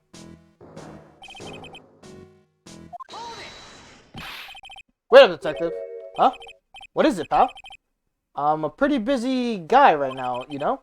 Going to get that stuff, the staff analyzed, right? Would you mind holding off for just a while, huh? What are you talking about, pal? Please. Just until we find Maya. Maya? What's this got to do with her? I don't know, but I'm starting to get the really bad feeling in the pit of my stomach. Oh, how so?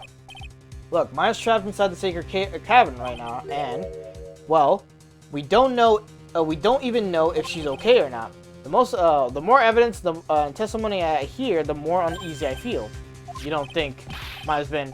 Please, detective, let's just wait until we can get inside the sacred cavern. You're looking kind of Viridian there. Okay, just stop it with the face, pal. One thing though, this staff's secret trick, let's keep it between you and me, alright? If it gets out that we knew about it and didn't say anything, we're finished. I understand. This is just a regular run-of-the-mill staff. You got me? You got it? Okay. Now you take good care of it, pal. Thank you, detective. Don't worry. She'll be fine. Gumshoe. You know, there's a place at the base of the mountain that has some really good pasta. How about I take you there when you find Maya, huh? Sure, thanks. I can't help but wonder, though, what was Elise Nixon doing with the staff like this in the first place? We can now move to the garden! Fucking A.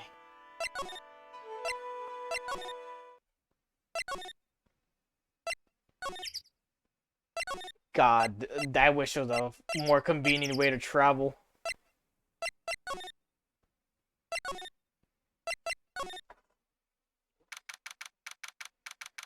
Oh boy, okay.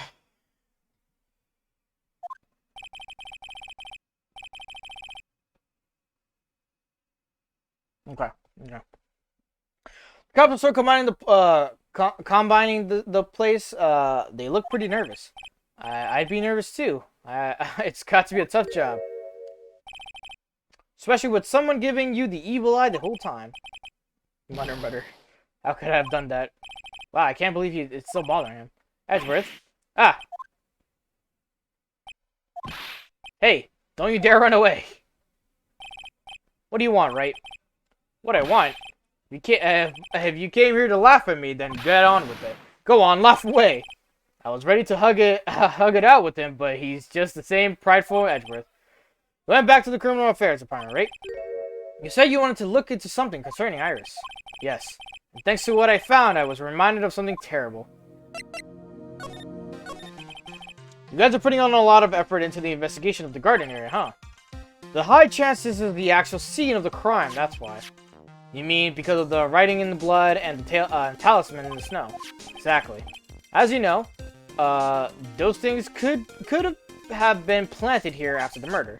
But surely you don't suspect. Maya do you? I'll just view everyone as a suspect, Maya as well as Iris. It's our job, right? So, I guess you still haven't gotten over your fear of earthquakes. No, though thankfully my nightmares have stopped. But still, if the ground gives even the slightest tremor, I find myself short of breath. 17 years ago, when we were still little school kids at the same elementary school, Edward found himself in the middle of a murder. It all started with that big quake that hit the courthouse.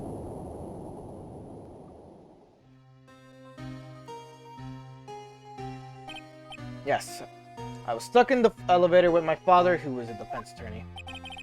We were deprived of oxygen and we passed out. That's when it happened. That single gunshot shattered my whole life. Lost everything that day, all because of that earthquake. My dreams, my family, and myself. It's been more than 17 years now. And that case was finally resolved 2 years ago, right? You think I don't know that?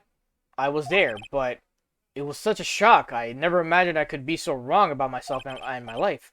I'm sorry, Wright. There's nothing else I can say. Not after you chose to become a lawyer for my sake, and not after you saved me. Edward, you're stronger than you think, so no more of this self-pity, okay? There was something that bothered me about her from the moment we met. I felt like I've seen her somewhere before. No, wait. Not somewhere. I felt like I'd seen her in court before. She went back to the Criminal Affairs Department to look into her for her file. Yes, I checked over every case file I've ever worked on. And I was right. I had seen her face before, 6 years ago. 6 years ago? It was my first appearance in the court, and as cases go, it was my worst nightmare.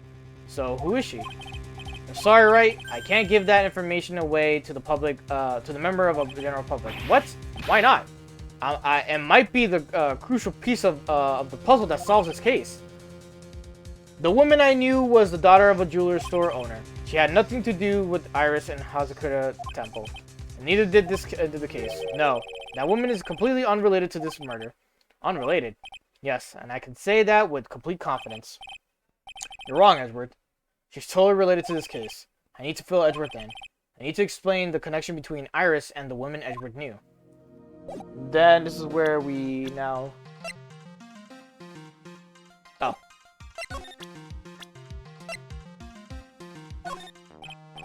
Hey, Edgeworth. Did you know that Iris had a twin sister? What? A twin? You can't be serious. Sister Bikini told me, but the problem is, she didn't know the name of this twin. There was nothing about Iris having a sister in the file that checked. Well, Iris was taken in by the temple when she was really young. Apparently, her sister was raised by her father, a jeweler, I think. A jeweler? Right? I just might know who this twin sister is, a sister of hers is. Had a feeling you'd say that. Let me guess. Her name is Dahlia Hawthorne, right?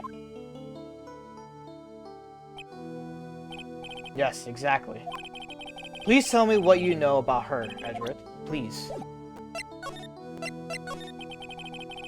It was my first court case 6 years ago. I was a greenhorn, and due to my inexperience, the defendant died. You're talking about Terry Falls, right? You know about that case. You're not the only one who noticed something about Iris and Dahlia Hawthorne. I checked one of Mia's old files from 6 years ago. Yes, Dahlia was the key witness in that case. Dahlia and Terry Falls conspired together to stage a fake kidnapping 11 years ago.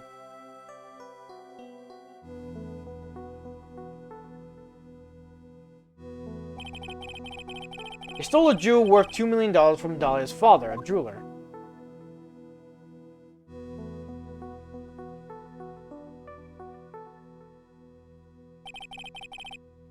Five years after that, she murdered her own sister, Valerie Hawthorne, to keep her from talking. Her sister. Well, her stepsister, actually. They weren't blood-related. Valerie was the only daughter of Dahlia's father's second wife. Oh, this is when she entered my life. The woman who tried to kill me.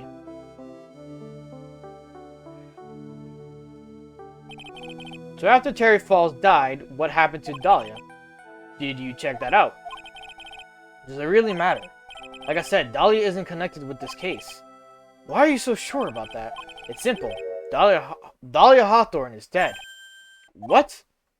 Well, her metabolic processes are a matter of interest only to historians, so to speak. Dahlia's death. What do you mean by Dahlia Hawthorne is dead, Edgeworth? Right. I must confess that in reading her file, I came to know of the murder case you were involved in during your college years. Dahlia Hawthorne was found guilty, thanks to the persistence of Mia Fey.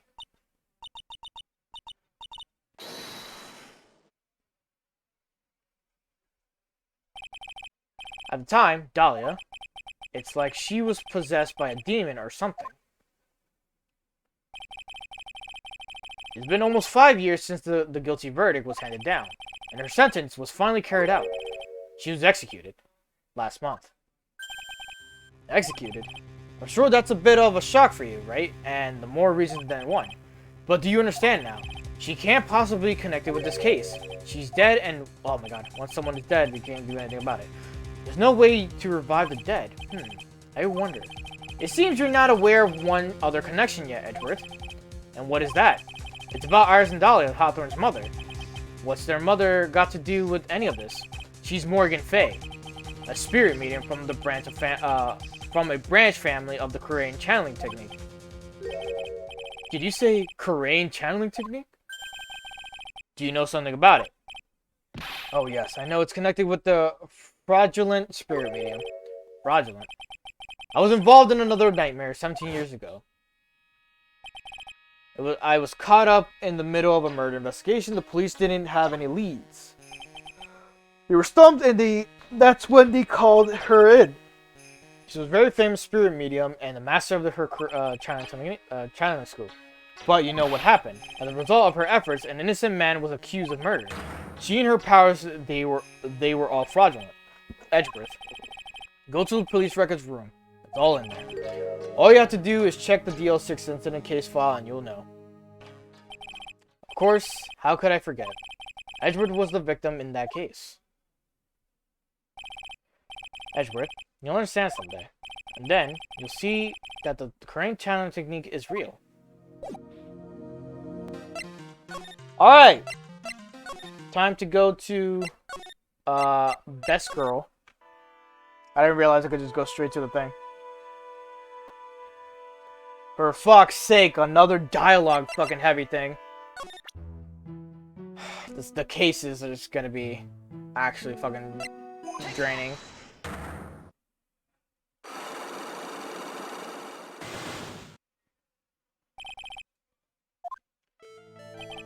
I think it's time you told the truth about what you were doing on that night.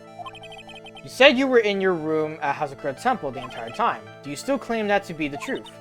Yes, that's where I was. Iris, I believe you're innocent. That's why I want to believe what you're telling me too, but I can't. Because the person saw you somewhere else on the night of the murder.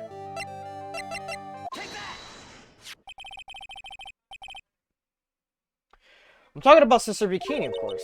Sister Bikini. Her testimony in court today was very clear. That night I was helping an acolyte with her training in her temple, but, well, as you can see, my back likes to act up violently. So I left Iris to help the acolyte and returned to the Hazakura Temple. Sister Bikini didn't just see you, she spoke with you. You two talked about Maya's training that night. So you see, Iris, you were there at the inner temple on the night of the murder. That's very impressive, Mr. Wright. The acolyte's actual training was due to start after 10 o'clock that night. I left the main hall early so I wouldn't be late. What time was that? Let me see. It takes about 20 minutes to walk between the main hall and the inner temple. So I would have left at about 9:40 p.m. I think. I'm sorry, Iris, but lying just doesn't suit you, huh? Now you say you left the main hall at 9:40 p.m., but what you say doesn't add up with this.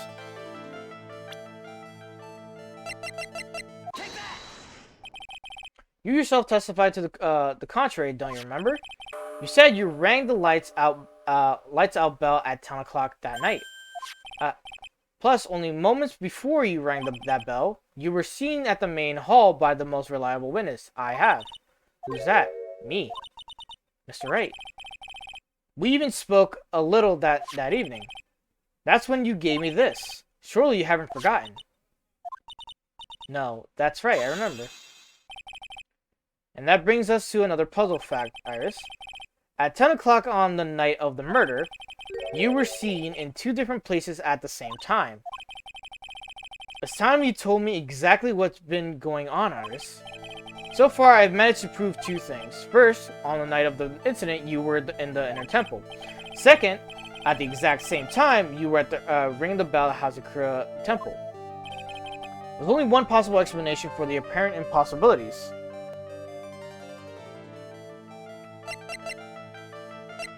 There are two of you. On the night of the incidents, you were seen in two different places at the same time, which means there must have been two of you. I can't think of any other explanation, Iris. But that's crazy. How could that be? There's only one of me. It's impossible. Impossible, I wonder. The way you're trembling certainly seems to suggest otherwise. You're seriously trying to suggest there's more than one of me. Then show me the evidence. Show me something that proves there is more than one of me. Your sister! I have a firm grasp of the situation now, Iris. You have a sister, don't you? A twin sister, perhaps. That's right. Dahlia Hawthorne, a woman I know only too well. I had no idea you knew of her. Very impressive, Mr. Wright. But she's no longer... Yes, I know. Her sentence was carried out recently, wasn't it? I'm sorry. Thank you. There's no need to explain now, is there, Iris? This second you, who was here at the temple on the night of the murder? It was your twin sister, Dahlia Hawthorne. But you just said it yourself a second ago. My sister's dead. Have you forgotten that? Have you forgotten this, Iris? This is the channeling dojo, a training ground of the Korean channeling technique. That night, someone channeled Dahlia's spirit, and you knew about it. And that's the secret you've been trying to hide from me.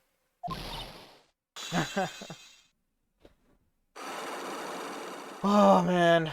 Oh, man, there's still more. This investigation portion is very long.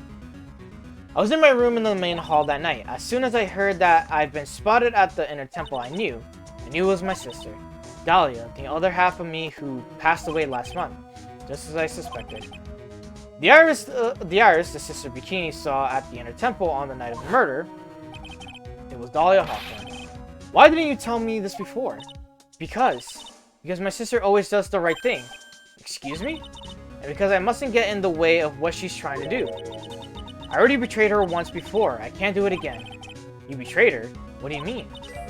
That's why I have to accept I may be found guilty, and it's the only way. What is she talking about? Betrayal. You know about it, don't you, Mr. Wright? About the fake kidnapping that took place here on Eagle Mountain 11 years ago. That was the start of it all. It's what started her down that twisted path.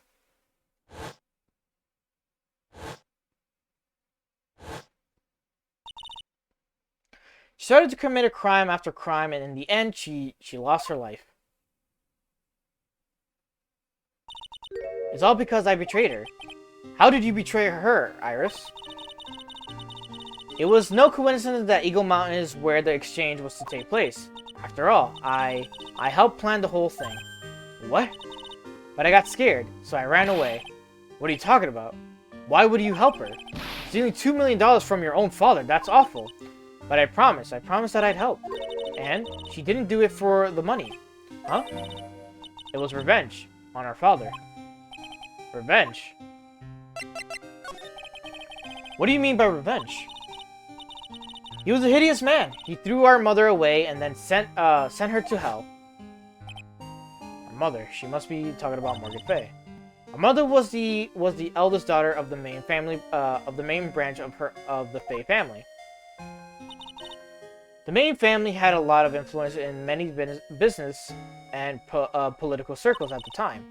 As the eldest daughter, our mother was set to inherit all of that as the next master. That's the reason our father married our mother in the first place, for power. But his plan backfired, because our mother's sister took it all from her. She took over as the master crane. That would be Misty Fay, Maya's mother. Before long, the credibility of Korean tradition hit rock bottom. The new master, Mystic Misty Fay, made a terrible mistake. It was during the investigation of the DL6 incident. After that happened, our father took me and my twin sister away, leaving our mother and our home behind. He hated the place, he said it was a hick dive, and that he had no reason to stay there. And that's when you came here to Hazakura Temple. Yes. The woman my father took, Wait, what? Yes, the woman my father took as his next wife already had a daughter, Valerie. I had no place in his new family, you see? Oh. And I haven't seen my mother once since then. Having the master's seat stolen from her and being rejected by her own family, I heard she's been very battered spiritually and emotionally. I think I'm finally beginning to see how the pieces fit together. I have asked her everything I can in my capacity as a prosecutor. This incident, everything related to it goes back to the history of the Fae clan. That's what it looks like.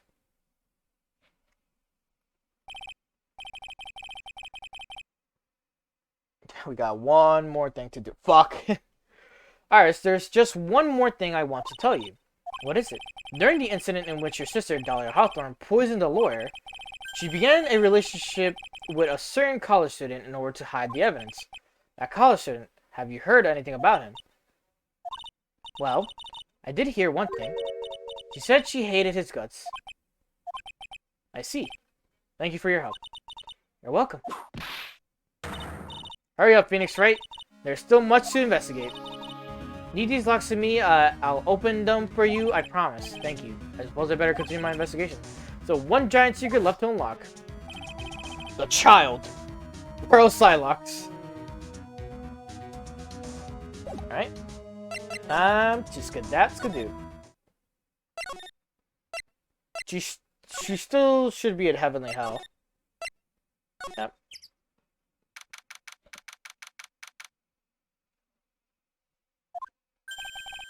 Look at that. They really did make a fire right in front of the shack. Oh, Mr. Nick. Ha! You're too late, Nick. If you came here for one of our potatoes, we already polished them all off. I think I've pretty much got all the evidence I need.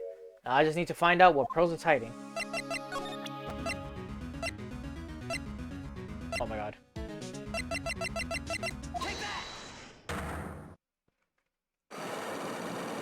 Whew!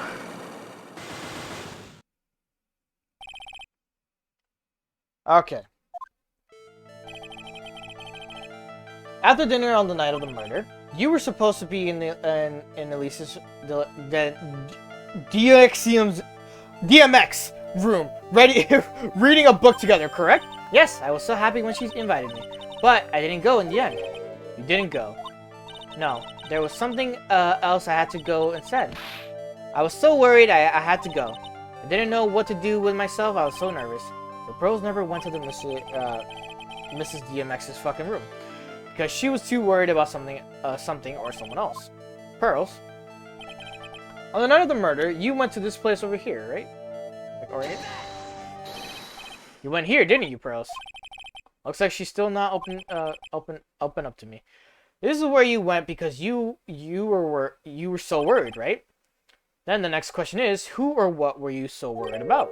Now I'm going to take a guess, and you can tell me if I'm right or wrong, okay? You mean you know? If I'm right, you will tell me the whole truth. Okay. You went to this place for one very simple reason, and that is this. Maya Fey. It's obvious what you were so worried about, Pearls. It was Maya, wasn't it? Ah. You knew the training Maya was undertaking was dangerous. After all, it was a special course. Sign up for the special course. Well, my, yeah, we got it. Sister Bikini scared you with what she said, didn't she? Because it was you who introduced Hazakura Temple to Maya in the first place. You felt responsible, didn't you? Thinking about what could happen to Mystic Maya made me more and more worried. I couldn't sit still at all. That's why I decided to go and find out how she was doing at the Inner Temple. And we're clear now that you went to the Inner Temple that night, Pearls. 4 hours and 40 minutes goes crazy. This is the final trilogy, or this is the final episode of the trilogy. This is like one of the longest trials, and for good reason. About what time was it when you headed over to the Inner Temple? It was probably around 9:30 when I left the main hall. I heard that real training was supposed to start at 10. I wanted to get there before I started, but there was so much snow, so I didn't get there until after 10 o'clock. Until after 10. How did you know what time it was? Because I heard the bell ringing for lights out. Did you hear the lights out bell? The House of Girl Temple bell's pretty small though, isn't it? You must have really good hearing. I was really trying to pick up the sound of that bell, that's all. I didn't want to miss it. That would be terrible. She was trying to hear the bell. Tell me, Pearls, why were you so worried about hearing the bell? Or that bell? Huh? Oh, I think I know why. The reason you were so worried about that bell was because of this. Take that! You were given some instructions to follow for the night, weren't you? I presume you recognize these pieces of paper. Ah! Where did you? In the incinerator at the inner temple. Pearls, you were following the instructions in this letter that night, weren't you? That's why you couldn't afford to miss the sound of the lights out bell. I'm speechless, Mr. Nick. You're amazing. The instructions that were found in the incinerator, I believe they were written for you, Pearls. For me, no. As you can see, a large portion of it has been burned, but the last section is still fairly legible.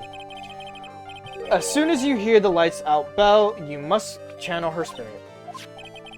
Who was it, Pearls? Whose spirit were you supposed to be channeling? Taking into account the author of the note and their purpose for the writing is, whose spirit would Pearls have been trying to channel? Don't overthink it, Phoenix. It's pretty obvious who Pearls was supposed to channel. The person you were trying to channel that night, Pearls, was Dahlia Hawthorne, wasn't it? That was the name that was in the letter. Ah. It's just as I suspected. Wasn't Iris who Sister Bikini met at the inner temple that night? It was Dahlia Hawthorne. Do you know anything about her, Pearls? Do you know what kind of woman Dahlia Hawthorne was? No. I never heard of anyone by that name before reading those instructions. Thought so. Pearls doesn't have a clue. She doesn't know that Dahlia is her sister. About the instructions in the letter I found, Pearls. Who wrote them? Whoever it was asked you to channel the spirit of someone you'd never heard of. You must have quite a lot of respect for them. After all, you followed their instructions without question. So here's my next question. Who wrote this set of instructions for you to follow?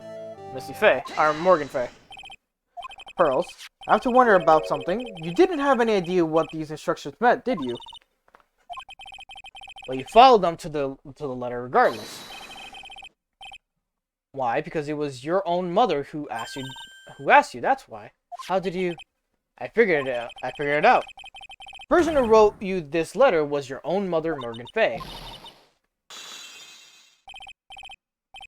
Alright, Pearls, it's time you started telling me the truth. Mr. Nick, why is she holding back from me? I don't like this. Don't underestimate me just because I'm a child, huh? You're trying to say I follow these instructions. I'd like to see some proof. What? Because I don't think you have any. He said she'd say anything rather than admit to carrying out those instructions. Guess I'll have to produce some more evidence than one more thing to do it. Alright, Pearls. We both know someone carried out these instructions on the night of the murder. But you're right, there's no evidence that proves it was you. I knew it. However, I do know that whoever did, it was a child. Huh? How do you know that? I couldn't have been an adult. No adult would make a simple mistake like that. A simple mistake? What do you mean by that? I'm sure you thought you were carefully following the instructions you'd been given, but you misunderstood some of the words. This evidence proves it. Oh my god, okay. It was you who splattered gravy on the hanging scroll, wasn't it? What? Why would I do something like that? Do you remember what was written in that letter? Gravely roast the master in the fires of Hades and bring our vengeance to fruition. You didn't know how to read the words gravely and roast, among others, right?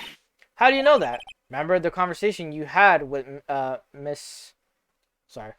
Miss DMX on the night of the murder. I've just been calling her Miss DMX now. Perhaps we could read some books together. Really? I'd love to. I'm not very good at reading. Haha, well then. Would you like to practice reading with me? Miss Elise, so for example, how do you read this? It says gravely. That's kind of a tough word. Sure, Miss DMX taught you how to read gravely and roast, but what she didn't teach you is what they meant.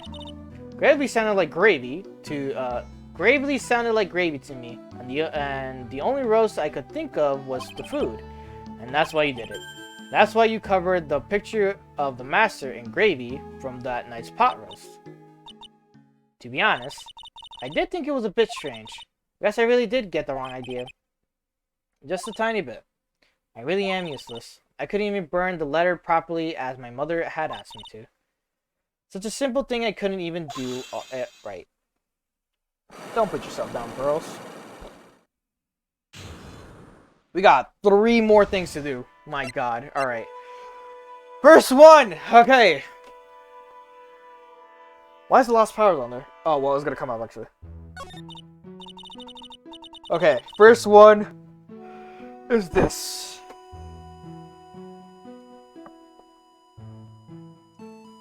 After dinner that night, I did go to the inner temple with a pot full of leftover gravy.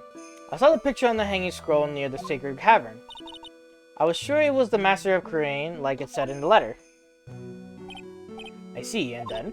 Well, it was already way past 10 when I got there because of all the snow, so I went to the inner temple guest area. Thought I could wait there until the training was over. Why didn't you just go to the training hall? Because Mystic Maya's main training had already started and I couldn't interrupt it. So I just stayed where I was and prayed for her to get through it. But then Pearls, did you fall asleep? I'm sorry, I didn't mean to. I just couldn't help it. Hey, don't worry about it, Pearls. Who cares if you fall asleep? I fell asleep waiting for Iris too. It happens. Anyway. Then you found yourself trapped at the inner temple. Yes, when I woke up, it was morning. I tried not to cry, but Dusky Bridge wasn't there anymore, and there was no one in the training hall. I thought everyone had left me because I overslept. I threw the letter into the incinerator, then I heated up the leftover gravy and left off some steam by chucking the gravy on the scroll while you cried.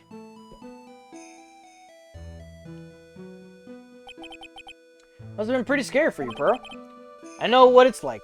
Nick used to leave me behind when I fell asleep at school, too. Don't equate something so trivial with her experience, Larry. Lost Powers.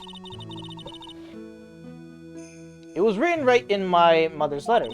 It said, as soon as you hear the lights out bell, you must channel her spirit. I was on my way over to the inner temple when I heard the bell ring. So you channeled Dahlia Hawthorne's spirit. So you channeled Dahlia Hawthorne's spirit. No, I tried, but I couldn't do it. You couldn't do it. I never failed at channeling someone. This is the first time it happened. I tried and tried and I tried. Yesterday in the morning, the whole time. But I just couldn't do it.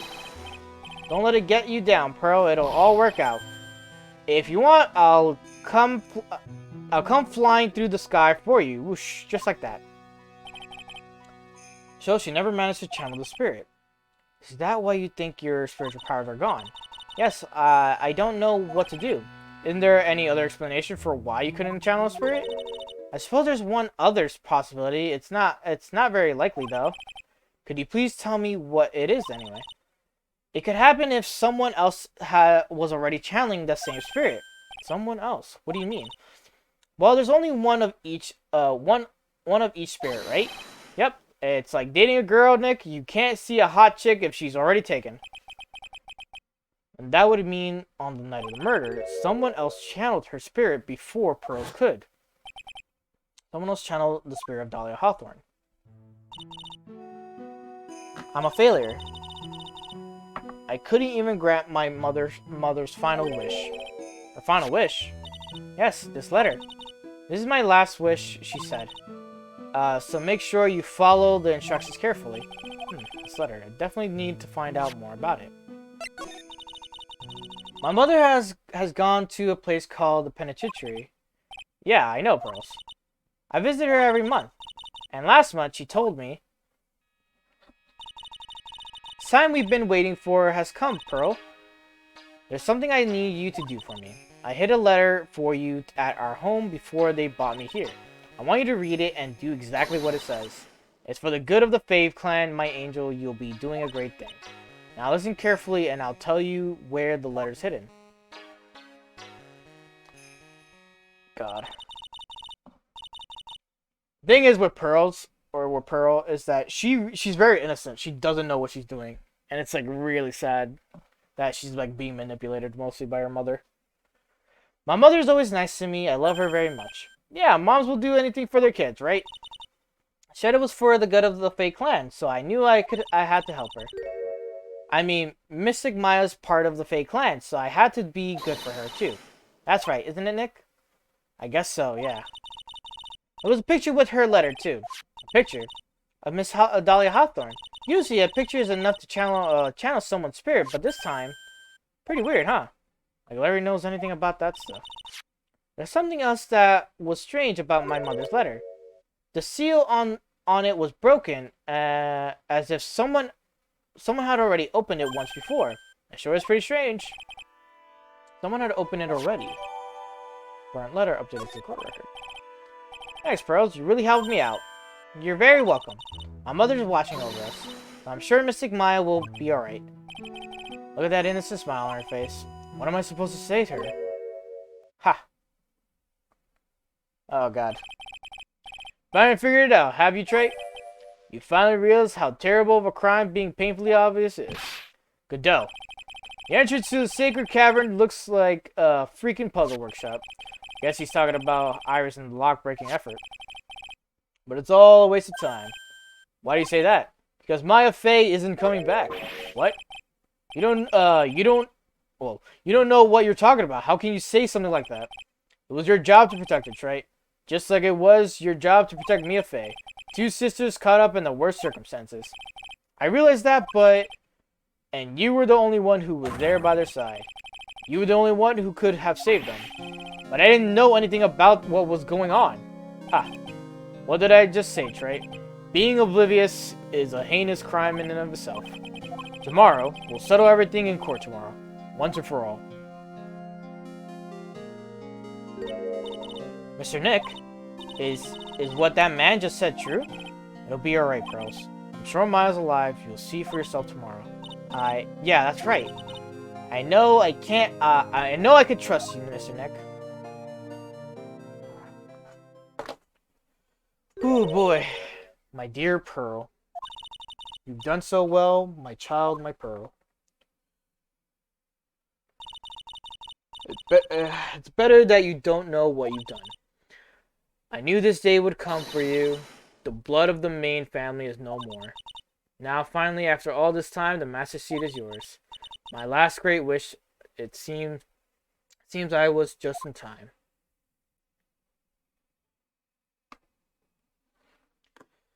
Oh my God, man. Here we are. Part 7 of 9. We literally have like 3 end trial parts. We got part 4-1, part 4-2, then part 4-3. Yikes. Big yikers. Good morning. Oh, are you by yourself? Ah, morning, bros. Mr. Nick, please tell me, what's going to happen to Missing Maya? I'm sorry, we don't know yet. The investigation is still going on, so I wasn't allowed to enter the inner temple. Oh, I see. So is Sister Iris still trying to remove those trick locks in the training hall? No, she's the defendant in this case, so she can't be at the inner temple. She's required to be here in court. Then how come she's not here in the defendant's lobby? I have to admit, it's kind of strange. If you're looking for Iris, she's in the prosecutor's lobby. Edgeworth. What's Iris doing over there? She's going over today's testimony with the prosecutor as we speak. Today's testimony? You heard me. Iris is going to be testifying as a witness for the prosecution. Wait, what? The prosecutor is squeezing her for a confession, or so I heard. Francisco von Karma, what are you up to? I know what you're thinking, but Francisca isn't going to be the prosecutor today. What? Then who is it? Who else would it be but Godot? Godot. Francisca is engaged in some important work at the Sacred Cavern. Sacred Cavern? You don't mean that she's... Exactly. She has been out there all night trying to remove those trigger locks. With the head nun's assistance, naturally. We estimate that the last of the locks should be taken care of in 3 hours. However, everything continues to go smoothly and we receive some good news. Yeah, thanks, Edward. Prosecutor Godot intends to nail the case shut today. Be prepared to fight like there's no tomorrow. You don't have to tell me that. Touché. I can already see it in your eyes. You're not the same fever-ridden, frantic maniac you were yesterday. It's strange. On the way here, I decided that today would be the day to end all of this. It's almost immediately after I made that decision, I felt myself getting stronger. Interesting. Maybe you pass your cold onto someone else, literally. And with that, I leave the rest in your capable hands, partner. Thanks.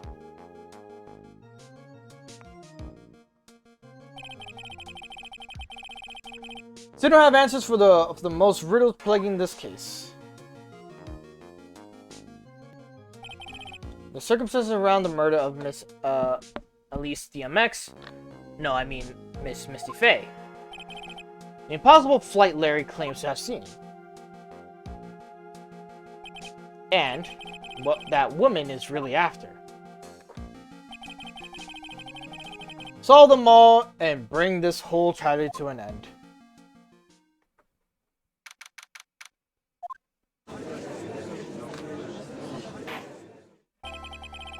Court is now in session for the trial of Iris of Hazakura Temple. Your Honor, what are you... Who? Me? Well, my little brother came to visit me in my chambers earlier this morning. All of a sudden, in a blink of an eye, he developed a scrouching fever and fainted. Therefore, I'll be standing in for him. I see, Your Honor. So, they're brothers. That explains a lot. My poor brother, he looked a bit pale, not to mention sad that he couldn't be here.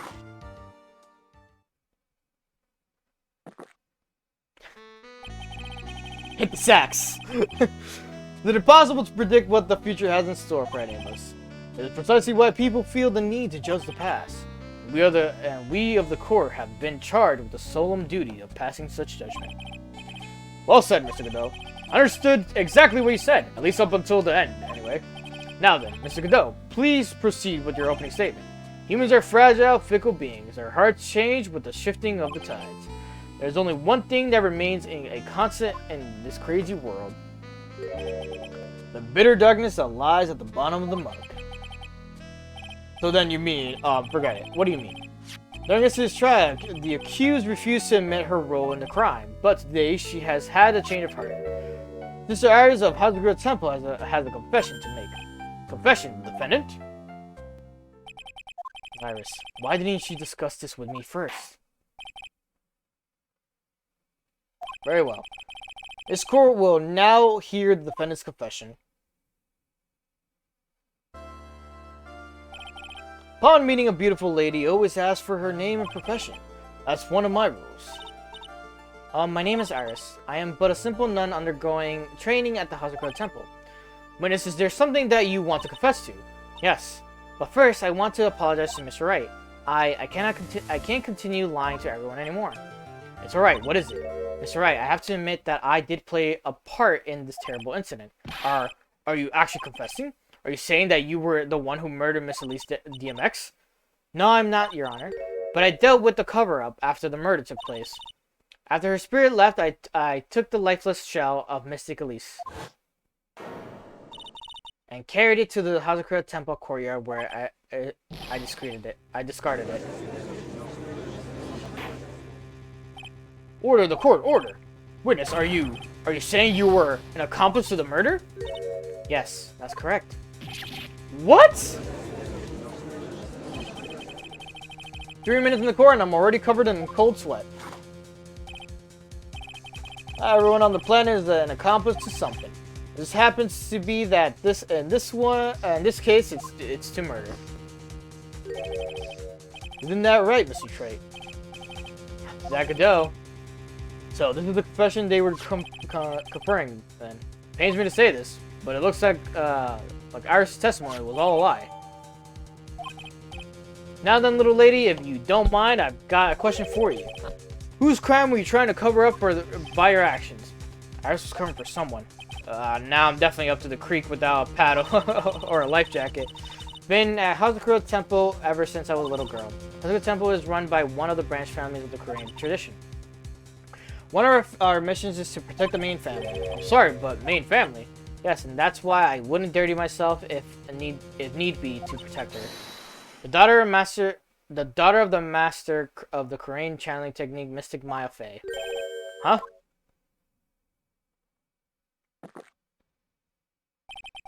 Wake up and smell the coffee, Trey. She's naming Maya? Order occurred. So not only did you witness the murder, you know the name of the murderer. I'm terribly sorry, but it's true. I saw her commit the crime with my very own eyes, and then I cleaned up the area to try to protect her. That's ridiculous! Oh my god. Frame for commenting until the appropriate time. Now, witness, let's hear your testimony. What exactly happened on the night of the crime? Yes, Your Honor. Thought I was prepared for the unexpected, but I never imagined the case would wind up going this way. I need water. Forgot to drink water.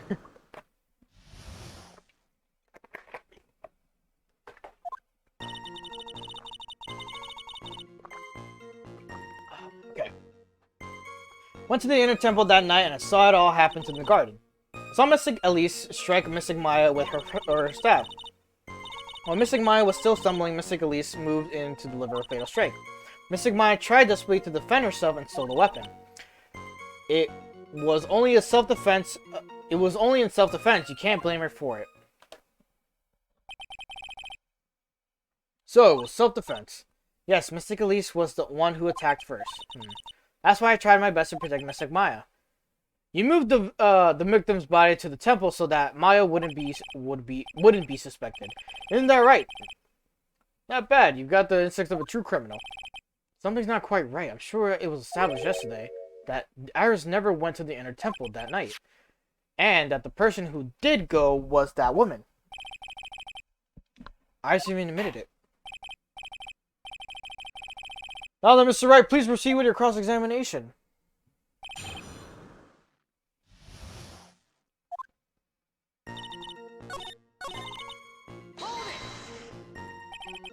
She moved in to deliver a final strike. Yes, I'm sure of it. She threw down her staff and reached into her robe for a weapon. Wait a minute. What was that? What was his weapon? It was some kind of dagger. A dagger, huh? And Elise DMX tried to stab her with this weapon to kill Miss Faye. Yes, exactly. Huh.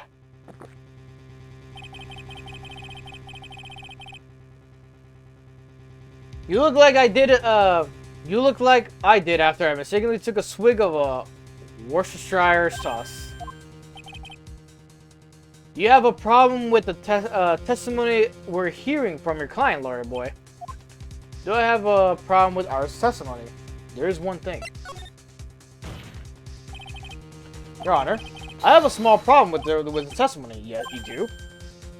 But this witness is your own client. Yes, well, nevertheless, that's fine. Witness, let's add your statement to the testimony. Yes, sir. Hey, just a minute. It's my job to say that.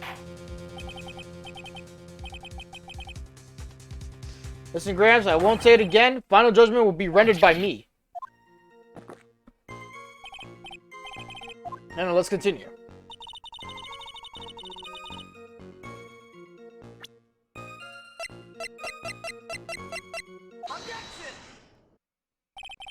Mr. Iris, there's something strange about your version of events. Huh? Miss DMX throwing her staff away makes no sense at all to me. But all you can do with a staff is hit someone. Not so you wouldn't know this, Mr. Iris, but the victim's staff had a special feature about it. As you can see, it's a sword. It's at least DMX really had wanted to kill Maya Fey, she wouldn't have needed to use a separate dagger. Not when she already had a beautiful blade in her hand already.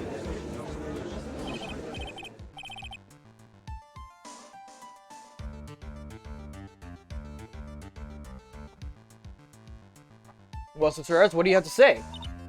That was an impressive bit of investigating, Wright. I never would have thought there was a sword hidden in that staff. But even so, how should I put this? A long sword is unwieldy, and thus quite ineffective in close quarters combat. Maybe that's why she chose the dagger over her blade. Well, anyway, the type of weapon she chose to use isn't what's important. The important thing is that she tried to kill Maya Fey. As long as there's nothing strange about that, there's no problem with her testimony. There is something strange about the whole testimony. Well, Mr. Wright, the prosecutor has a point. Very well, Your Honor. The defense will now present evidence that backs his argument. Mr. Wright, I have here another piece of evidence that shows that this testimony can't be trusted. Because Miss Elise DMX would never attempt to take the life of Maya Fey. Oh, wrong way.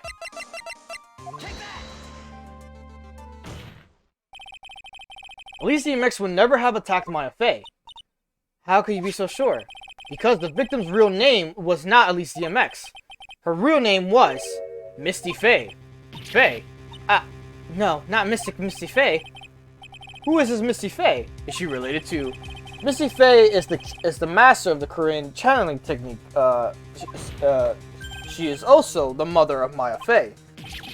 Are you serious? Is it really true, Mr. Wright? Was Elise DMX actually the great mystic Misty? There's no doubt about it. Looks like Iris had no idea. I can hardly believe it. The idea that she would try to kill her own daughter, one she hadn't seen in 17 years, perhaps the prosecution can offer some explanation for why she would do such a thing.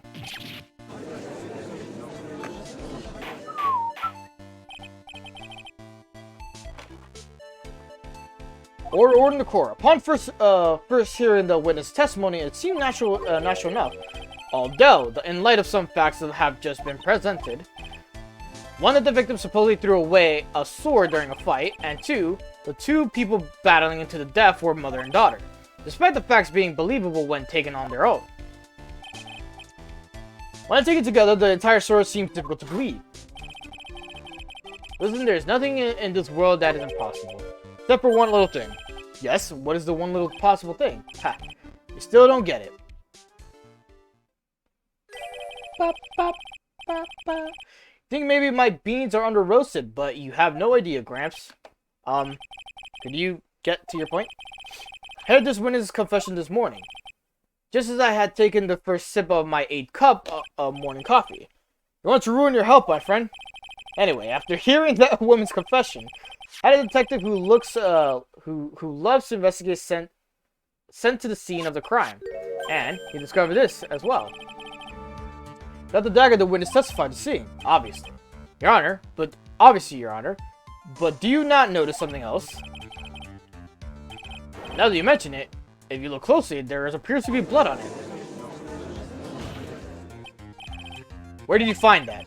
I didn't see that when I investigated the crime scene. Did you investigate the pine tree in the crime scene? Huh? The pine tree? The dagger was stuck in the backside of the pine tree when the last blow was struck, ending the violent battle between the two women. This little baby was thrown in the direction of the back of the pine tree, which means the blood on the dagger belongs to the victim, correct? Ha. Were you even listening to old man? I first heard this confession this morning. Just as I had taken the first sip of my 13th cup of morning coffee. Did you say it was your 8th just a minute ago?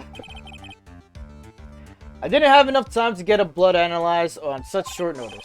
In any case, the court will accept the dagger as evidence. Furthermore, I ordered that a blood test to be performed on immediately. This is my sweetheart. Make sure you treat her right. Bailiff, get this piece of evidence to the crime lab for testing immediately. Now then, testimony we've just heard had numerous unbelievable aspects to it. However, after having found the very dagger the witness spoke of, I believe we can consider her testimony to be credible.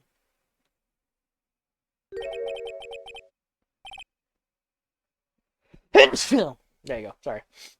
Cute girls never lie, ever. In any case, witness, If you could please testify again to this court. About what, Your Honor? About the incident you saw, the battle between the two women. Yes, Your Honor.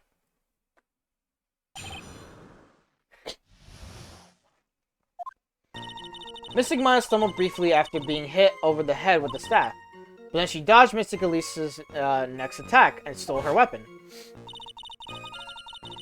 Suddenly, Mystic Elise was the one on the defense, with her back to the stone lantern.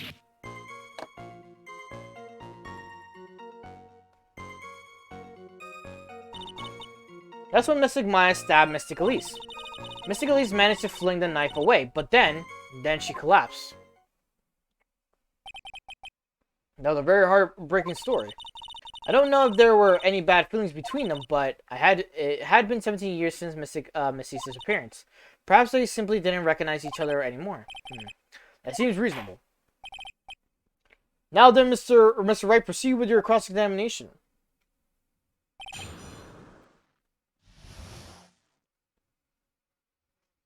Okay.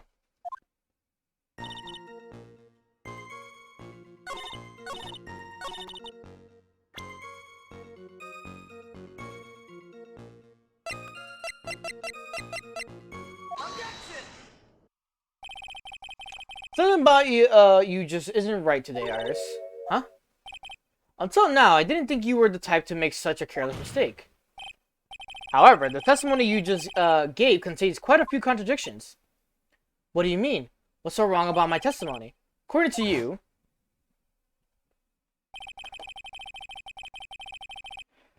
Maya Fey stabbed the victim while she had her back to the stone lantern, correct?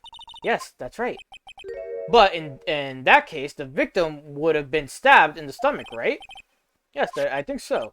But according to the autopsy report, the cause of death was due to blood loss from a stab wound to her back, or inner back. This proves that the victim was stabbed from behind, not from the front. Mr. Iris, it appears another seed of doubt has sprouted from your testimony.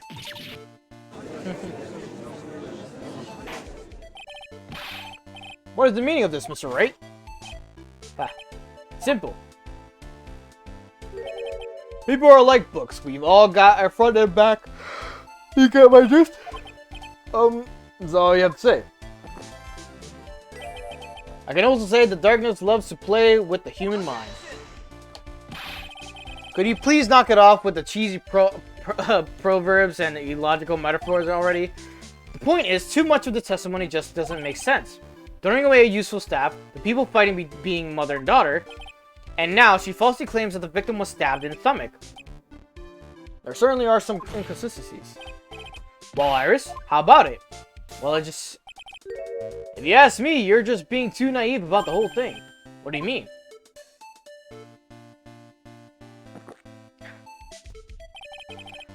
There are 253 distinct types of bitterness in coffee. But to pick out each one requires total concentration and to use all the senses. But you're really concentrating on what the witness actually said. Prosecutor Joe, explain yourself. The witness was quite oh my god. Unambiguous. Yes, unambiguous. About her own ambiguities when she said that the garden was dark and she couldn't see clearly. Human needs one thing to see clearly, and that is light. Light. By the way, did you know Hazakura has a rule that on nights when the acolyte is at the inner temple training, the stone lantern in the garden must be kept lit.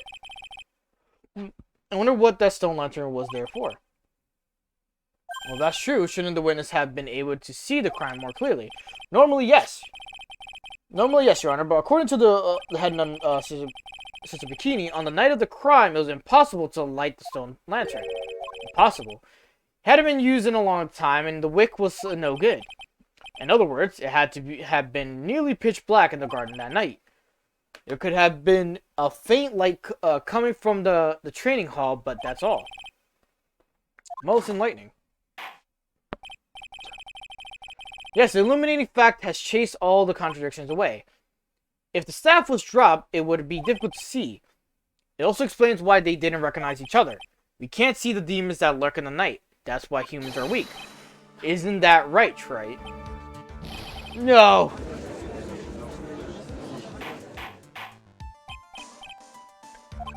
Ora. Here, let me present the stone lantern into evidence. Maybe it will rekindle the flame of truth in your mind. Why is the judge just sitting there with a look on his face? What's wrong, Your Honor? Was the flame too hot? This lantern, there's something written on it.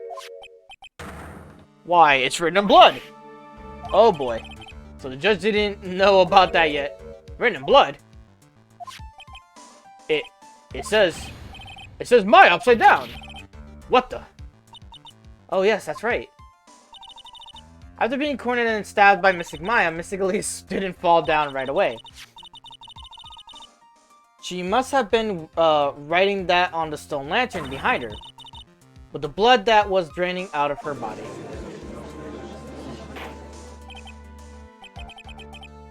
Certainly looks that way. Hang on just a minute. What are you all talking about? What do you mean, what are we talking about? We're talking about the message written in blood. Nonsense. This lantern, it's as clean as a whistle. Could it be he can't see the bloody writing on the wall? Now that I think of it, he did say something to me yesterday. My eyesight is pretty messed up. Even with these huge goggles on my head, I still can't see everything. So that's what he meant by that. In the case, this is obviously an important clue. We now know that the crime scene was dark, and that the victim scrawled this message on the stone lantern. Well, Mr. Godot, anything further? Mr. Godot. Okay then, let's move on. Godot's literally shaking, and somehow I don't think it's from caffeine overdose. I believe it has now been established that Miss DMX was killed by Maya Fey. That's just wrong. Now it's time to turn our attention to you. Yes, sir. After the victim died, you did something, didn't you? Let's hear it, we're all ears.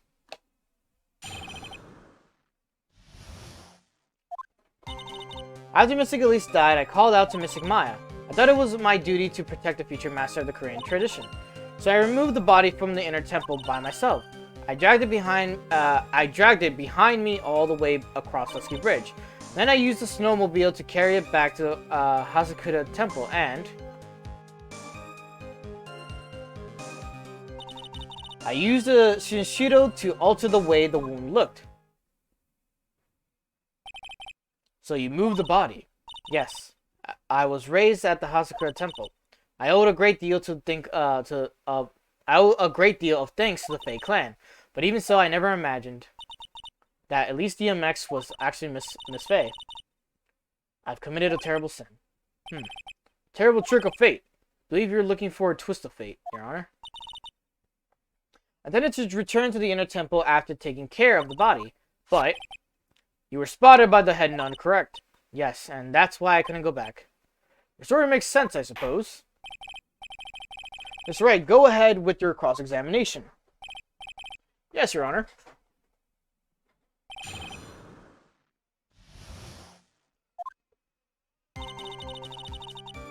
Two, three, 4, 5. The snowmobile. I knew that that would show up sooner or later. Yes, I had the key. I used the snowmobile to travel from Hazakura Temple to Dusky Bridge. This is the part that was in question the other day. Should I ask for more details?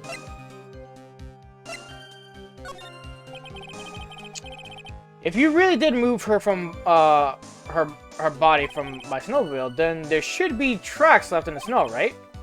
Well, yes, not sure you would expect tracks. This picture was presented at yesterday's trial. And these are the tracks from the ride. Yes, I think they are. But I can only see one set of tracks here. I don't see what's so strange about that. Snow was still falling from when I left Hazakura Temple. I see. Snow was still falling, huh? And then when the murder took place, it had already stopped.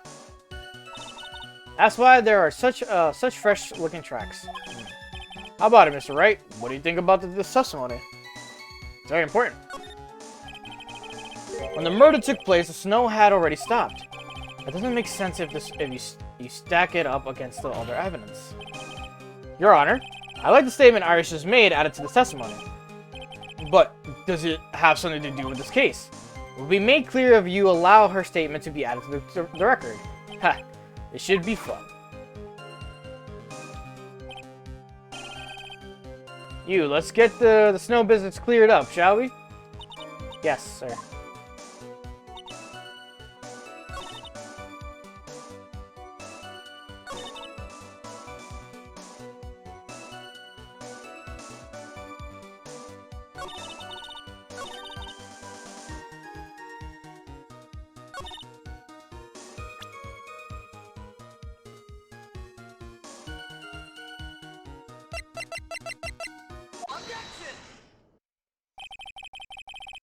You claim that the snow had already stopped when the murder occurred. But I'm sorry, Iris. That just isn't possible. What? This is the weather data from the night of the murder. According to this, the snow didn't stop until 10:50 p.m. But you couldn't have crossed the ski bridge at that time. Why do you say that? Because 5 minutes before the snow stopped, the ski bridge was struck by lightning and had caught on fire. What did you say? The bridge? It was on fire? You don't mean to say you didn't know about it? It was because of that lightning strike that the bridge burned down. What? But it can't. But it can't be. Looks like you still haven't figured it out. No matter how hard you try to deceive or conceal the truth, you can't pull the wool over the eyes of a real defense attorney. No!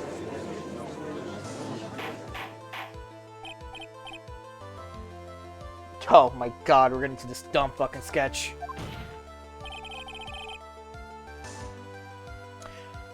Sorry. The bridge was already on fire when the incident took place. That's right, the inner temple was already totally cut off from the outside world.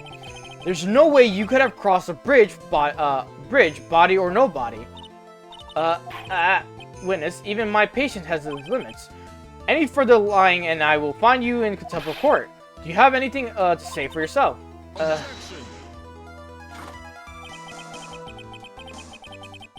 The only person here that is truly contemptible is you. Okay, that'll work. Old man. Me, how dare you? Whether this witness lied or not doesn't mean squat right now. Squat? The important thing now is to find out the truth, isn't that right? Yes, of course. Whether it was snowing or not snowing, or whether the bridge was burning or not, there are two facts that can't be disputed. First, the body of Elise DMX was discovered in the Hazakatama courtyard, and second, the head nun's bikini. Witness Iris desecrating Elise DMX's body. He makes a good point on both accounts. That's right. I'm not lying. What are you claiming this time? I wasn't myself all night, so my memories are still somewhat hazy. You have stood at this witness stand and testified this entire time. Are you telling us now that your memory of that night is hazy? It's only human to err. Or I don't know. If you're so perfect, right, maybe you could explain this for the court. What is it? When the murder happened, the bridge had already burnt down. But somehow the body traveled across the bridge and was found in the temple courtyard. Perhaps you have some kind of perfect explanation for this little magic trick. Ugh. Well, not exactly, no. I know there must be some other way she got across the burnt out bridge, but unless I can somehow demonstrate it, we'll never know the truth.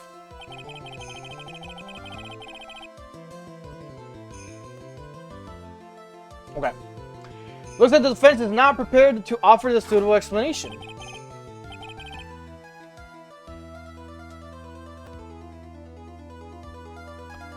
You see what I mean? In other words, sorry, I'm like rereading some shit on the side here. You're in no position to say that this lady's testimony isn't the truth. Ah.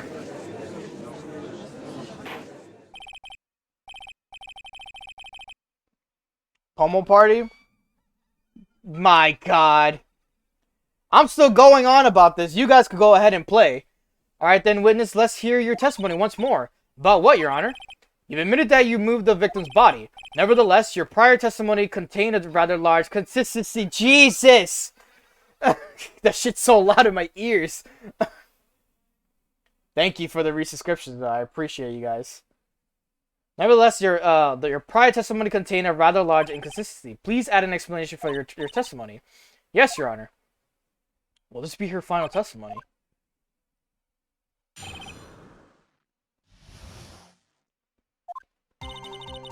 Other than walking over the bridge, there's no way to move the body. So I must have just gotten confused, I guess. Was the snow still falling, or had it stopped? Does it really matter that much? Or are you saying that there is a way to cross a burning bridge? So it's just a misunderstanding, I see. This is a photo of Dusky Bridge after it burned down from the lightning blast. It was taken on the morning after the incident.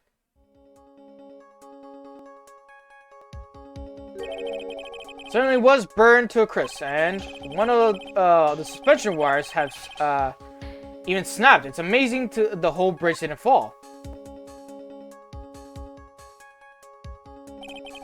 Clearly it would be impossible to carry a corpse across a bridge in this condition. Unless I do something to discredit that testimony, it's going to be deemed as the truth, and Maya will be accused of murder.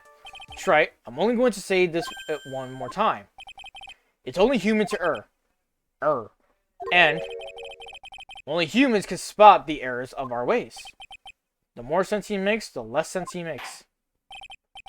Alright, Mr. Wright, please begin your final cross-examination. Oh boy, okay. Good. I'm glad it's on any, but good. Where's a dumb fucking picture?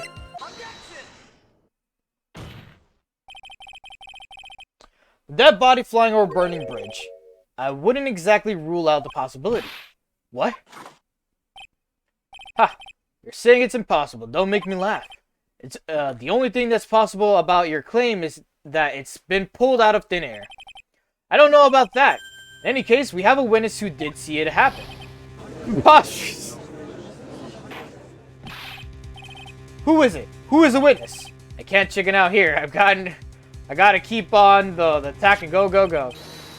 Miss Elise DMX, brilliant and highly gifted apprentice, Lawrence DMX. Ah! Hype train! Oh my god, there is a hype train! Wow! Thank you. You have a limited time to earn exclusive emotes. What exclusive emotes? I don't have exclusive emotes. What exclusive emotes? What? Level 3 hype train. I don't know what exclusive emotes is talking about. Wow, the hype train came out of nowhere. That shit scared me too. Where was I? Right. Elise DMX, brilliant, highly gifted apprentice, Lawrence Larice DMX. Brilliant, highly gifted apprentice. I will fucking mute you. Do not tempt me. Remember what he said in his testimony. That night he was at the Mountain Shack Heavenly Hell. And that's when he witnessed... I'm gonna call him back. Go ahead. And that's when he witnessed the event. I think I think you've all seen this sketch before. Exact drawing of what he witnessed that night. Are you serious? Today's not April Fool's Day, is it?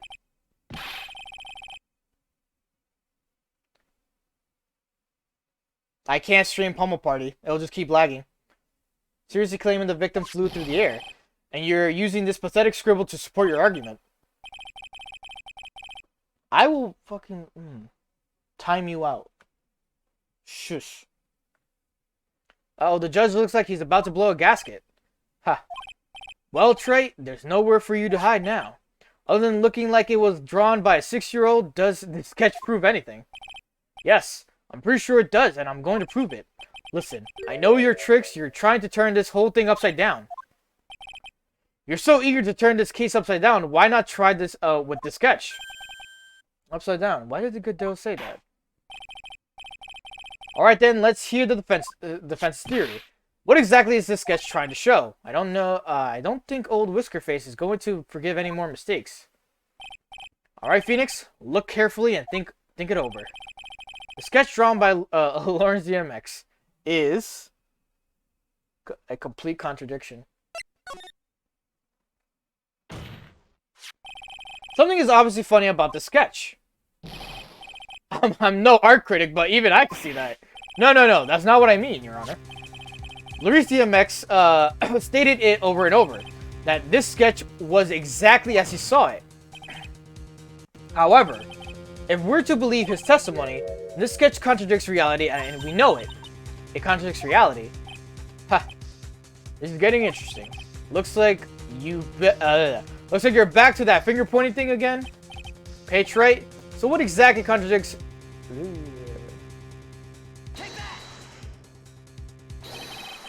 It's the wire connected to the bridge.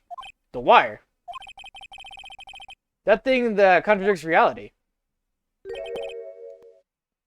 It is indeed. Then show us the realities it supposedly conflicts with. Show us something that will point out how the sketch contradicts reality. Fucking, what do I present now? Oh, the Dusky Bridge photo.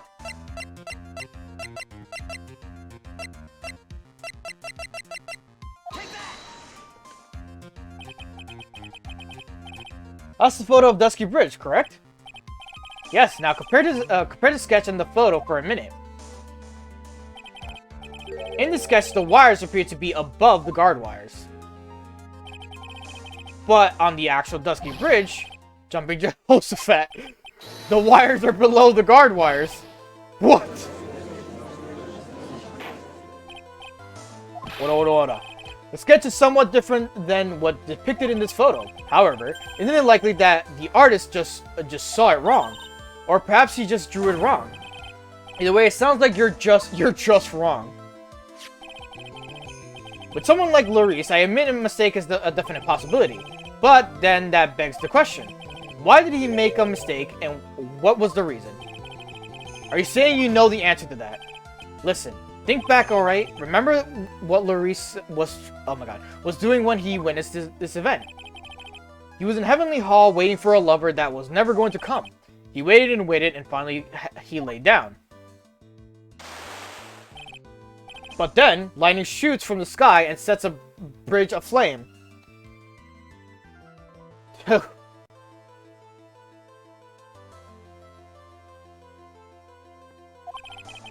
Now ponder what sort of position Larice must have been in that time.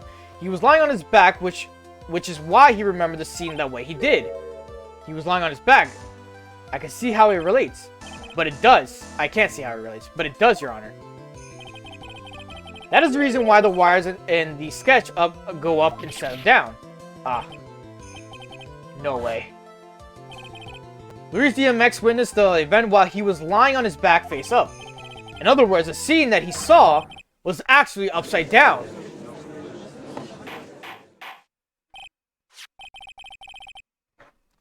So then, the sketch should actually... I think you finally get it, Your Honor. The correct way to view Larice DMX's sketch is like this. It is how it should actually look. The victim's body wasn't flying above the bridge. It was actually swinging below. That's right, just like the pendulum. Ridiculous, I think is what he said. Of all the things to say, a pendulum. The bridge was burning to a crisp, there was no way to get across it. But if the body had been found in the inner temple, it would have caused problems. This is where the criminal decided to take a gamble. They used the burning bridge to get the body across to the other side. And a pendulum was the only way to get it done. Let's think about this for a minute, shall we? Dusky Bridge is about 20 yards long, which means it's about that far from an inner temple to the opposite cliff. Yes, that sounds right. In order to cover that distance with a pendulum, you need a rope at least 10 yards long. To get a rope that long, you have to have a plan ahead. The lightning strike that night can only have been an accident. So it doesn't make sense that the culprit would have prepared the rope beforehand. So then, they didn't have to get the rope ready. The rope was already right in front of them. What? I'm saying that it was just a matter of using what was already there. In that case, Mr. Wright, please give us an explanation to support your theory.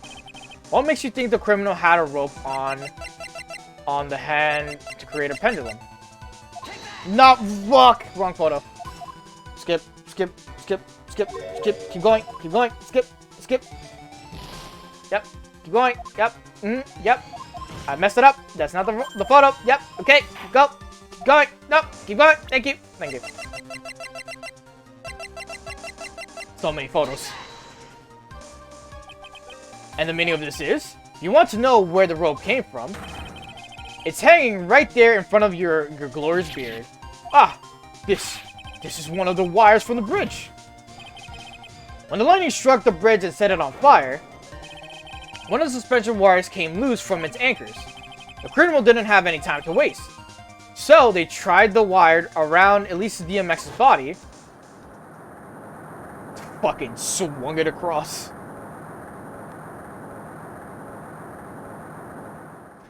Stupid fucking theory.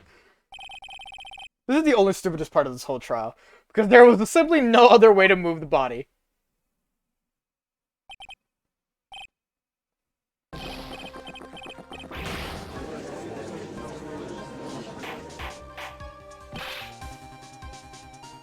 Mr. Godot. Seems that Mr. Godot is more focused on his coffee than answering my question. Seems that the odds of a rope being readily available were very high, so I suppose that it's not an impossibility after all. Possible or impossible, that's not a question we need to ask. There's only one question that they really happened. Right, I wonder if you can prove what happened to us. Do you have any actual evidence that the body was swung over like a pendulum?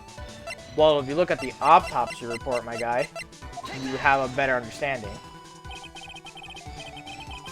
Before I present my evidence, let me review what we know so far. According to this photo of the wire snap, looking at the map, we can see that it's the one that was in the front of the inner temple. So then, that was the spot where the criminal... Yes, precisely. Now let us consider the body's movement by looking at the overhead map again. If the body was pushed from this point here, it would drop on the opposite bank at approximately this point. Did you say drop? Well, they must have failed to catch the body on the other bank. What makes you think something like that happened? Because I have evidence that suggests her body dropped some distance. What kind of evidence? Take a look at this autopsy report. It says here that her body fell about 10 feet after her death. 10 feet, huh?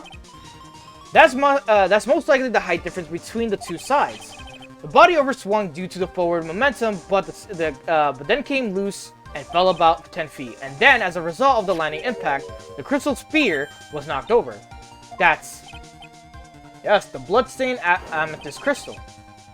It's the one that came off of Miss Elisa DMX's staff. And even more important is the place where the crystal sphere was found. Indeed, I believe it's already marked on the overhead map. The crystal was found... precisely, you heard her enough. The very spot where the pendulum would arrive and given the right amount of speed. It explains your theory quite well, Mr. Wright. You have provided us with a way to the body could have been moved that night. An impressive deduction, Mr. Wright. Most impressive. I thought the cold coffee might help you cool you down. What's the meaning of this, Mr. Godot?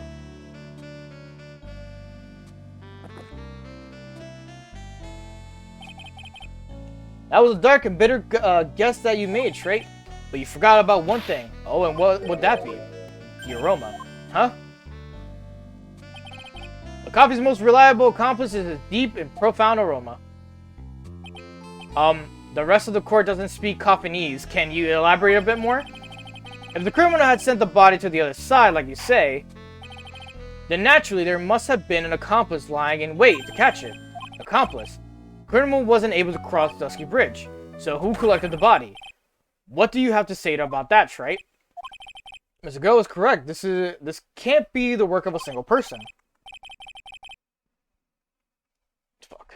Well, Mr. Wright, you know what you must do. Yes, Your Honor. The body couldn't have made it to Hazakura Temple without the accomplice. Very well done, if you please, Mr. Wright.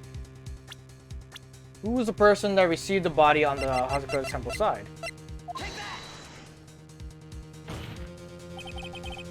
Can only be you, Miss Sister Iris. Huh? Ah, but I don't see why you're so surprised. The only way to transport the body from Dusky Bridge is by snowmobile. I said I can't stream it because it'll just be laggy the entire time.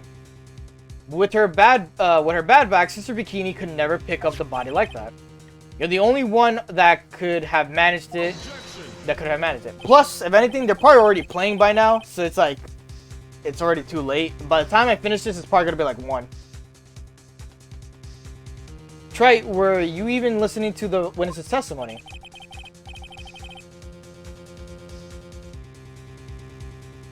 On the night of the crime, that little cutie pie was the cleanup duty in the inner temple garden after the murder bloodbath. I haven't forgotten, but have you, Mr. Godot? This witness has also seen in Hazakura Temple, desecrating the corpse of the victim. Strange indeed. It's almost as if on that night the defendant was the 2 different places at the same time. Sister Iris, let me ask you something. Why didn't you mention it when you first gave your testimony? Mention what? The pendulum, of course.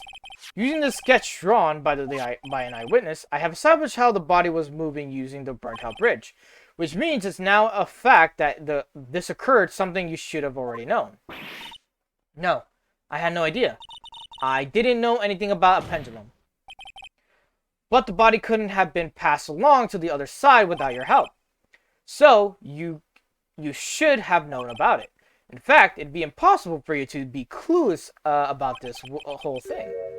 Unless you're not really Iris to begin with. What? How can you say that, Mr. Wright? What kind of nonsense is this? You're saying the witness isn't Iris of Hazakura Temple? Are you serious? Straight? You mean this woman is... There's no one besides Iris that could have received the corpse that night. Now I get it. Now I know why I've been sick to my stomach this whole trial. Why her whole demeanor changed so suddenly from yesterday. And why she's trying to pin this murder on Maya. The woman that's standing there as the witness stand, her real name is... Whoop, whoop.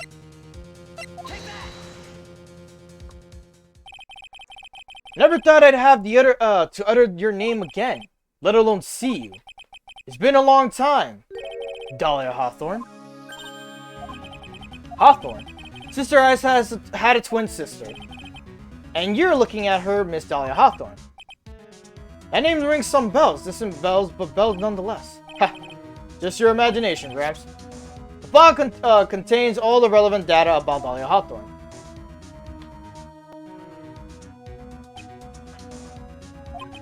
Oh yes, I remember now. The case 5 years ago. My name is Dahlia Hawthorne. I just want to say it's an honor for me to be here in your noble presence. The honor is all mine. No, the honor is all mine. But, according to this, Dahlia Hawthorne is already dead. It says her execution was carried out last month. So what? Death has no meaning in this courthouse.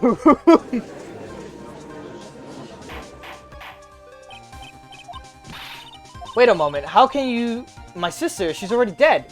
What kind of... You of all people should already understand, after all. The blood of the master of the Korean channeling technique flows within the body. The Korean channeling technique. Now, where have I heard that? That's right. You're not Dahlia Hawthorne herself. You're the spirit of Dahlia currently inhabiting the body of a spirit medium. What an exciting story. Exciting, but quite impossible. You're asking us to buy that Dahlia Hawthorne just happened to be channeled by someone. On the very night of the murder, to a temple where her twin sister Iris was. Well, you're going to put things that way, then yes. We're supposed to believe a coincidence like that just happens. Naturally, it was no coincidence. The whole thing was part of a plan from the very beginning. It's all written right here in the instructions. Ah, what's that? These instructions were written by your mother, Morgan Fay. A part of a plan called the Dahlia Hawthorne to be channeled. That night, there were 2 irises of Hazakura Temple. 2 of them. Even the time of the channeling was planned out. As soon as you hear the lights out bell, in other words, 10 p.m., however Iris was seen before dinner time. That means the Iris that was at dinner was the real Iris. And the Iris who gave me this hood in the main hall was also the real Iris.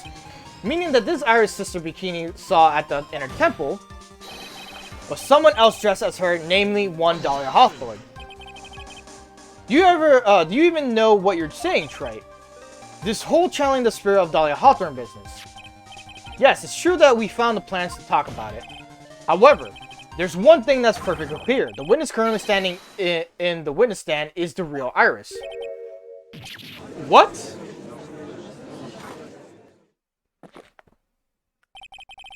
Calm down and remember what you know about the night of the crime. After meeting Sister Bikini and Dahlia Hawthorne that had been channeled, would have been stranded in the temple due to the lightning strike. Go do this whole fucking spiel again. It was later that the body was moved by a pendulum. That's right. Naturally, that would mean that the Iris received with the body was the real Iris. Are you with me so far? Yes. After being notified of what happened, the police came to Hazakura Temple's main hall. There, they found Iris in her room and arrested her. Ever since, she's been under police supervision at the detention center. What's up? Someone gifted you a sub. Hope you don't mind. Yes, I suppose I can't deny any of that. Ooh, thank goodness. It looks like he finally convinced. But something still seems off, way off. We're still not convinced that the Iris here is the same one from the other night. Ha! Suppose you're about to say something really ridiculous.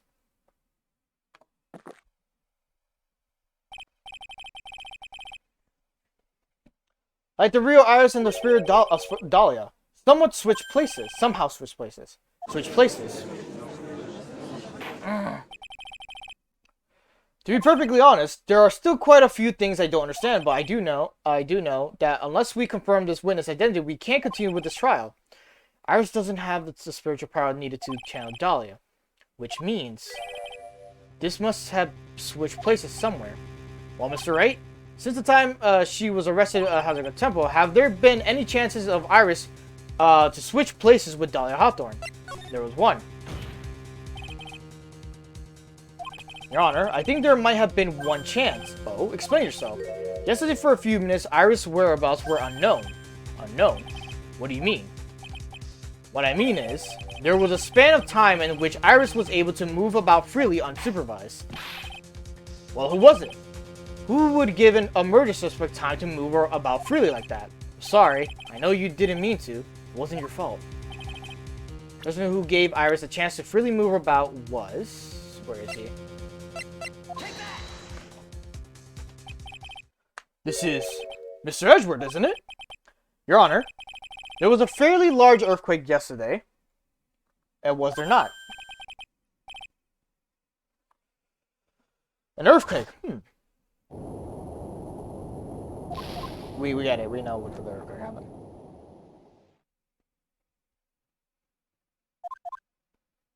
And then, yeah, that's when he was scared and she fled. Went to the inner temple right away. And it's true, Iris was already there. However, they had already switched places by this point in time.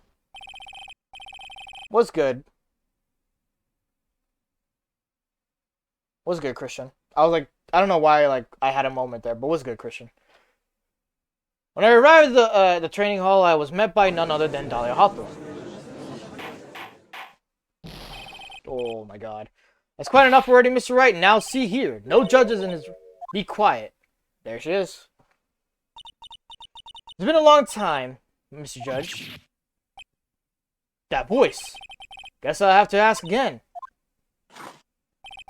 Upon meeting a beautiful lady, you always ask for her name and profession. That's one of my rules. Dahlia Hawthorne, and my current profession, permanently retired. Ha. So you're not going to bother hiding your identity anymore, huh? Why should I? After all, I'm dead. There's really nothing you can do to punish me. What is going on here? Dahlia Hawthorne. Never thought we'd meet again. And I never thought we'd meet like this. But this time, I'll end it for her. And for myself.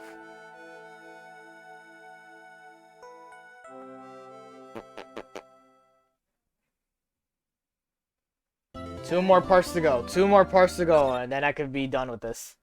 Then we could finally play the new everything.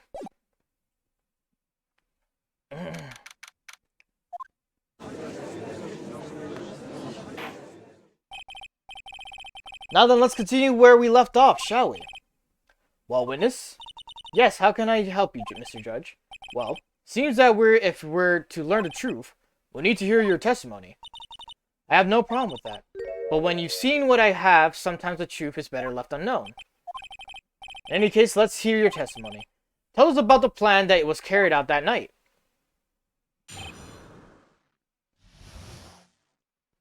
The whole plan began with my death. A stupid plan hatched by Morgan Fay to install her own daughter as the next master. For it to work, Maya Fay would first have to die. The idea was for me to kill Maya and then have the blame pinned on Iris. The plan went wrong, but it seems to have succeeded anyway. So that means you really are... Wait a minute. Did you just say the plan was to kill Maya Fay? Yes, you have a problem with that? Don't give us that nonsense. There's no way... Watch yourself, Trite. You got into a problem, solve it during a cross-examination. That's one of my rules. That was correct. And by the way, that's one of my rules as well. To kill Maya, could it be true? Alright. Woo! The whole plan began with my death. You have to press every statement, by the way. You were executed last month, correct? Yes, I was hanged, and it wasn't exactly pleasant. How did you manage to discuss the plan? When did you talk with Morgan Fay?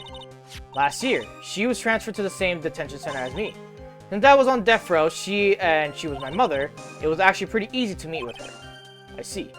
So that's when you discussed the plan. Ha. Are you crazy? At first, the woman was planning to kill me as well, even though I'm her own daughter. Ultimate Pearl Fay, the Master Crane. She's a cold, twisted woman. She thought she could finally regain her lost honor. The honor she lost when her younger sister Misty took her place as the Master. Ever since that day, she's been working on this plan. A plan, huh? You're talking about Pearl Fay, is that correct? Yes, though at first she had high hopes for the two of us. You and your twin sister, Iris. That's correct. Fortunately, neither of us had much spiritual power.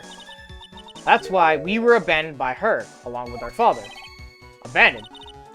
The only person I ever really cared about in my life was myself. My sister was a nuisance, so I convinced my father to leave her at an old temple. You mean Iris? Yes, my father remarried a woman who also had a daughter. The less children you have, the more money there is to go around, right? On top of that, my father had absolutely no interest in children in general. How horrible. The really horrible one was the woman, that bitter, vengeful woman. It was her stubbornness that gave birth to that child, Pearl Fay. She was born with an abundance of spiritual power, unfortunately for her. Morgan Fay heaped all of her broken hopes on dreams onto a poor child's back. All because of her pathetic dreams of her having her bloodline become the main family. But for it to work, Maya Fay would first have to die.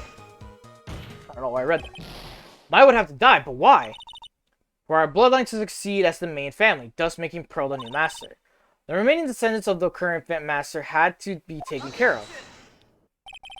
But Pearls would never agree to a plan like that. She adores Maya. How sad. You still don't get it, do you?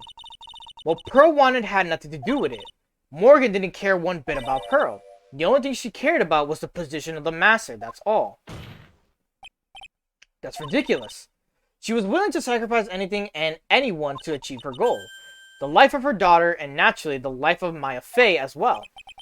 How could anyone do that? You're going to kill Maya. You were going to kill Maya. Pearl didn't need to know anything about it. All she had to do was to follow the instructions in the letter and channel me. Then I would have simply used her body and finished the job. In any case, I'm already dead, and there's nothing anyone of you can do about it, do to me. The plan was to blame the crime on your younger twin, on Sister Iris of Hazuka Temple. She and I look absolutely identical. No one could tell us apart. If someone were to witness me killing Maya, naturally they would think it was Iris that had done it. And the witness in this case was the head nun, Sister Bikini. No one would have guessed she was going to return to Hazakura Temple that night, but she wound up seeing Iris's crime anyway. But why did you want to pin the murder on Iris in the first place? She's your twin sister, isn't she? Twin sister? Don't make me laugh. She's nothing but a backstabber. I couldn't care less about her. Backstabber. You just don't understand. You never will. Anyway. Anyway. You think the plan was a success? You heard me, just as that woman had hoped. Maya Fey is dead. Now the title of Master will pass on to Pearl Fey. That's absurd. She's just trapped inside the sacred cavern. Really? You're as foolishly optimistic as ever, aren't you, my darling Feeny? Do you want to know the truth? Ever since we met, I despised you. Your sniveling naivety and your pathetic faith in other people. I just want to know one thing. What did you personally think of Morgan Fey's plan? I told you already, didn't I? It was a stupid plan. It had no point, no value other than fulfilling her own greedy desires. Yes, it was certainly nothing but to be proud of. That's how you feel. Why didn't you help why did you help her carry it out? Why would you do it? Why would you kill Maya? You may not understand it, but being the kind and gentle soul that you are, you may not be able to appreciate why someone like me would help a woman like that. So tell me, why? Isn't it obvious? I'm not like that woman. I only act on my own self-interest. The reason I helped her was for myself, for my own personal satisfaction. What did he say? So this woman, Dolly Hawthorne, she had her own reason for wanting Maya dead. Do you understand why I would kill Maya Fey for what my goal was? Whoo boy! Alright, now this is fucking constant visual novel shit. Could it be that your actual goal had nothing to do with Maya Fey herself? As I said, none of you have the power to punish me anyway, or anymore, because I'm already dead. Well, I had the same problem, you see. You can't punish the dead, and you can't take revenge against them either. You wanted to take revenge on someone. I was sentenced to die because of that woman, Mia Fey. I somehow knew this was it. I wanted to send her a message. It was at her hands that I suffered my first humiliation. I wanted her to feel the same pain she made me feel. Sadly, when I realized revenge was impossible, I gave up. And the reason it was impossible was it perhaps because Mia Fey had already died? Yes, and I realized there's only one way to take revenge against the dead. And how do you do that? Even when the body dies, the spirit, the ego, it lives on forever. I wanted to take away the person that Mia Fey loved most. I wanted to kill her with my own hands. That would be the one and only way I could take my revenge against Mia Fey. That was the reason I helped out with this woman's plans. Just for that, oh my god. For that, you would kill Maya? Your goal was no different than that of Morgan Fey. Okay. As they say, the apple doesn't fall far from the tree. What a crucial plan, cruel, cold, and heartless. Oh, what a cruel plan, I meant. Don't waste your time preaching to the dead. I've already told you there's not a thing you can do to me. That night, at about 9:30 p.m., I materialized into this world. I quickly pinned my hair up and put on a demon warding hood.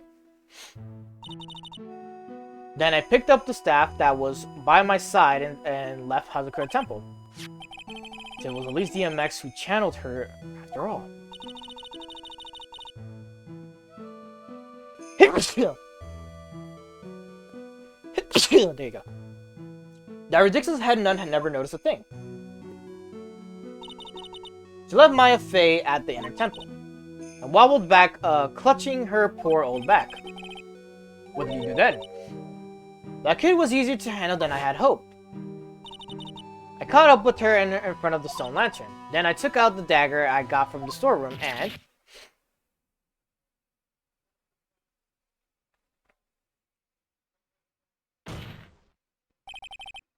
So then you're saying you stabbed Maya? It's strange, but I don't have a clear memory of what happened after that. What does that mean, no clear memory? I don't know. I think I was stabbed. You were stabbed? At the last minute, Maya Fey must have stabbed me, I'm sure of it. That's not like her at all. Maya wouldn't stab a French fry with a plastic fork.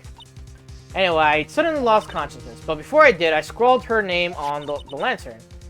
Just as I was passing out, I wrote Maya behind my back. I had hoped that it would cast suspicion on her.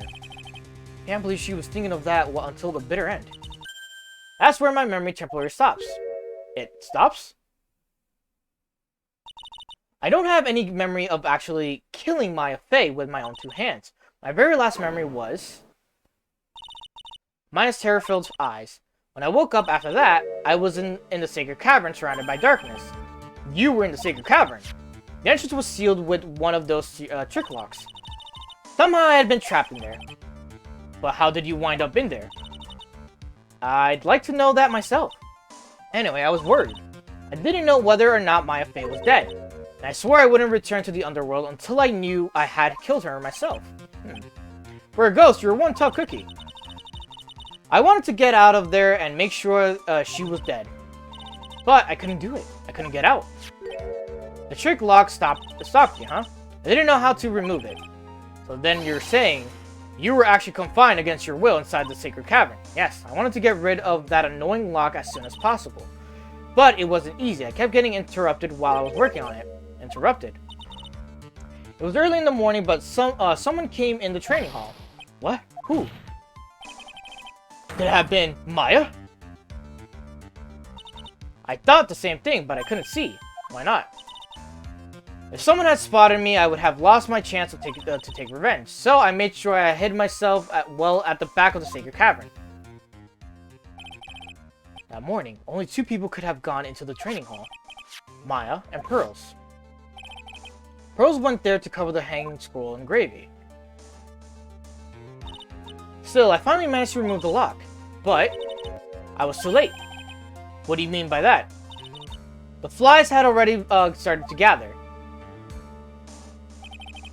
The bridge had been fixed and the police had started their investigation, correct? Naturally, I couldn't go out. So instead, I returned to the cavern and put the lock back on myself. I realized I wouldn't get a chance to see Maya's corpse as I had hoped. But just then, Lady Luck showed up. Lady Luck. After the big earthquake, she showed up all by herself. The real Iris. She said she'd come to make sure the sacred cavern was alright, stupid girl. I came out from the sacred cavern and got a feel for the situation.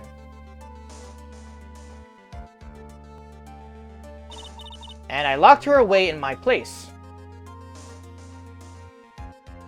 So that's where Iris is. I'd finally learned exactly what had happened.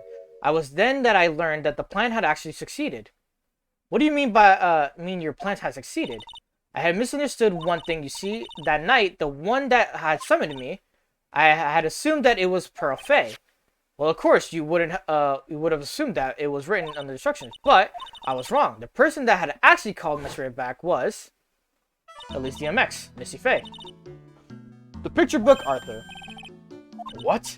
Well, that's really the only possibility, isn't it? After I lost consciousness in the garden, it was her body that was left lying there. Lying there.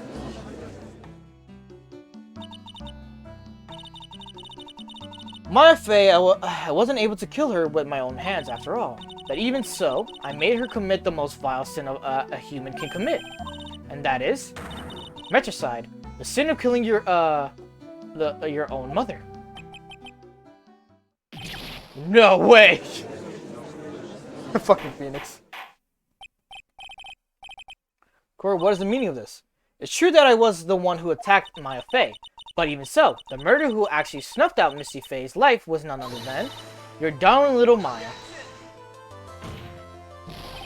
Ridiculous. That's nonsense. Are you sure about that? Just think about it.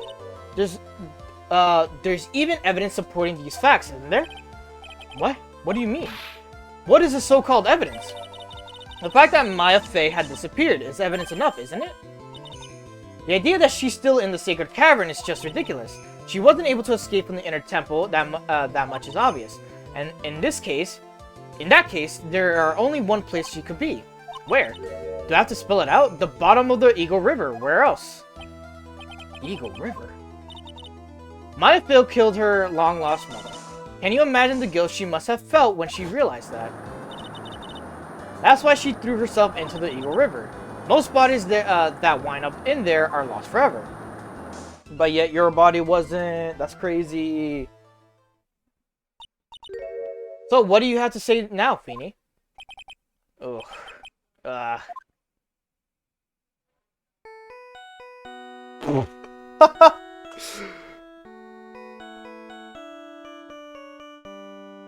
Good ringtone.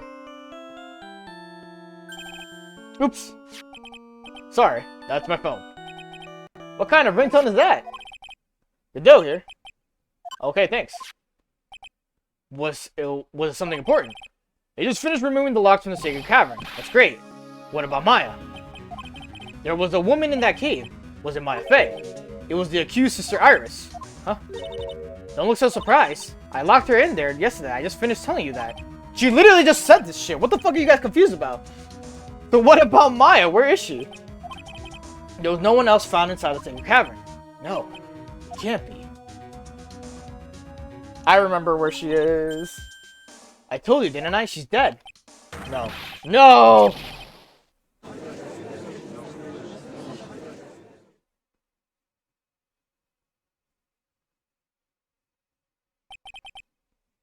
Seems that this case has come to an end, a tragic end.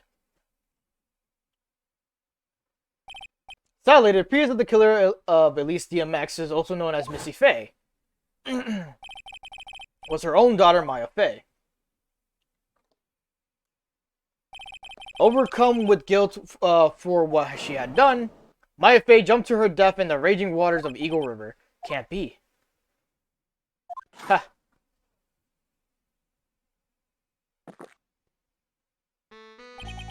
Trey, have you ever heard this one?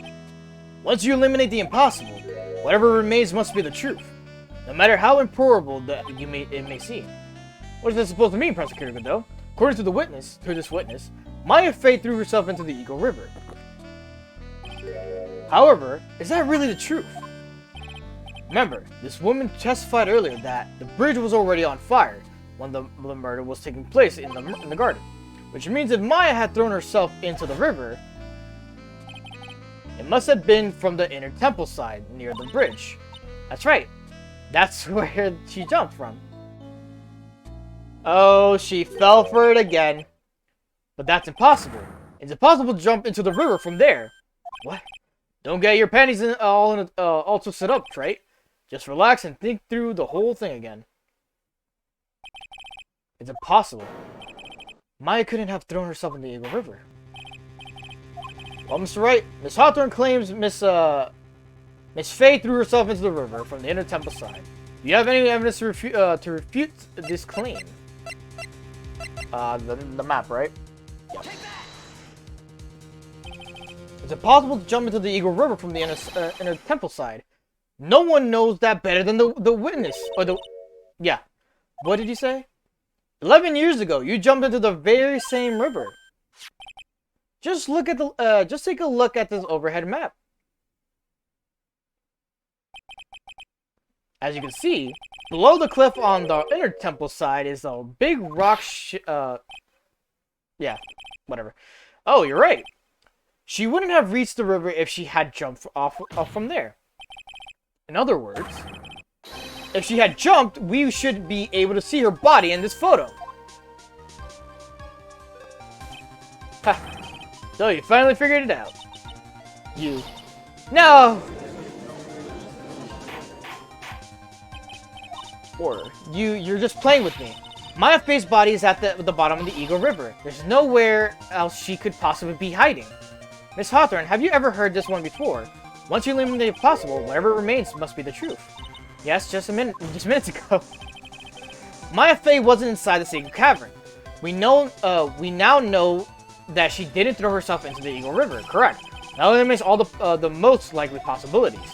Now, although it seems improbable, there's still one other place she could be. What? What is this one possibility you're talking about? That's obviously a bluff. So where is her dead body then? Finally, I think the pieces are falling into place. Normally, the living have no way to punish the dead. But I think there is a way to give Dahlia Hawthorne the ultimate punishment. Shall I tell you, Miss Hawthorne? Shall I tell you where Maya is of this very instance? Maya is in this very courtroom.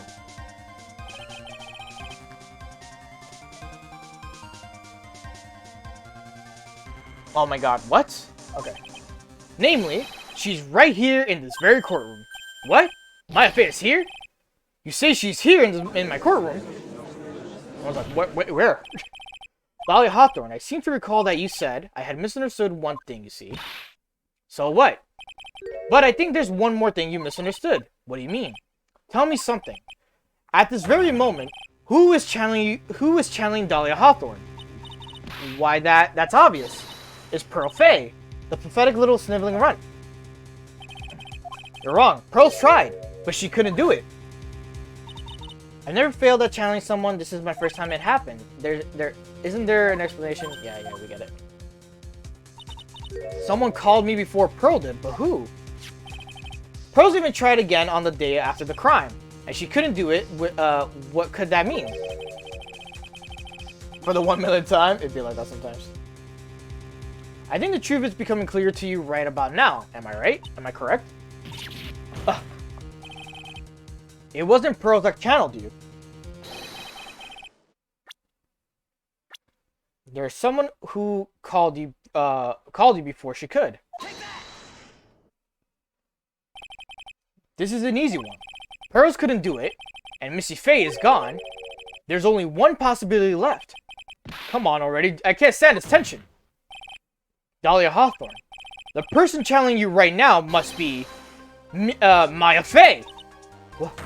What? This shit was crazy. How could that be? Remember what the witness Dahlia Hawthorne said about her goal. She said that her goal was to kill Maya Fei. Yes, that's right. But if Maya channeled the spirit of someone that was trying to kill her... Ha. Well, Gramps, what would happen? Could it be... It looks like you finally understand your honor. Well, I don't. What are you going on about? What I'm going on about is the reason Maya channeled you, and there's only one reason. To protect herself from you. To protect herself from me. Yes. On the night of the crime, you were only interested in one thing. Killing Maya Fei. The path back at the Hazakura was closed off and there was nowhere for her to run. So then the problem became, where would be the safest place to hide? You mean, that's when she channeled me? All this time, you thought you had been channeled by Pearls. That's why it never occurred to you that Maya's hiding place was you. No. Don't say that. You're saying that I, Dahlia Hawthorne, was played for a fool by the little whelp? Maya Fey killed herself, isn't it obvious?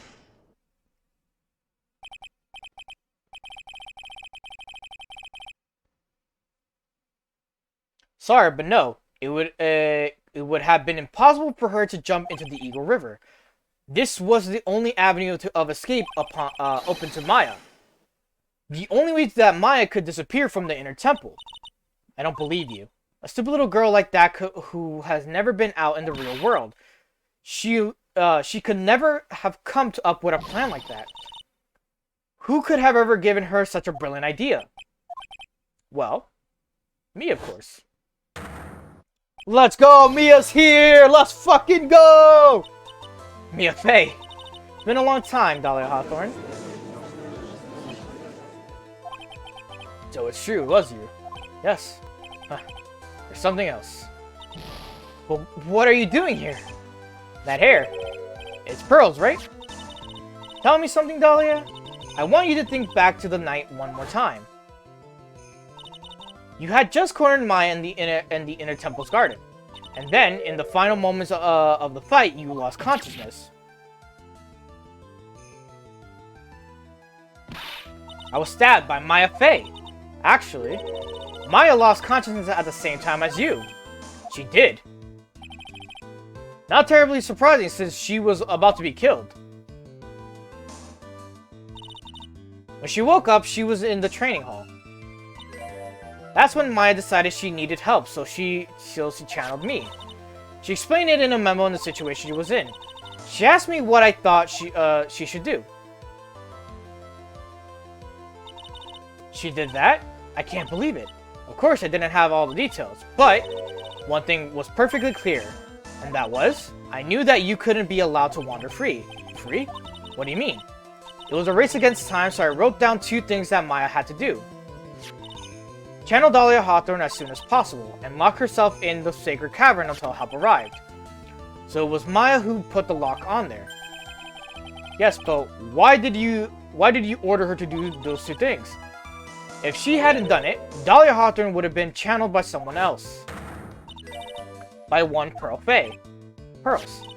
Yes, Pearl didn't properly understand the plan, so all she was trying to do was follow her mother Morgan Fey's instructions. If she had succeeded in channeling Dahlia Hawthorne's spirit, things would have turned out very badly, to put it mildly. So that's how it was. Dahlia Hawthorne would have used the body of Pearl Fey to kill Maya at all costs. Yes, it certainly sounds like that was the intent of all along. How dare you, I won't forget this. Why not just admit it, Dahlia Hawthorne? Your little plan was nothing but a big failure. Yes. Another failure to add to the pile of shame, wouldn't you say? What do you mean by another? Think about it, Dahlia. Remember all your past crimes. Not a single one of them was a success. They all ended in failure. What? How dare you? 11 years ago,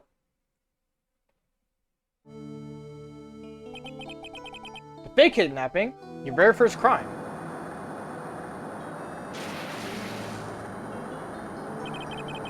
You got your hands on a $2 million diamond, but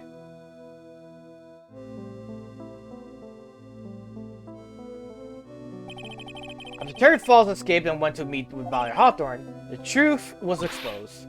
Shut your mouth, that wasn't my fault. It was because of that stupid oaf of a prisoner and that weakling of a policewoman.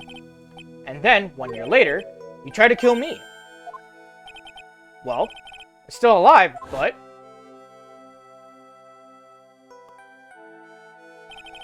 you wound up killing someone else.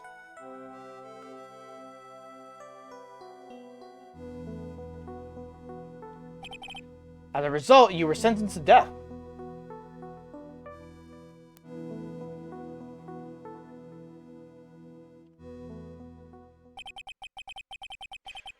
It's one stupid move after another for you, but it's no longer funny. You wipe that smug, happy-go-lucky smile off your face. And now this. You've messed up again. You let Maya Fey escape, even though she was right there in front of you. Mia Fey. Mia Fey, Mia Fey. You spinster. I was supposed to kill Maya Fey like I swore I would. If only you had oh my god. If only you had gotten this spiky-haired jerk the guilty verdict. Wouldn't have been hanged. I wouldn't have been hanged to death. True. But I think you finally understand, Dahlia Hawthorne. You will never defeat me. What did you say? Whether you're alive, dead, or somewhere in between, you will never defeat me.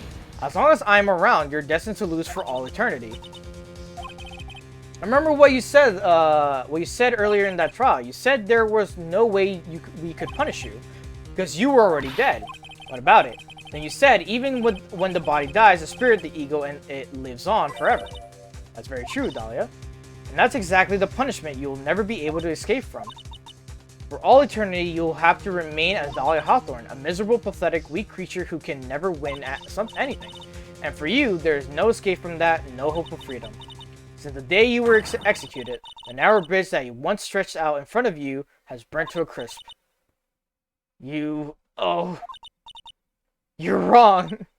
It can't be. How could I lose to the likes of you? It no longer matters. I don't care whether you win or lose anymore. The only thing I want is for you to come out of Maya's body right now.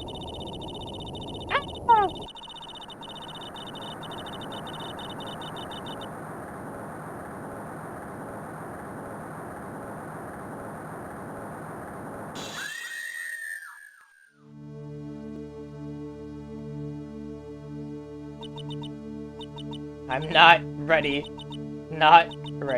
to go.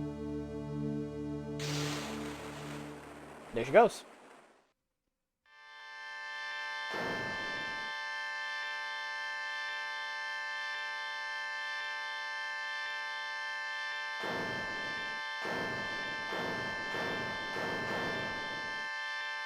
It's honestly wild how everything from beginning to end is how it all resolves to this.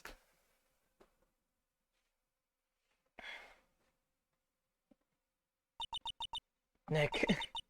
This. Am I crazy, or is the audio or this audio sucks ass? It was a bit weird with that weird repeat.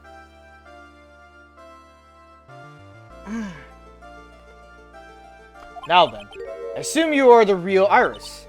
Yes, I was just rescued from the sacred cavern. I must say, you and your twin sister are indeed identical from what I could see. In any case, it appears that everything has finally been cleared up. Mr. Godot, what happened to Dahlia Hawthorne? If you ask me, Your Honor, it looks like she went back to hell, to the hell she came from. So that Misty Faye wasn't the only victim of this crime. Maya Faye, as well as the young Pearl Faye, were also victims of this wicked and selfish plan. Yes, Your Honor. Treasure in Medium Valley has finally come to an end, it seems. It would be best for everyone to, if no further attempt was made, to channel the spirit again. Your Honor. Yes, what is it? About the whole spirit medium thing. It's almost weird how comfortable you seem to be with the concept now. Well, to be frank, my younger brother is quite judgmental. He often criticizes me for not studying hard enough.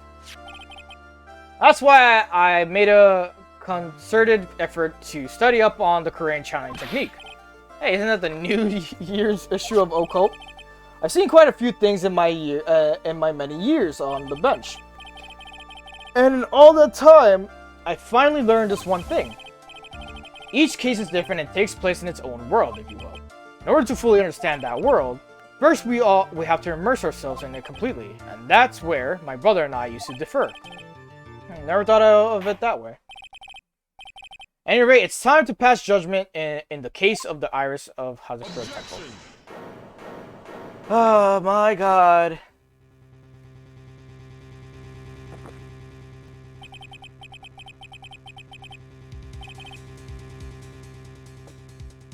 You're a little too fast with that gavel, Your Honor. What do you mean by that, Mr. Godot? This trial isn't over yet. That's what he means.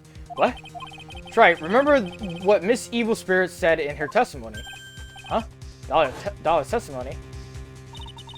Caught up with her to the Stone Lantern, da-da-da, yeah, someone fucking stabbed her. Yeah, we get it, we get it. I'm done with this trial, man. Oh my god, there's so much more. I fucking hate you. It's like 4 more fucking things to do. Just as Dolly Hawthorne was about to attack Maya, she was stabbed and killed by someone. Yes, that's right. The person that was ultimately killed was a spirit medium that channeled Dahlia. At least DMX know Missy Faye, but who killed her? We still don't know who did it.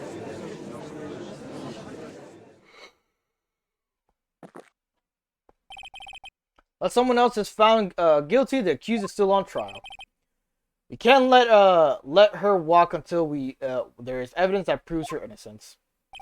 No way. But this court isn't prepared for any further testimony. The prosecution is ready to call our final witness. Final witness? This one will clear up the whole mystery. Mystery of who killed Missy Faye. Indeed. Is it really alright, Mr. Prosecutor? Of course it's alright, Madam Attorney. Very well then. Who is the final witness? Isn't it obvious? There's one person who saw the whole event and will put a final dagger in this case. Someone who saw the murder take place. The very person who saw her mother killed in front of her own eyes. You mean Maya? You can't. She can't testify after what she's been through. We need to find the truth. The prosecution calls Maya Faye to the witness stand.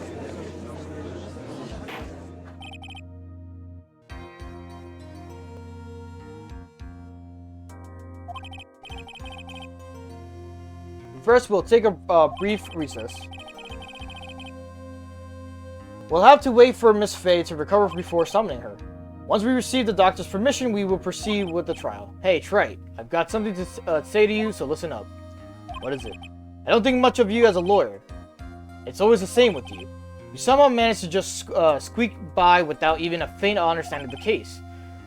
Some beautiful woman always seems to come dashing in at the last minute to save you. You got some nerve. But that's not going to happen this time. This time, you're going to have to do it this year by yourself. That's enough. This court is now in recess.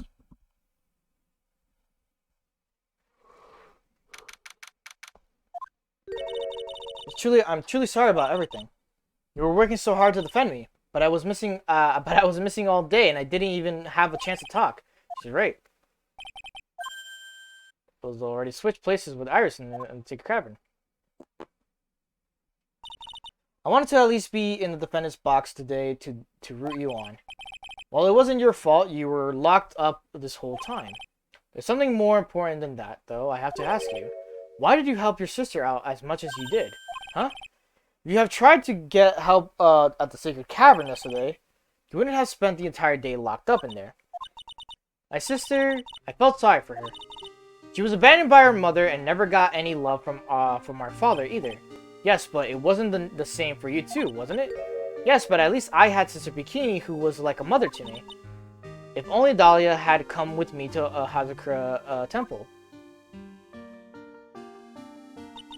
I always loved her. Dahlia was always so smart, so strong, she never complained about a thing. That's why I promised her that I would help her. Are you talking about the fake kidnapping case 11 years ago? Yes. I wanted to be useful to her in some way.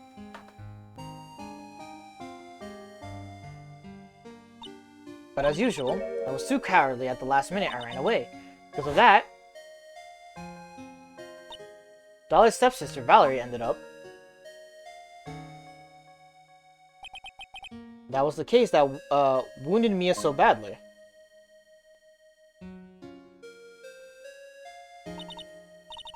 But things didn't end their course. Some people suspected that my sister was involved in the murder. Some people, you mean? Yes, 2 defense attorneys. Mia Faye and Diego Armando. After poisoning Mr. Armando, who was getting too close to learning the truth, Dahlia even tried to kill the person who had unknowingly hid the poison for her. You. That's right. Iris, there's one more thing that I have to ask you. Yes, what is it? On the night of the murder, the person that cleaned up the corpse of the victim, at least DMX, was it really you? Yes, it was me.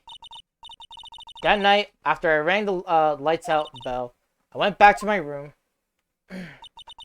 and around 10:30 I received a call on my cell phone. There's a problem. Come to the inner temple right away. I got on a snowmobile and headed for the inner temple. But that path in the inner temple was cut off, right? Exactly. We can't just leave the body here. So you've got to do this exactly as I say. Got it?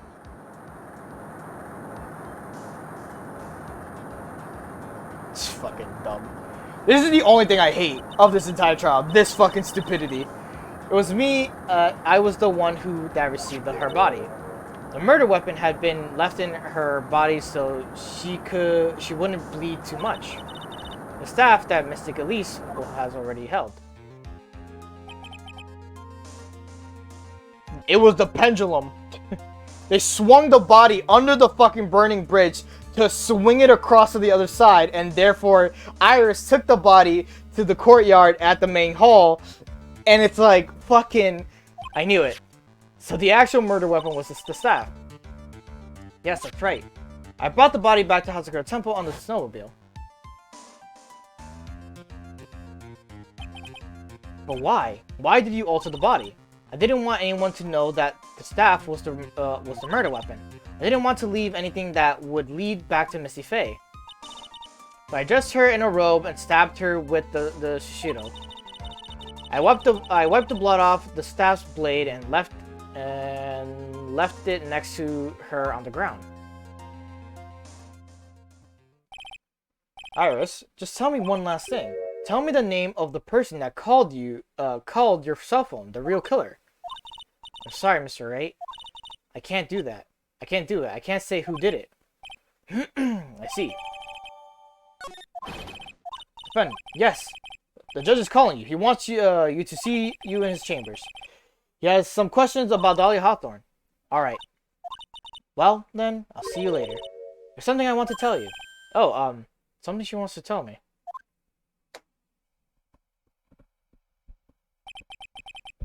So it's true. Iris cooperated with that real killer. Maybe even from the very beginning. Phoenix. Mia. How is Maya doing? Physically, I'm not worried. She'll recover completely. But emotionally, she's been hurt very badly by this case. I see. You don't mean she's learned who at least DMX really was? Yes. I went to the medical office and talked with her. I told her everything I knew. But why? Maya's stronger than you think. I knew she could take it, all of it. What do you mean by that? I want you to figure that answer out by yourself. The trial is about to restart. The real killer, do you know who it is? Iris wouldn't tell me who called her, but still. I think that just maybe I know who it was. That night, the victim was killed in the garden of the inner temple.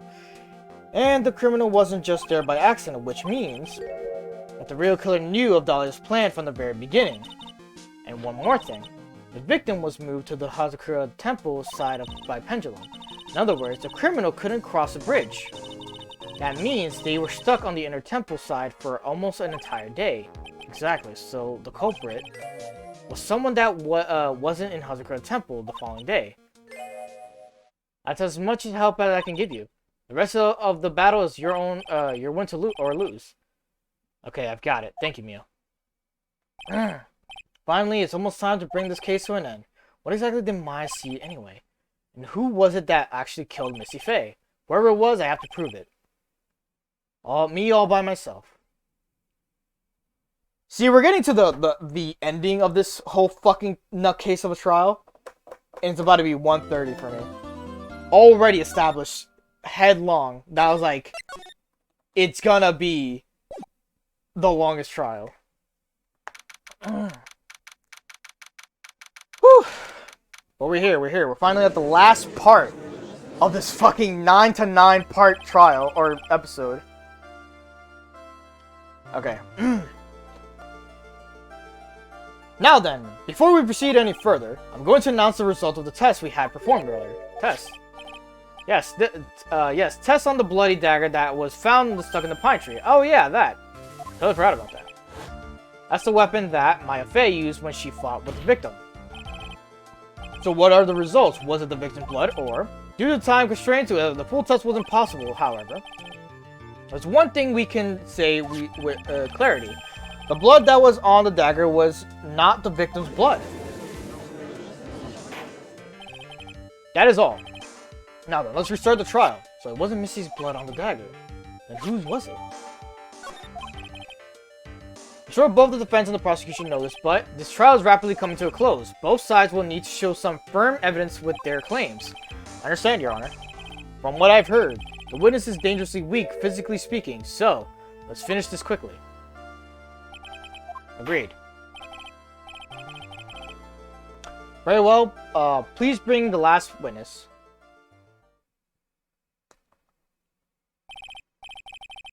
Witness, please tell us your name and profession.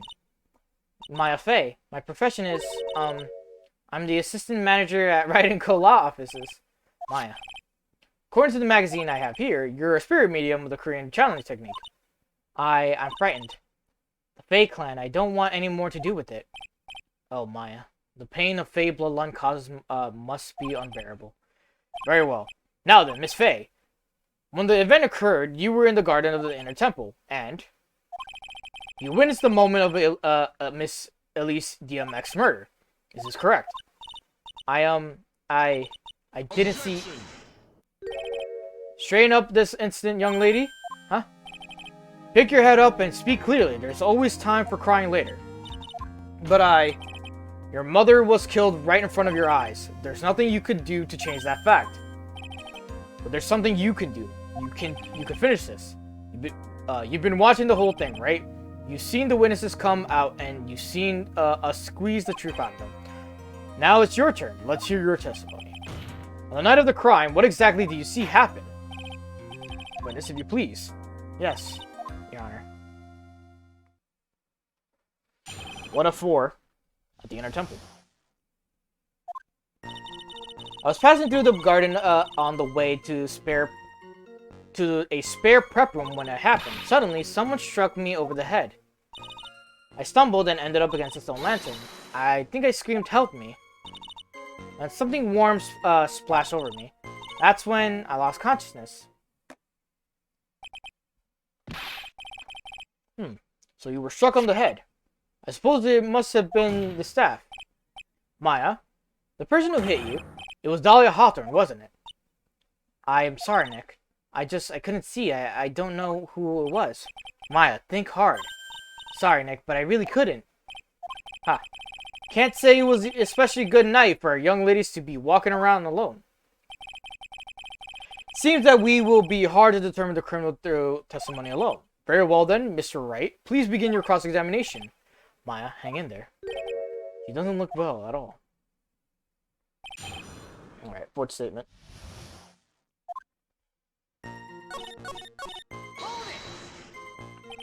You think you screamed, but you're not sure. Listen, I was a complete wreck. It was dark and I couldn't see my attacker. Was it a man, a woman, an adult, a child? I had no idea. I was scared out of my wits. Believe me, my dear, I'm certain I would have soiled my robes. I thought this person might attack me, anyway, I'm pretty sure I screamed. I thought that it was my last hope. Wow, it sounds like poor little Maya really was out of her mind. But I wonder what she meant by last hope. What do I do? Do I press her for more details? My last hope. Wait a minute, Maya. What's this my last hope stuff? What do you mean by your last hope? No. That's what you said. You said my last hope. Huh? What? I said what? Look, you were facing an attacker that you couldn't see and you screamed, right? You screamed, "Help me." Yeah. And you testified that you screamed that because you thought it was your last hope. Oh, well, you know, that's like what you call it when that happens. Mine's not doing so well up there. Oh yeah, oh, that's right. I remember now, I was facing my attacker, but that's not what did you just say? Yeah, that's right. I was it was the person behind my attacker that I was yelling at. That's who I was screaming to for help. What is it now? I messed up. I didn't mean to let that slip out. So what you're saying? Behind the attacker, there was another person. I am, well, I meant to keep that part a secret. What have I done? Ha. Takes a ton of pressure to make a diamond. That's what I always say. Ton of pressure. You're in court of law here. You can't make things up or try to hide things in this chamber. Witness, the information you just presented is vital to the, I want you to add it to your testimony. Oh, it's a lantern. I could see a man behind my attacker by the light of the sun lantern.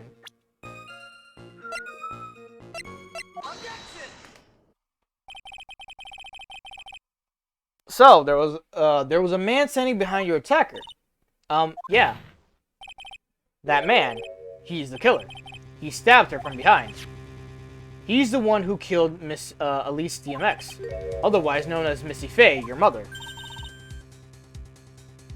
The killer. Maya, you know who killed your mother, don't you? What is the meaning of this, Mr. Wright? To be frank, Your Honor, I think she is in shock and quite confused. That's why she hasn't noticed a huge problem with her testimony. What do you mean, what problem? Maya, on the night of the crime, that stone lantern was out of commission. What? Huh? What? It's true.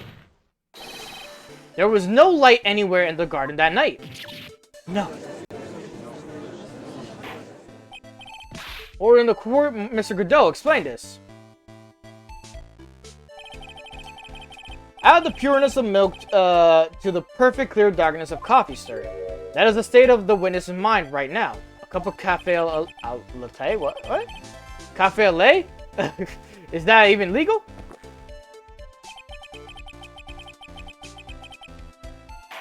To be fake as fuck. Mr. Chight's words are the milk and you are the spoon, Your Honor. I'm a spoon. I'm no spoony bard. I'll have you know. You must have noticed it too, right? The witness's mental state is highly unstable right now. Not hard to understand why she would make a little mistake like that. Sly, you're onto something. Sorry, but that's not going to cut it. What do you say? If there truly was no light in the garden, then there's a fatal contradiction in the witness's last bit of testimony. Nick, may I? Recall the witness's test statement about her attacker. She said that she didn't know if it was a man or a woman or adult or a child. And yet, the witness could describe a person that was standing behind her attacker, and she quite clearly described him as a man.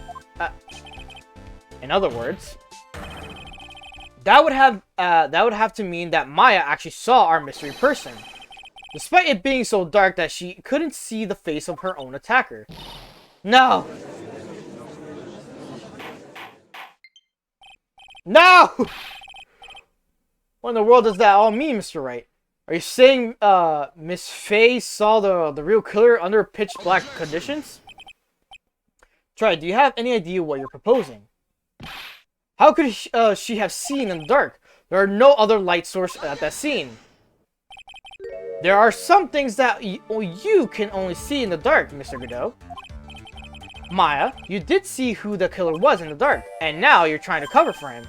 Cover? For the man that killed her mother? There's only one conclusion I can draw from this. You know who this man is. Please, Nick. I don't know anything. Please, I'm begging you. Ha. You talk a good game, Trey, but let's see if you can walk the walk. It was pitch black, so what could the witness see?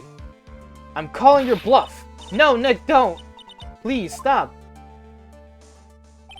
Maya is dead set on protecting this guy. The man who murdered Maya's long-lost mother. But I can't let him get away with it. I'm a lawyer, an officer of the court. I'm here to find the truth. Alright, Mr. Wright. Time to show us what you've got. Who was a person that you say Miss Faye saw in the darkness? It was Dick Gumshoe! No, I'm kidding. Let's go down. Because it was pitch black, Miss Faye was able to recognize the killer easily. I'm sure the court would like to see for itself how this is possible, yes? What? But how do you propose to show us something like that? Easy. We just need to recreate the conditions of the night. Conditions. Your Honor, the defense officially requests that all the lights in the courtroom be turned off. What? This is... But it can't be! Huh. fucking Godot. That was a nice bit of deduction. Great.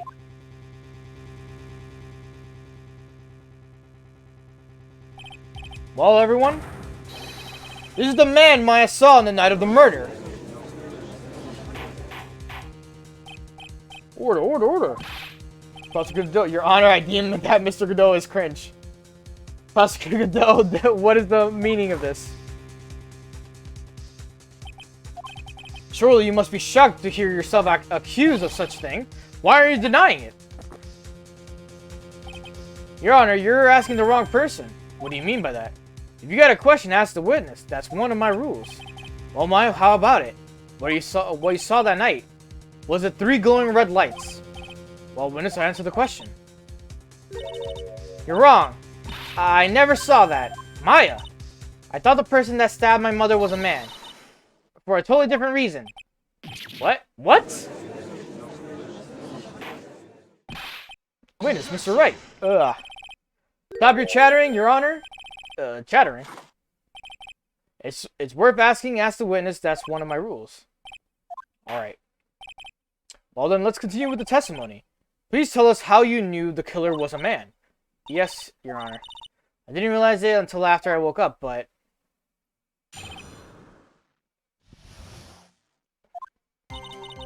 When I came to, I was just lying there on the training hall floor.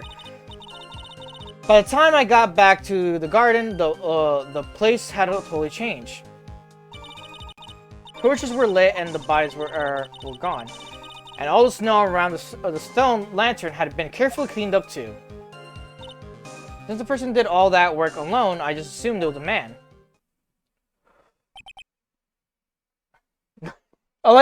Hold up, I like the guide right here of like, how do you do this whole segment real quick.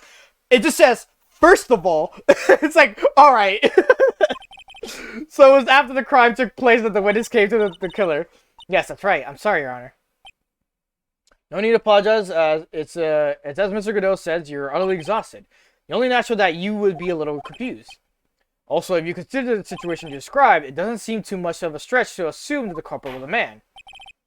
Mr. Wright, proceed with your cross-examination. First of all, press on number 3. 2, 3. The torches were lit. Yes, that's how I noticed the whole scene had changed.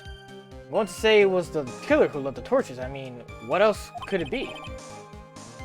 The killer probably lit them since it'll be impossible to do any cover-up work in the dark. However, if that's true, there's one thing that still bothers me.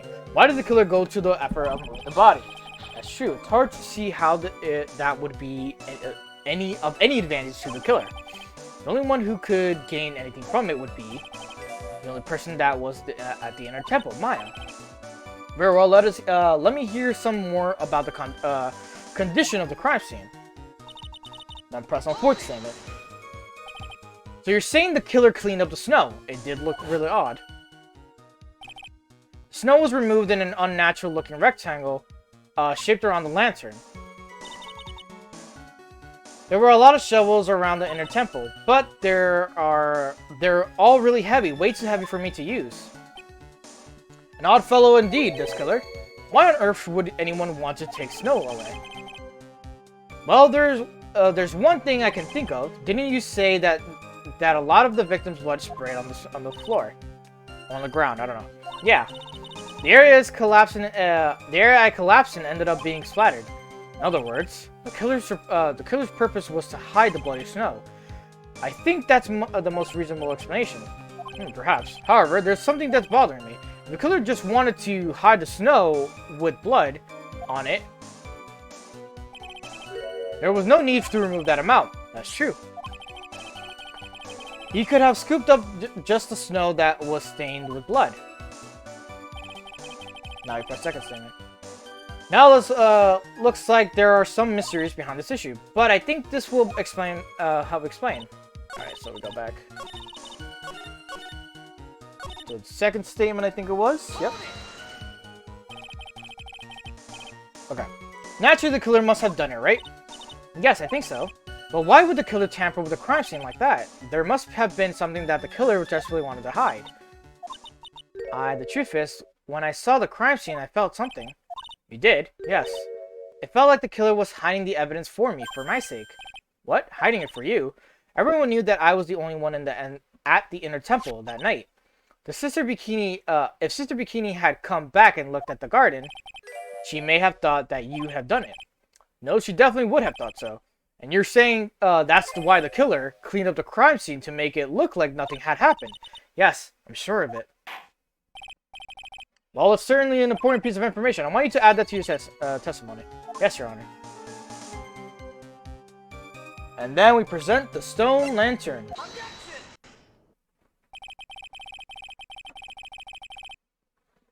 The body of Elise DMX was carried all the way to Hazakura Temple's courtyard.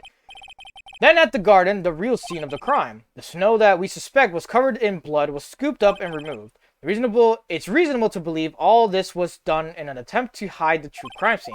However, there's still one matter that seems somewhat odd. Oh, and what would that be? You must have figured it out by now, Mr. Godot. It's the message written in blood on the lantern. It was written very clearly on the white stone lantern. Maya. If the killer was motivated to protect Maya from suspicion, then why didn't they wipe the writing off the lantern? You're right.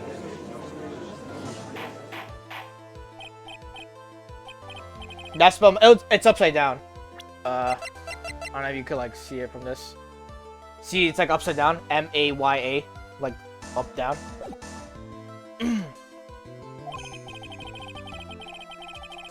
Isn't it a fact that the killer was trying to cover up the crime scene? Indeed, but it doesn't make much sense to move the body and remove the bloody snow. Oh. Then not wipe off the most incriminating thing of all, the bloody writing. But if that's the case, do you have an explanation for the killer's mysterious behavior? I read this as a lamb.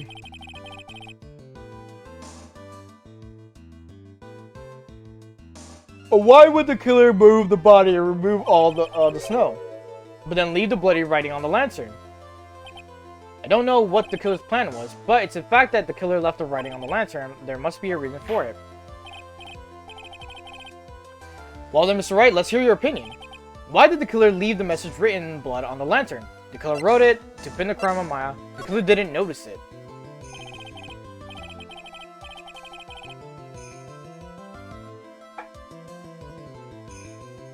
We're finally getting to the last bit. Prosecutor Godot, earlier in this trial, you gave me some good advice. Once you eliminate the impossible, whatever remains must be the truth. Maybe you're not as dumb as I thought. The real killer wanted to disguise the fact that the crime had occurred there. If that's the case, they wouldn't have left the bloody writing on the stone lantern on purpose. Therefore, it must mean that they didn't notice it. But that doesn't make any sense. The torches were all lit and everything. There's no way any normal person would miss something as glaring as that. You're right. There's no way any normal person would. What? What are you trying to say, Mr. Wright? There's only one person involved in this incident. Who could have missed seeing a bloody writing altogether? And who would that be? Who is this person that could have failed to notice the bloody writing? Dick Gumshoe! No. Do you like my bit of always pinning it on Dick Gumshoe just because he's next to Godot? This is what you said yesterday. My eyesight is pretty messed up. Even with the things, with these huge goggles on my head, I can't see everything. You can't see everything? Is that correct, Mr. Godot? The lantern was submitted as evidence today. I would like the court to think back to the moment it was first presented.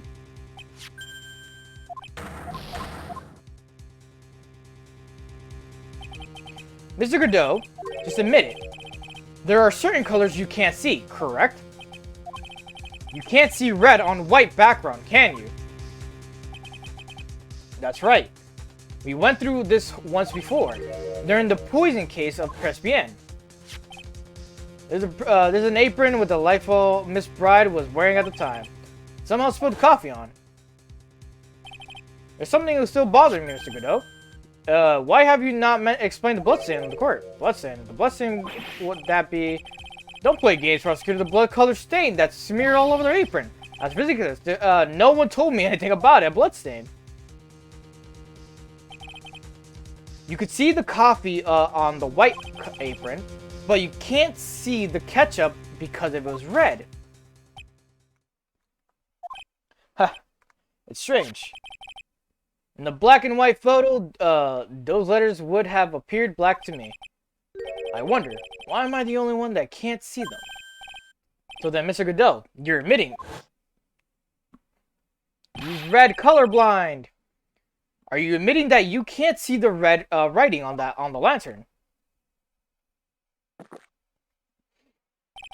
Hey, Gramps, they need to know. That's the reason why I don't drink red tea. Because you can't see if the tea's in there. I wasn't sure about it until now, but I can't believe it. Prosecutor Godot is a murderer.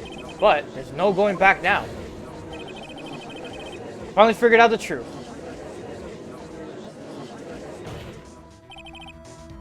Mr. Godot, the defense is that at the time firmly accuses you. You were the murderer of the Elise DMX, also known as Misty Faye. It's hard to believe this may be true, however. Once again, Mr. Wright has brought up a disquieting fact about you. Huh.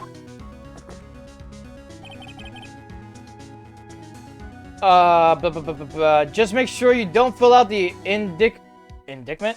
I don't know how to say that. I'm tired. Right, Link? Gramps? Come on, how does a little graffiti make me into a killer? Besides, it's not like it's my name that's written there. I'm certain that the killer wasn't able to see the color red. This is rich. Do go on, Wright. The answer is right there on the crime scene. The snow. The snow, how so? Well, for example, why did the killer move all that snow? Your Honor, you said it yourself.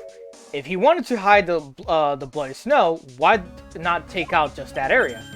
Yes, why didn't he take just that area? Could it be? Yes, the killer couldn't see the red blood that had been seeped into the snow. And so, he had to remove all of the snow. He couldn't be sure of where the blood had landed, so he removed the whole area. Isn't it more likely that the killer couldn't see the blood because it was dark?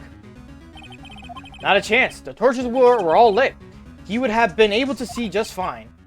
It seems that once again this trial has taken an unexpected turn, to say the least. Can you explain this, Mr. Godot?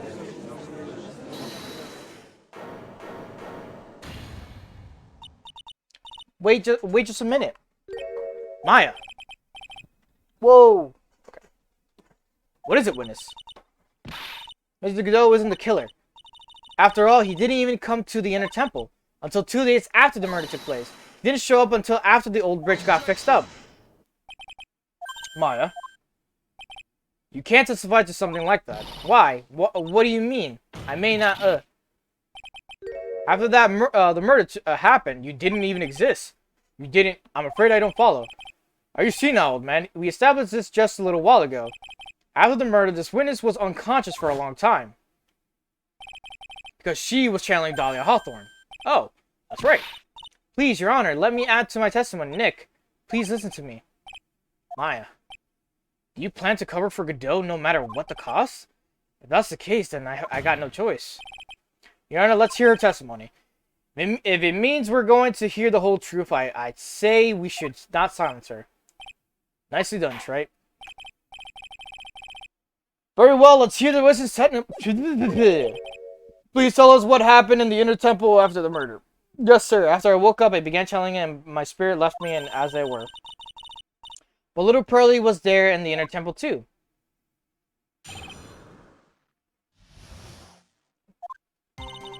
Pearly was stuck on the Inner Temple side that night. The next morning, she looked around but couldn't find anyone. The next day, when the bridge was finally fixed, she was in the spare prep room. That's when Mr. Godot arrived in the Inner Temple for the first time. He found Pearly first and cheered her right up. Who is this Pearly? That's my little cousin, Pearl Faye. So when did you hear about this? Oh, just a while ago, when I was in the medical office. I'm terribly sorry. Well, what you heard from someone else is simply not assembled as testimony. What? Come on. Pearly would never lie to tell a lie. She's a way more honest person than I'll ever be. Real smart, Ma. You always know the best things to say when you're under oath. Ha. The prosecution has no objection. We believe the witness. Good go. Let's just move on to the cross-examination if the defense has no objections. This is highly unusual, but, well, Mr. Wright, let's get the cross-examination started.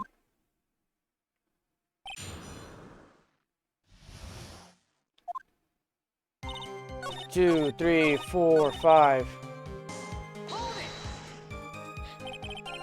He cheered her up. That's what Pearly said. She said he was a very nice older gentleman. Thank you for looking after my cousin, Mr. Godot. Here I was thinking you were nothing more than a coffee addict. Cut it out, you're making me blush. This guy is really beginning to get on my nerves. It's more ways than one. Truth is, there aren't that many places to look on the inner temple side. The policemen were all busy going over the garden with fine-tooth combs. So I decided to carry out an investigation in my own way, Godot style. I'm the same way. I like to hand down verdicts in my own style, judge style. Maybe I should ask some questions, Phoenix style. Godot's investigation. You said that you conducted an investigation on your own. Did you find anything? Looks like my investigation went about as well as yours, right? After all, I did miss the bloody writing on the lantern. Well, I didn't miss it, so speak for yourself. So speak for yourself, Goggles. The only odd thing I discovered was the beauty in the training hall. Beauty. Misty Faye, naturally. Clad in her stunning Japanese garb, surrounded by the hue and aroma of Western taste. Western taste? Could he find a stranger way to describe gravy? So from there you headed for the prep room. Wait a sec, what did Godot just say now? I think I just found a probable weak spot. Probable. There's only one thing important here. Where was Godot when the murder was taking place? He must have already been in the inner temple when it happened. Otherwise, he wouldn't have killed Elise DMX. So now... Fourth statement. 2, 3, 4. Presents. Mr. Godot. The first time you crossed Dusky Bridge and went into the inner temple was long before the murder took place. Why do you say that? Because he just made the one fatal slip up. The hanging scroll in the training hall. Hanging scroll? But Mr. Godot is right. Scroll shows a... Maya, I know you know who it is, but here's something you didn't know. By the time the bridge had been repaired 2 days after the murder, the hanging scroll in the training hall looked like this. What a wonderful, delicious smell. The morning after the crime, someone covered it with gravy. Gravy? But why gravy, Nick? Because gravy was much more than a condiment to the culprit. Well, Mr. Godot, if you really hadn't seen the hanging scroll until after the murder, you wouldn't have had any way of knowing what it was, Missy. Wait a minute, Nick. Yes? Take another look at the hanging scroll. Look at the top. There's a crust there. Ah, that. It's the mark of the master, correct? Exactly. So if you know the meaning of the mark, then you could guess that the picture is of Misty Faye, of course, on there. True, but Mr. Godot described what was underneath like that. Clad in her stunning Japanese garb, surrounded by the hue and aroma of Western taste. Oh. Yes, it's possible that he knew what the crest meant. However, he wouldn't have known that she was wearing Japanese clothing. Mr. Godot, on the day of the murder, you were hiding in the inner temple long before the crime took place.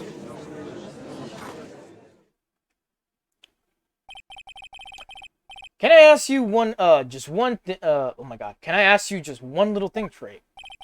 What is it? The whole theory of yours. It all rests on a certain assumption. That I knew beforehand that the crime was going to be committed. That's right, otherwise there's no reason for him to sneak onto the crime scene.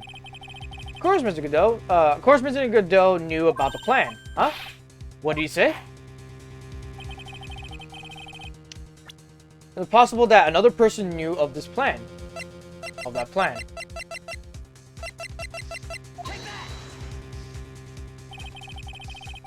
The crime was actually planned over a year ago. Morgan Fay authorized the plan for her daughter's future, and these instructions were hidden somewhere in Fay Manor for a year. However, by the time Little Pearl got her hands on it, they had already been unsealed. Yes, The killer had read these instructions long before Pearls ever found them. That's how he knew the crime was to take place at the Inner Temple. You still insist this crafty killer is me. You bet I do.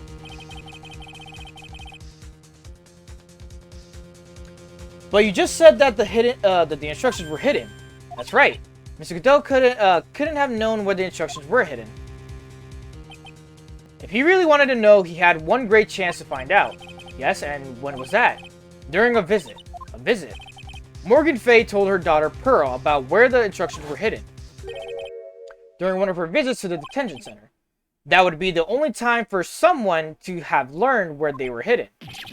Eavesdropping on a visit on a detention center. Yes, and it could be arranged if you were someone with easy access in and out of there. Like, for example, a prosecutor such as Mr. Godot.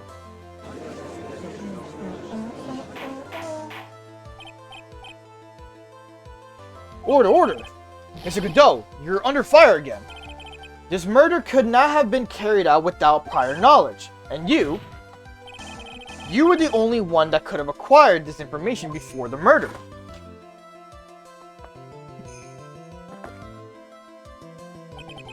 Humans are afraid of the dark, and yet, at the same time, we're fascinated and bewitched by it.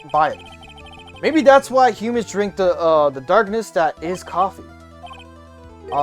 Sorry for always asking, but what does that mean? It means there's a reason for everything. According to your theory, the killer is, in this case, eavesdropped on the conversation during a jail visit where he learned of the hidden plans for the crime. Discovering the plans, he hid in the Inner Temple and waited for the crime to occur. Then he ultimately took a person's life. And he did it all of that just to protect this witness. That's right. You're accusing me of this crime. I have to ask you, why would I do this? This girl is nothing but a stranger to me. I've got no reason to go through the kind of trouble to protect her. I am what you see. I am certainly not the type to rescue a damsel in distress. The killer's behavior is certainly extreme, for a lack of a better word. Even considering that the killer wanted to protect this witness' life, his behavior is still a little too unnatural. However, you had a good reason, didn't you, Mr. Godot? An unshakable reason that forced you to protect this witness at all costs. I knew it. You figured it out, haven't you, Nick? Maya, I guess you were doing your best to cover for Godot. For the same reason, huh?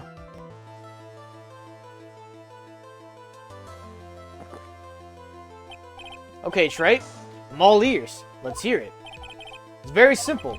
Maya Fey is a lot more than just a stranger to you. What's this? There's one person who lies at the very center of the whole story. One person that ties you and Maya Fey together excruciatingly.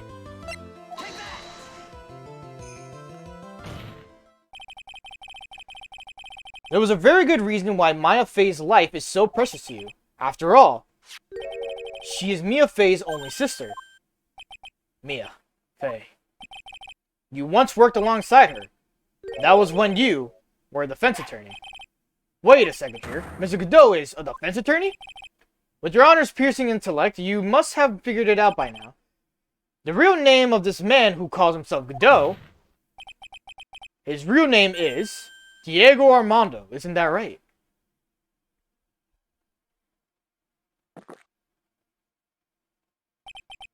The last time someone called me by that name was over 6 years ago. Diego Armando, that name rings a bell. It should, Your Honor. All of this is related to the single case.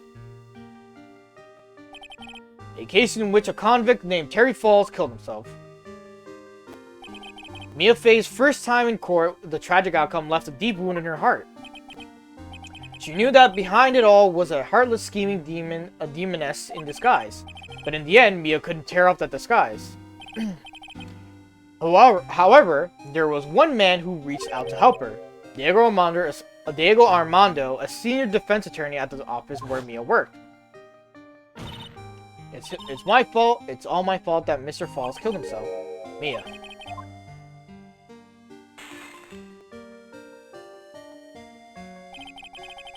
The only time a lawyer can cry is when it's all over.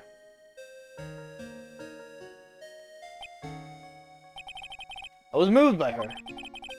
The way she put all her faith in her clients. That pure, sweet heart of hers.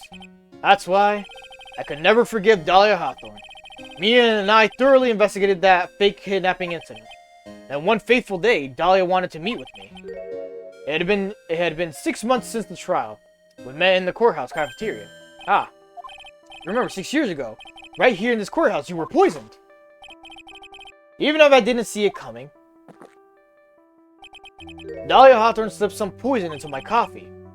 The newspapers at the time called it a murder, but very little information about the case was released to the press. But you weren't dead at all.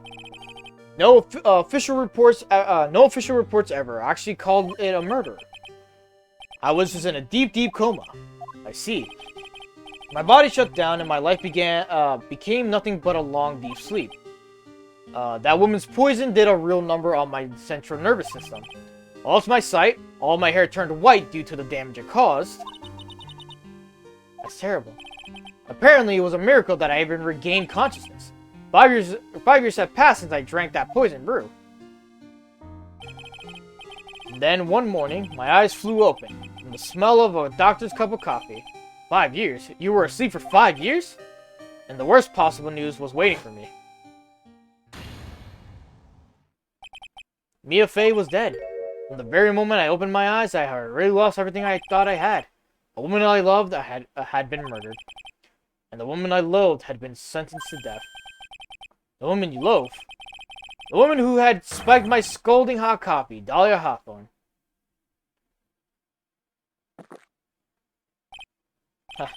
Good old Mia. She didn't let me down.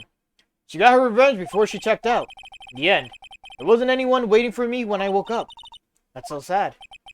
For someone like me, for someone who had slept away their best days.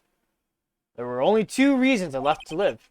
And it was for those 2 reasons that I decided to become a prosecutor. If I may ask, what were your 2 reasons to live? The first was you, Wright. Huh? Me? If I hadn't drank that stupid poison, Mia Fey never would have died, much less the way she did. You were the only one who was there to protect her, but you let her die. It was all your fault. It wasn't like that. I wanted to see for myself what kind of man you really were. That's why you became a prosecutor. My other reason for living, she goes by the name of Mia Fey. Huh? You mean me? You were the only way I could make up for the sin of not saving Mia. 1 year ago, when the Korean village incident was resolved, it was obvious that Morgan Fey was planning something. Whatever her evil plan was, I was determined to stop it. My role as a prosecutor put me in the perfect position to do something about it. That's how you overheard Pearl's visit with Morgan at the detention center. I knew that the time was drawing near. Since I knew the plan, I thought I could foil it. My goal was to outwit the plan. I thought if I could do that, I could keep that girl from being caught up in it. That makes sense. If Pearls had known that the actual purpose of the plan was to kill Maya, she never would have helped out. Finally, the day of the plan was drawing near. I contacted both my accomplices, Iris of Hasakura Temple and Misty Fey. I especially needed the help of Iris. She was to take the fall in my backup plan in case we couldn't control Pearl Fey. But how did you contact my mother? She had been missing for almost 20 years. Officially, yes. What? What do you mean officially? You've heard about it, haven't you? About the strong ties between the main family and the government. Now that you mention it, Bikini did say something to that effect. He said that the Master of the Crane had a great authority. Even without her official position, Misty Fey still wielded great influence. The police had been keeping an eye on her movements all the time. That's how I was able to contact her. Again, because of my position as a prosecutor. So my mother was cooperating with you. Don't ever forget, no matter how far away from you she was, she never stopped thinking about you. She was always... That's why I knew she would do anything to protect you. If you want to know how strong her resolve to protect you was, look at her staff. Her staff, the one with the sword in it. That day the plan was to be carried out arrived soon enough. We met for the first time in Hazakura Temple. That's when your mother showed me her special staff. I realized it then just how far she was willing to go. She was ready to use that sword to protect you from Morgan Fay if necessary. Yes, even if it meant paying the ultimate price. Mother. That night, the night of the crime. There was just one way to stop Morgan's evil plan. You mean pearls, don't you? We had to make sure she didn't channel Dahlia Hawthorne. Well, Pearl, what are you going to do tonight? Well, you can come to my room. Perhaps you can read some books together.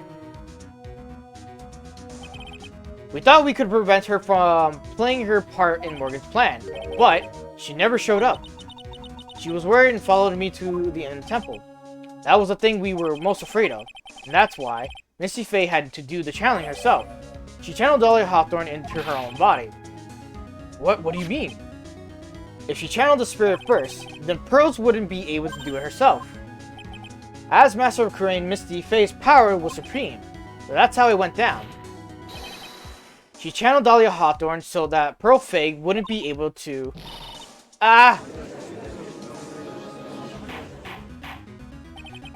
What? Is this true? My role in the plan was to make sure no one was going to hurt Maya Fey. That's why I hid myself in the inner temple. Just in case you needed to be saved by Dahlia Hawthorne. From Dahlia Hawthorne. Godot. Anyway, that's all I'm going to admit to, Wright. Huh? There's no doubt about it, you're a great defense attorney. But, you're going to have to do the rest yourself. Background leading up to the incident has been laid bare. There's just one question remaining, Mr. Wright. Who killed the victim? There are only two possible suspects right now. Maya Fey, and I'm sad to say, but you, Mr. Godot.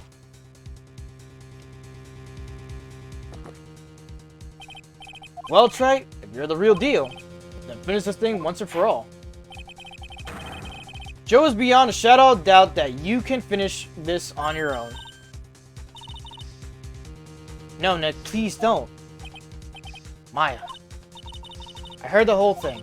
From my sister to the in the medical office. That's why I have to protect Mr. Godot. I can't do it. I can't testify against it. He's the man who put his life on the line to protect me, to protect Mia and me too. Maya, I know that, Nick. But even so, it didn't absolve him of his crime. Please, Maya, testify. Miss Fey, your testimony, please. This is the final testimony. Don't bother trying to hide anything because I know, oh my god. I'll know. I want to hear the truth from your own lips. I understand. I'm sure you're right. I'm ready now, Nick. Alright, young lady, tell us the moments before your lost consciousness. What exactly happened at the time of the murder?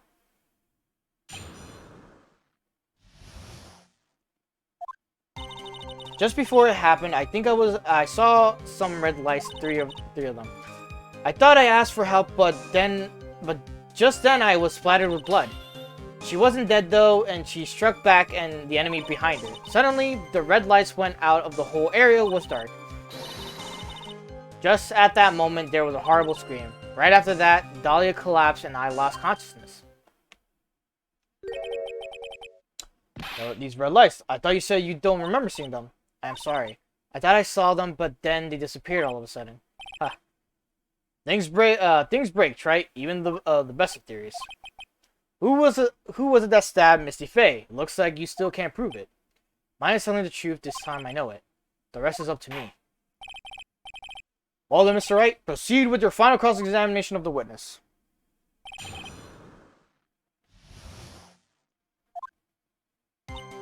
Two, three, four, five. What do you mean by just at that moment? Do you mean the moment when the red lights went out? Yes, that's right. A scream that you heard then, was it Dahlia Hawthorne? I thought you guys were already playing! I don't think so. I'm pretty sure. It was the man's voice. What? I mean, I'm almost done with this anyways. So then the scream came from the killer. We waited for you? I appreciate that. That's got to be it. I think Dahlia Hawthorne must have taken the blade and attacked the killer with it. And then the killer let out the scream of pain. After that, the killer stole the blade back and delivered the final blow, I guess. Well, Mr. Wright, it seems to make sense to me. Hey man, this trial goes on forever. Sounds like the reasonable deduction, but I still couldn't, I kind of wonder. There is a contradiction. Sorry to say this, but that interpretation would create an enormous contradiction. I'll join, but it's like, you might need to wait like maybe 10, 15 more minutes. After all, my deductions are almost certainly never correct. Remember the testimony she just gave before the killer let out a scream. Maya said she had already been splattered by the victim's blood. In other words, the blade and the staff had already been plunged into the victim. Is that right? She couldn't have struck back with the sword that was already stuck in her body. The weapon was caused by the killer scream. Must have been something other than the staff. You're so sure about that, then don't keep us waiting any longer, Trite. I'm gonna take a shit with with Anthony Sobir about. Alright, go ahead. There's only one thing I can think of that could have been used as a weapon here. Dahlia Hawthorne had already been stabbed in the back of my by the staff. What could she use as a... Naturally, the dagger that killer brought to the scene of the crime. Oh, that's right. I forgot about that. This dagger was fought at the crime scene, stuck into the pine tree. Yes, the detective found it the morning that I brought it into me. Dahlia Hawthorne struck back at the killer with this, and she managed to wound him as well. Just because he let out a scream doesn't mean that he was wounded. For all we know, the blood on the dagger could have been from the victim. Have you forgotten that the blood has already been tested? Since we learned it wasn't the victim's blood, it must be the killer's blood. The killer must have been wounded somewhere in his body. So you're saying the blood on the dagger belongs to the killer? Exactly. The DNA analysis on the blood would prove it beyond a shadow of doubt. And yes, Mr. Goodell, I would prove that it's your blood. Nice theory, Trite. Order in the court. Is this the end? Have I done it? Even he won't be able to change the result of the scientific test. Ha. Let me ask you something, Trite. Let's just say that it turned out that I was the killer. Do you really think I would be stupid enough to leave evidence like that? What? Just think for a second. This dagger was found this morning by a detective and brought to me. There are already blood on it, correct? Even so, I was the one who brought this dagger here to the courtroom. Yes, what does that prove? Well, if it really were the killer, I could have washed the blade off and then painted another person's blood on it. It can't be. In any case, there's one thing that I can guarantee, right? That blood, it doesn't belong to me. Not a chance. What? In any event, it seems to be established that the killer was wounded. Wait a minute. What's the problem? I know I probably shouldn't say this, but there's a big contradiction to Nick's explanation. Maya, this dagger. You said that it wounded the killer. That's right. But if Mr. Goodell had really been cut with a dagger, his clothes should be bloody or have rip in them, right? Maya, maybe he just changed his clothes. That solved the contradiction pretty easily. What are you talking about? That's not so simple at all. Remember back in the day of the murder? Everyone that was on, was on the inner temple side got trapped there. Ah, that's right. And once the bridge was fixed and the police headed for the inner temple, Mr. Godot was already there waiting for them. He never had a chance to change his clothes. Ah. Sweating here.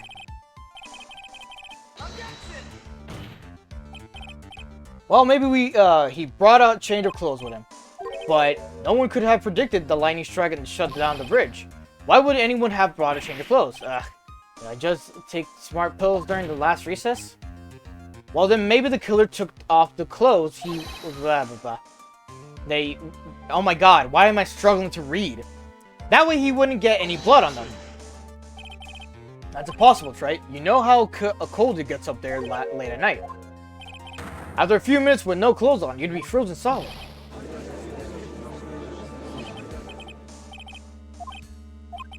So, that's all you've got. I knew you weren't tough enough to finish this. Right now, if Mia Fey were here, Mia Fey were here, she would have closed the book on this case already. Mia Fey were here.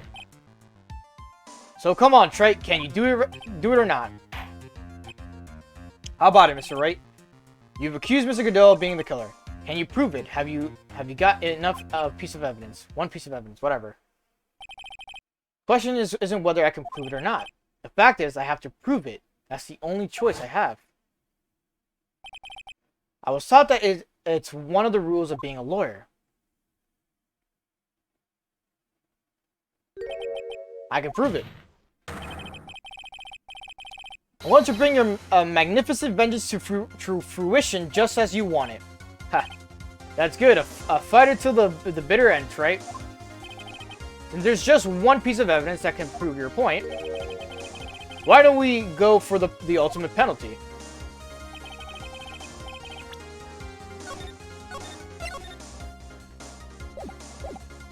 Are you trying to pressure me, Mr. Godot? Because it doesn't matter to me. I've got the one piece of evidence I need. Give me a break. You've got nothing, right? So what do I do at a time like this? It's simple. I've got to think outside the box and approach this from a different angle. Alright then, Mr. Wright, let's hear what you've got. There's one thing I've demonstrated in previous cross-examination. The killer was wounded, that was proven by the blood on the dagger. But we decided it was impossible for him to have hidden such a wound. If he had been cut by a dagger, there should have been a bloodstain on his clothing. There's one place. One place the killer could have hidden his wound. That would be hidden. This is it. My last stand. I think I need to think about this from a different angle. I don't need to think about why there was no bloodstains on his clothing. I need to show how he did it. It's the end of the line, the final stop, right? Let's hear what you got. Where's the location where you say the killer hid his wound? Ha! I don't know what you're talking about, and frankly, I don't need to know. What I do know is that you'll never be half a lawyer as she was. Isn't that right, Trite? What was that just now? Mia. Can't be. You're living on through him.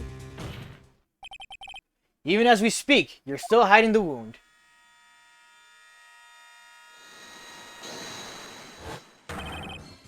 It's beneath your mask! During the fight, the red lights given off by the killer suddenly disappeared. Seconds later, the killer let out a scream. That's right, your mask went flying off your face. Mr. Godot, would you mind removing your mask? If you have a dagger wound under there somewhere, then I'd say this whole case is solved.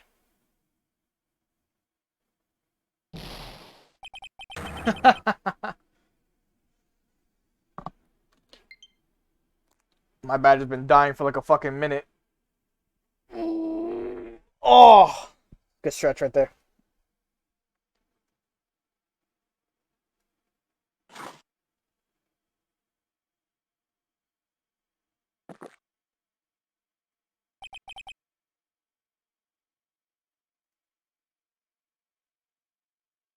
Just now, I saw her spirit in you. I never liked you.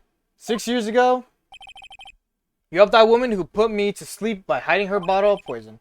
And then, while I was sleeping, you let me die. But you didn't care, you just kept living your pathetic happy-go-lucky life. You even had the nerve to follow in her footsteps as a lawyer. I can never forgive you, that's what I thought, Mr. Godot. But I was wrong about you. I knew it from the very beginning. The truth is, the only person I could never find it in my heart to forgive was me. You? Yourself? I was the one that failed to protect Mia. Me and no one else. I tried to avert my eyes from the truth, to escape from the harshness of reality. I wish I just couldn't face Mia's death head on, so I ran. Head beneath the mask, I threw away my true name. Couldn't even deal with being a defense attorney anymore, so I quit. But you saved Maya. Yeah, that was my plan. Up until now, just now anyway. What do you mean?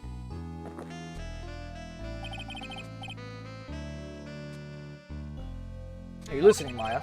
If I had really wanted to save you, then there's one person that I should have gone and talked to right away. Who would that be? Are you talking about Nick? But I didn't do it. I tried to get the help of Iris and your mother. But I closed my eyes to the most important man involved. Do you know why? The real reason. No, why? I suppose I wasn't really interested in saving you at all, huh? I think I was just trying to salvage what's left of my own broken soul. I was trying to make up for the fact that I couldn't save Mia, nothing more. That's why I let you walk right into the situation that I knew was dangerous. Forgive me. You're wrong. Put your life on the line to save Maya. Was it really for Maya's sake? Even though I'm not really sure. What do you mean by that? The night in the darkness of the garden, when I saw her silhouette. Is there anything else I need to look into? Okay. Part of me, a part of me must have known the truth. The truth that it wasn't really Dahlia Hawthorne standing there in front of me. It could have been Misty Faye or even the little girl. But I still picked up the blade.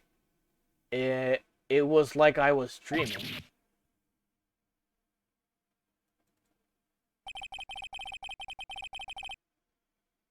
I'm not sure exactly what's going on in my mind at this point. Was I really motivated by pure desire to protect Maya Faye? Or was it something else? Was it my hatred for a woman who had stolen everything from me 6 years earlier? Could it have been simply a desire for revenge? And now, I don't know anything anymore. I did learn something today, however. Finally realized that I was the arrogant one. I was just chasing an illusion of a fantasy. A stupid fantasy of defeating you in the courtroom. You were the one who made me realize my folly. You never ran away from Mia's death. Instead, you picked up where she left off and as true defender of the people. And in that one moment, I understood everything. Mr. Godot.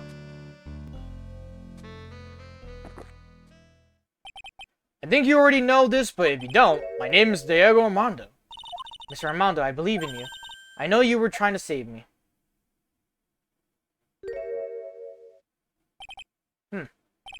Thanks.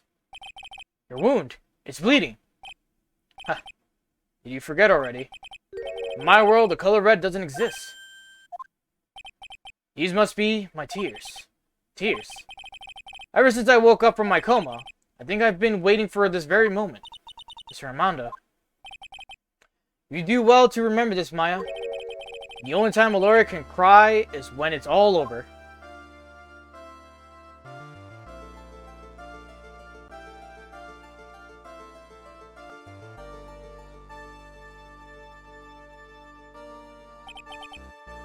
This time, it really is all over, isn't it? Defendant. Yes, Your Honor. Although you weren't directly involved in the murder, tampering with a body at the and the crime scene is a serious offense. It's a serious offense in and of itself. I understand, Your Honor. Mr. Armando explained that to me very carefully. I knew the risk and I willingly cooperated anyway. Very well. Before I hand down the verdict, is there anything you'd like to say?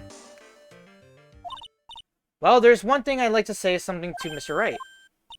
I want to apologize to you. Apologize to me for what? For the case 5 years ago, of course.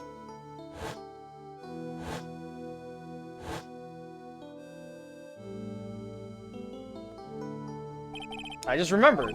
Weren't you poisoned by your own lover? Not exactly, but yeah, something like that. Even now, 5 years later, I can hardly believe it. She was going to do it. She was planning to kill me. It's not all that surprising. The truth, the two of you hardly knew each other. Huh? What do you mean? You and my sister. You only met twice. Huh? We only met twice? The first time you met was on that fateful day. The day she poisoned Mr. Armando in the cafeteria of the very car house. Invite me. I'm on the game. Next time you met her was 8 months ago. I don't even know how you get, like, an invite.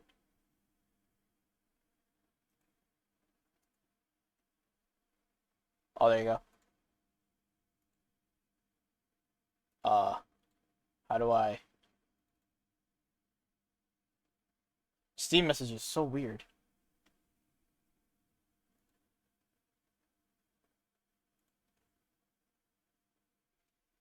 You met her again on the day of the murder. Like, is she, like, in love with Phoenix or something? So, Dahlia only met Phoenix, like, twice, is the premise of what's happening. So what Dahlia,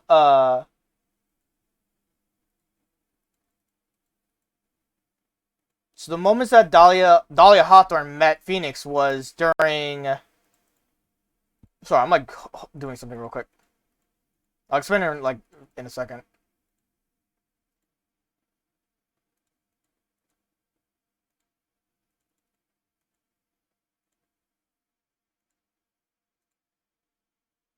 Alright, so where was I? Sorry. So Dahlia only met Phoenix twice. Dahlia Hawthorne, the pretty much the evil spirit. Which was the first time they met where she gave him the poison, and then the second time, which was when the murder of this happened, and so on and so forth. But in between that, it was Iris who was imitating Dahlia, and so Iris and Phoenix were the one who were truly in love. Well, it just can't be true. I mean, during our whole relationship, we were, for those 8 months, the woman that you thought was Dahlia Hawthorne wasn't actually my sister. It wasn't Dahlia. I hope one day you could forgive me, Feeny. You mean... That's right. I lied to you for 8 months. So she pretended to be Dahlia for like 8 months of their relationship. Why? Why do you do such a thing? Ever since she gave you that bottle that day, my sister was trying to get it back as soon as she possibly could. Because of the people investigation and their surveillance, she couldn't move about freely. So that's why my sister, from the beginning, she was prepared for the worst. Prepared for the worst? She thought that you might somehow discover the truth. That's why she was always ready to deal with you at a moment's notice. You mean she was ready to kill me, don't you? She already had so much to answer for, and I didn't want any more sins on her soul. I begged her not to do it, and she agreed to give me a chance. And that's why you came to me. You came to get the bottle pended back from me in her place. But I couldn't get you to give it back. I failed at something even as simple as that. 8 months passed, and I still couldn't get it back from you. Finally, my sister couldn't wait any longer. She didn't consult me about her plans for you that day. It was the real first time it had ever happened, Jesus. That was a bit strange, wasn't it? Up until the day you two were partners in crime. Partners in crime, and she would confer to you. I think she must have noticed. Noticed what? My feelings for you. If I had found out she was planning to kill you, I would have done whatever was necessary to stop her, even if it meant her life or mine. Iris. After spending those 8 months by your side,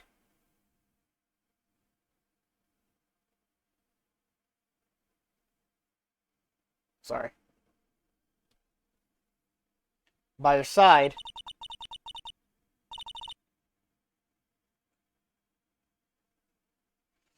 my feelings towards you, they changed. I have something to say to you too. Yes, you really are the person I always thought you were. Even after Dahlia Hawthorne was found guilty, I still believed in you.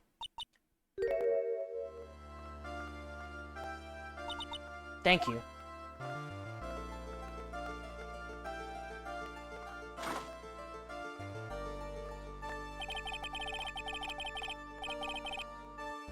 Of the years, I don't know. I'll tell you though, right now, this one here is the greatest cup I think I've ever had. Don't you think? Don't you think so, Miss Phoenix Wright? Yeah, I think you're right.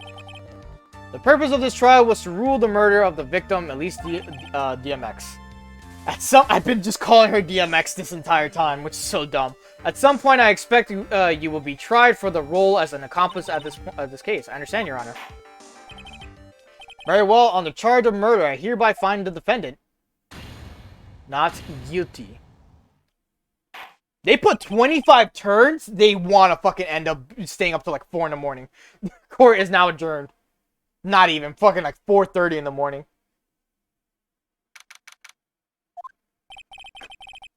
So I guess it's all over. The way everything ended was just as really served.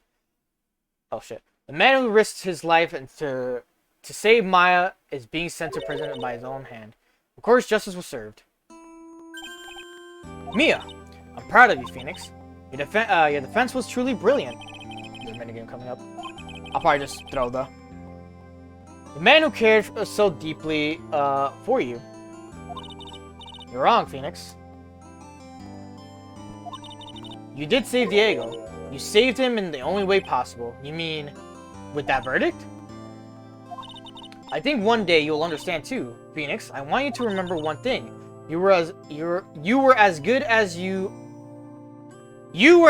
out there today as any defense attorney could ever hope to be. There's nothing more you can learn from me.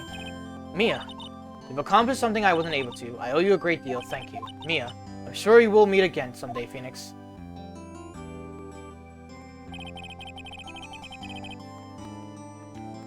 I've handled lots of cases and seen a lot of things. And along this journey, I found myself asking just one question.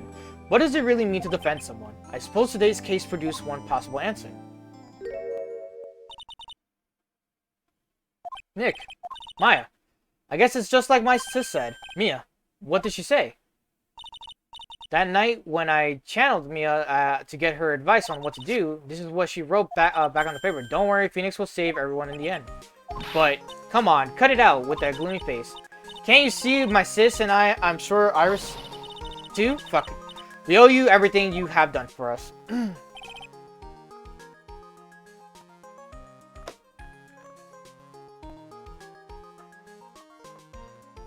Maya, how can you be so bright and chipper after all that's happened? You were brutally attacked. You even saw your mother. Francisca, oh my god, still as softy as always. Phoenix Wright. This is fucking taking forever. Excellent work, right? Huh, Mr. Edgeworth? When did you get here? Or get back? Oh, that's right. I guess no one really filled their in. Edgeworth and Francisca have actually been helping you. These two have been here on the first day of the trial. The defense wouldn't have gone anywhere. Wow. But where were you, Nick?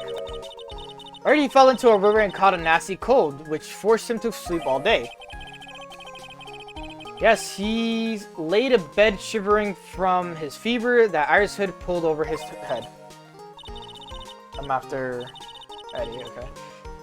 Oh, ouch. Talk about embarrassing, Nick. You definitely need more training. Anyway, thank you, Mr. Edgeworth, and you too, Francisca. I don't suppose there's room for me in this group hug, is there? Oh, Larry. What's with the longer than usual face? I realized something when I was reborn. I realized that Larry was never of any use to anyone, not even once. That's not true. Right, Nick? What? You're asking me? Well, Nick, is it true? I've got a place in this world, right? Oh, yeah, of course. I knew it. Everyone would be better off if it were gone for good. No, oh, yeah. Those portraits you painted, they're really, really good. Isn't that right, Edgeworth?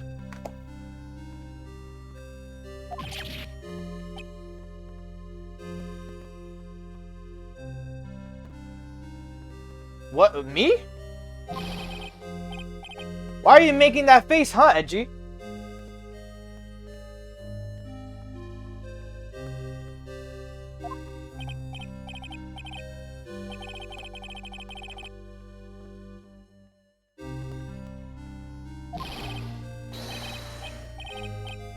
You really mean it? What about what Frenzy? Did I draw you well too? Oh, Miss Frenzy, my bad. My beauty can't possibly be captured by a mere crayon. Glare. Nevertheless, I recognize the effort you put into it, and that's worth something. So then you'll do it, like you promised. You were gonna... Don't get carried away.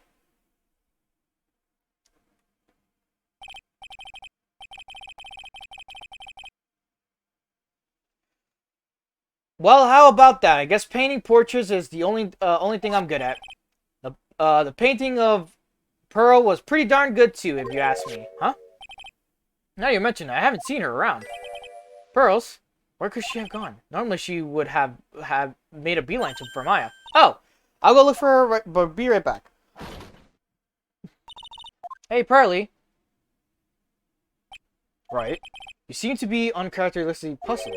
I suspect you were wondering how Maya can be so cheerful despite all that's happened. Yeah. To be honest, I can't understand her. I can't understand it either, Francisca. That's right. She lost her father fairly recently as well. I think I understand how she feels. Maya is a much wiser person than she appears, and I think she realizes something. Edward is the last person to be asked this question, for sure. Now is exactly the time when she needs to be strong as she can. What do you mean by now is exactly the time? Maya wasn't the only one that was badly wounded by this incident. In fact, there was someone that was hurt for more deeply than she. I believe it's what? For that person that Maya is trying her best not to cry. Someone who hurt Edgeworth. I think I'm starting to understand too. Ah! Then tell me, Phoenix Wright, who is Maya Fey being strong for? Pearl Fey. The poor kid, after all the reason that she worked so hard to follow the instructions was because she loved and believed in her mother, Morgan. It's for the good of Fey Clan. I'm sure she believed in every last word. She thought she was doing it for Maya. That's why she was so happy. It shows how truly devoted she is to Maya. What the fuck happened? But it's cruel irony that it was exuberance that led to this tragedy. Maya Fey's mother was killed and Maya herself was put into the deepest peril unimaginable. And that's exactly why Maya is putting on a brave face. She's doing it for Pearl's sake until she can see her smile again. Oh hey, so this is where you all were. Yeah, what was that for? Sorry about that, Scruffy. My whip just seems to have a mind of its own. Okay. What's up, Detective Gumshoe? Oh, you know, this and that. Anyway, congrats on your win. Let's go out tonight, pal. Dinner's on me. My salad is just sorta kinda gone down by a teeny weeny bit, but it's alright. I made reservations to the first-class French restaurant tonight. Ah! Pretty good work, Scruffy. That whip was your reward.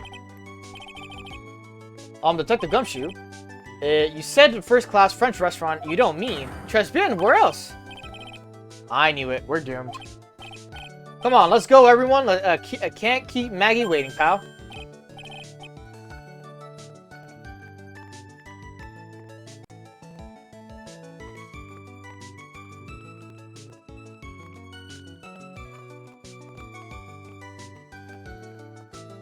Oh, my TV also wants to turn off right now. It's like, you've been on this for too long, man. Come on. Hey, you crybaby, you're invited too. Oh, forgot about me. Pearl and I will be at the Losing Jack Potato. You know, Maya's taking an awfully long time to get back. She's still out looking for pearls.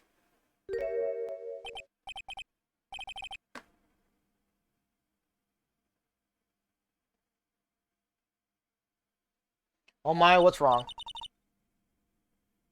7 hours is long, for real. What'd I do? Pearly? I can't find her anywhere. Reminds me of the Dongan stream. The Dongan streams were long. It's always the last part of it that was also long.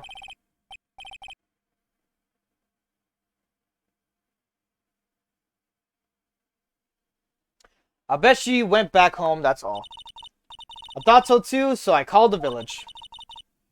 But no one has heard from her. This has never happened before. As I figured, she has been badly hurt by this incident.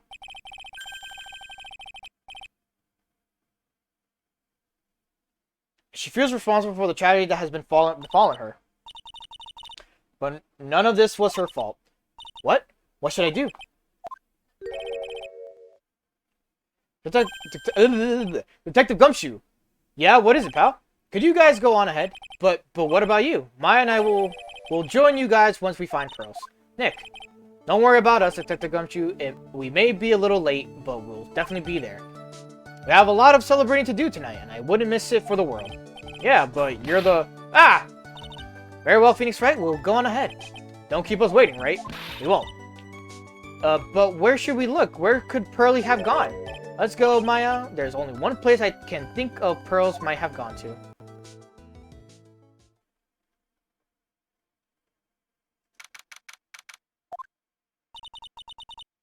Hazakura Temple.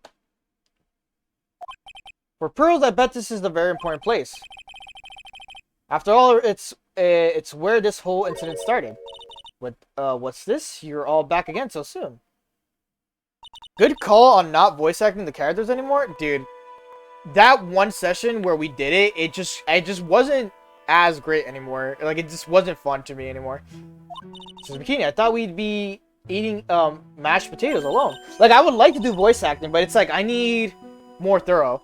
Can't imagine going through 8 hours of switching voices. I think at that point I would have done half-hour shit.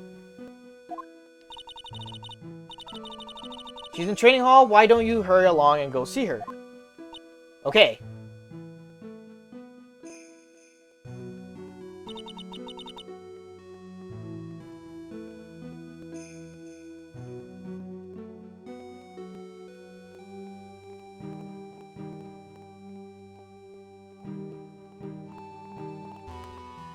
Oh.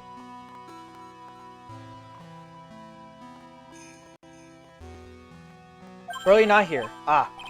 Maya. The hanging scroll. Ah. Someone cleaned it off.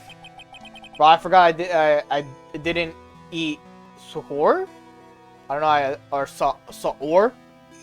The meal before sunset, so I can't, so I can fast. And you cannot eat it now? Oh, wait. Before sunset, not sunrise. Why? Why did you just leave this like that? Mystic Maya, Mystic Maya. First time was right. Soor? Sohor? I don't know if I'm saying it right now. I can't even see my character. No, I'm fasting from sunrise to sunset. Oh. Damn. I could never do fasting. I get too hungry every time. Sunset to sunrise. I swore that I would never trouble the two of you ever again, because it's always my fault that missing Maya's mother. That's why you came here. It's the least I could do to pray for your happiness. You don't have to do that, Pearly. It wasn't your fault. You didn't do anything wrong. Of course, I am sad that my mother is gone, but how do I say this? I'm still happy. You don't have to lie. Just to make me feel better. No, really, it's true. The only reason I still fucking good me. My sis, my brother, my mother, Mr. Armando, Nick, and you. Even if one of you were there, I'm sure I wouldn't still be alive right now. That's why I have to be strong for all the people that were there for me when I needed them. That's all I really can do. Mystic Maya, I'm impressed you truly are the daughter of Mystic Missy. Sister Bikini, your mother, Mystic Missy, was a strong woman indeed. I want to tell you what she said to me that night. After dishonoring the good name of Kurain, I don't have the right to face my daughter. Make sure you're not dehydrated because I fasted when my mouth dried in the Sahara Desert, and I swear to God, I couldn't survive. I even had a dream that sunset was close. Oh damn. I stay hydrated, but again, I don't fast. I don't imagine me able to ever fast, because I'm just a hungry motherfucker every time.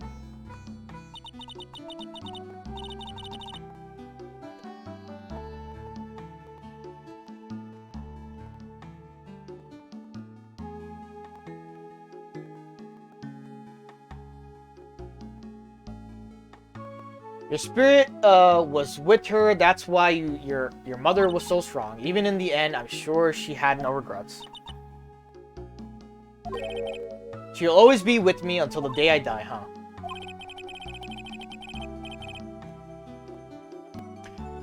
There's a rule or something all masters are to follow, isn't there? To never take the charm off until the day you die. That's the master's talisman. The thing that Misty kept by her heart and would never take off. It wasn't the container that was important, rather it was the contents. That's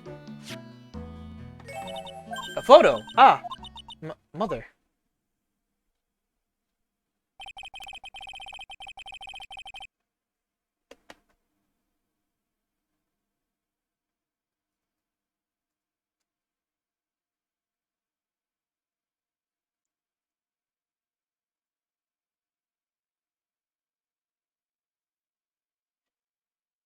It's only natural for living creatures to fight to protect their own lives. But what makes us human is that we fight for others. But who do you fight for? How hard must you fight? That's the true measure of what human life is from. We defense attorneys are warriors who are constantly challenged by that question.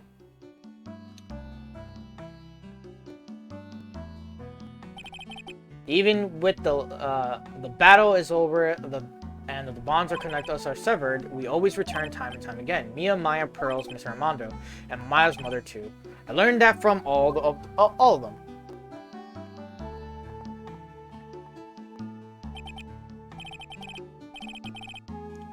Well, shall we get going? Everyone is waiting. Ah, this is a day to remember, the day when a lot of things were finally put to rest. I think we should celebrate what will come today, but I still can't. Oh, go on, sweetie. You can come back for training anytime. Okay. All right.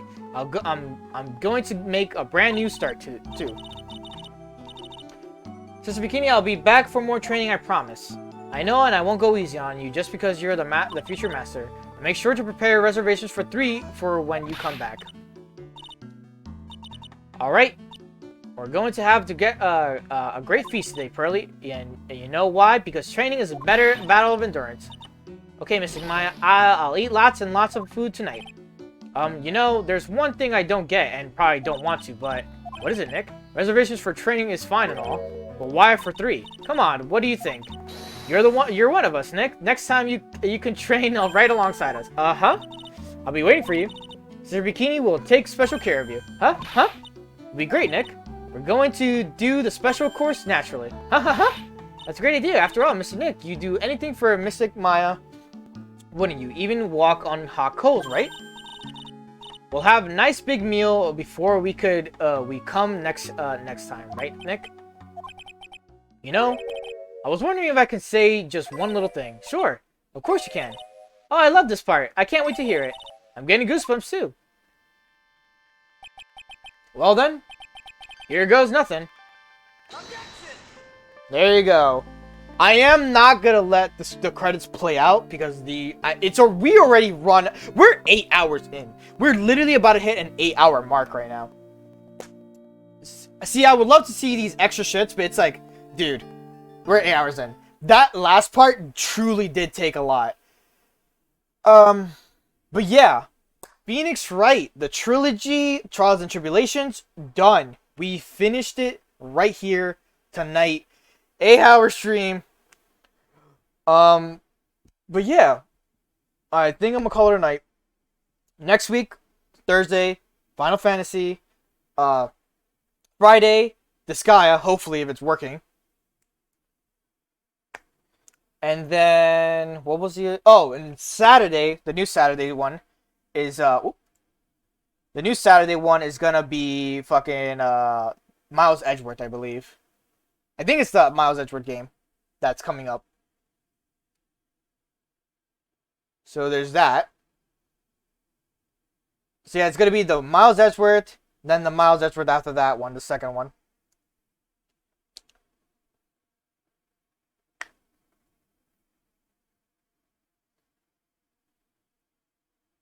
Well, other than that, I think I'm gonna call it a stream. Whoever dropped by, whoever gave me subs, I appreciate it and everything. I appreciate all the homies because they really want me to play, and I'm playing with them right now. Technically speaking, I'm just like not really playing in a sense. But yeah, other than that, I think I'm gonna call it a stream. Bye, Johnny. See you next week.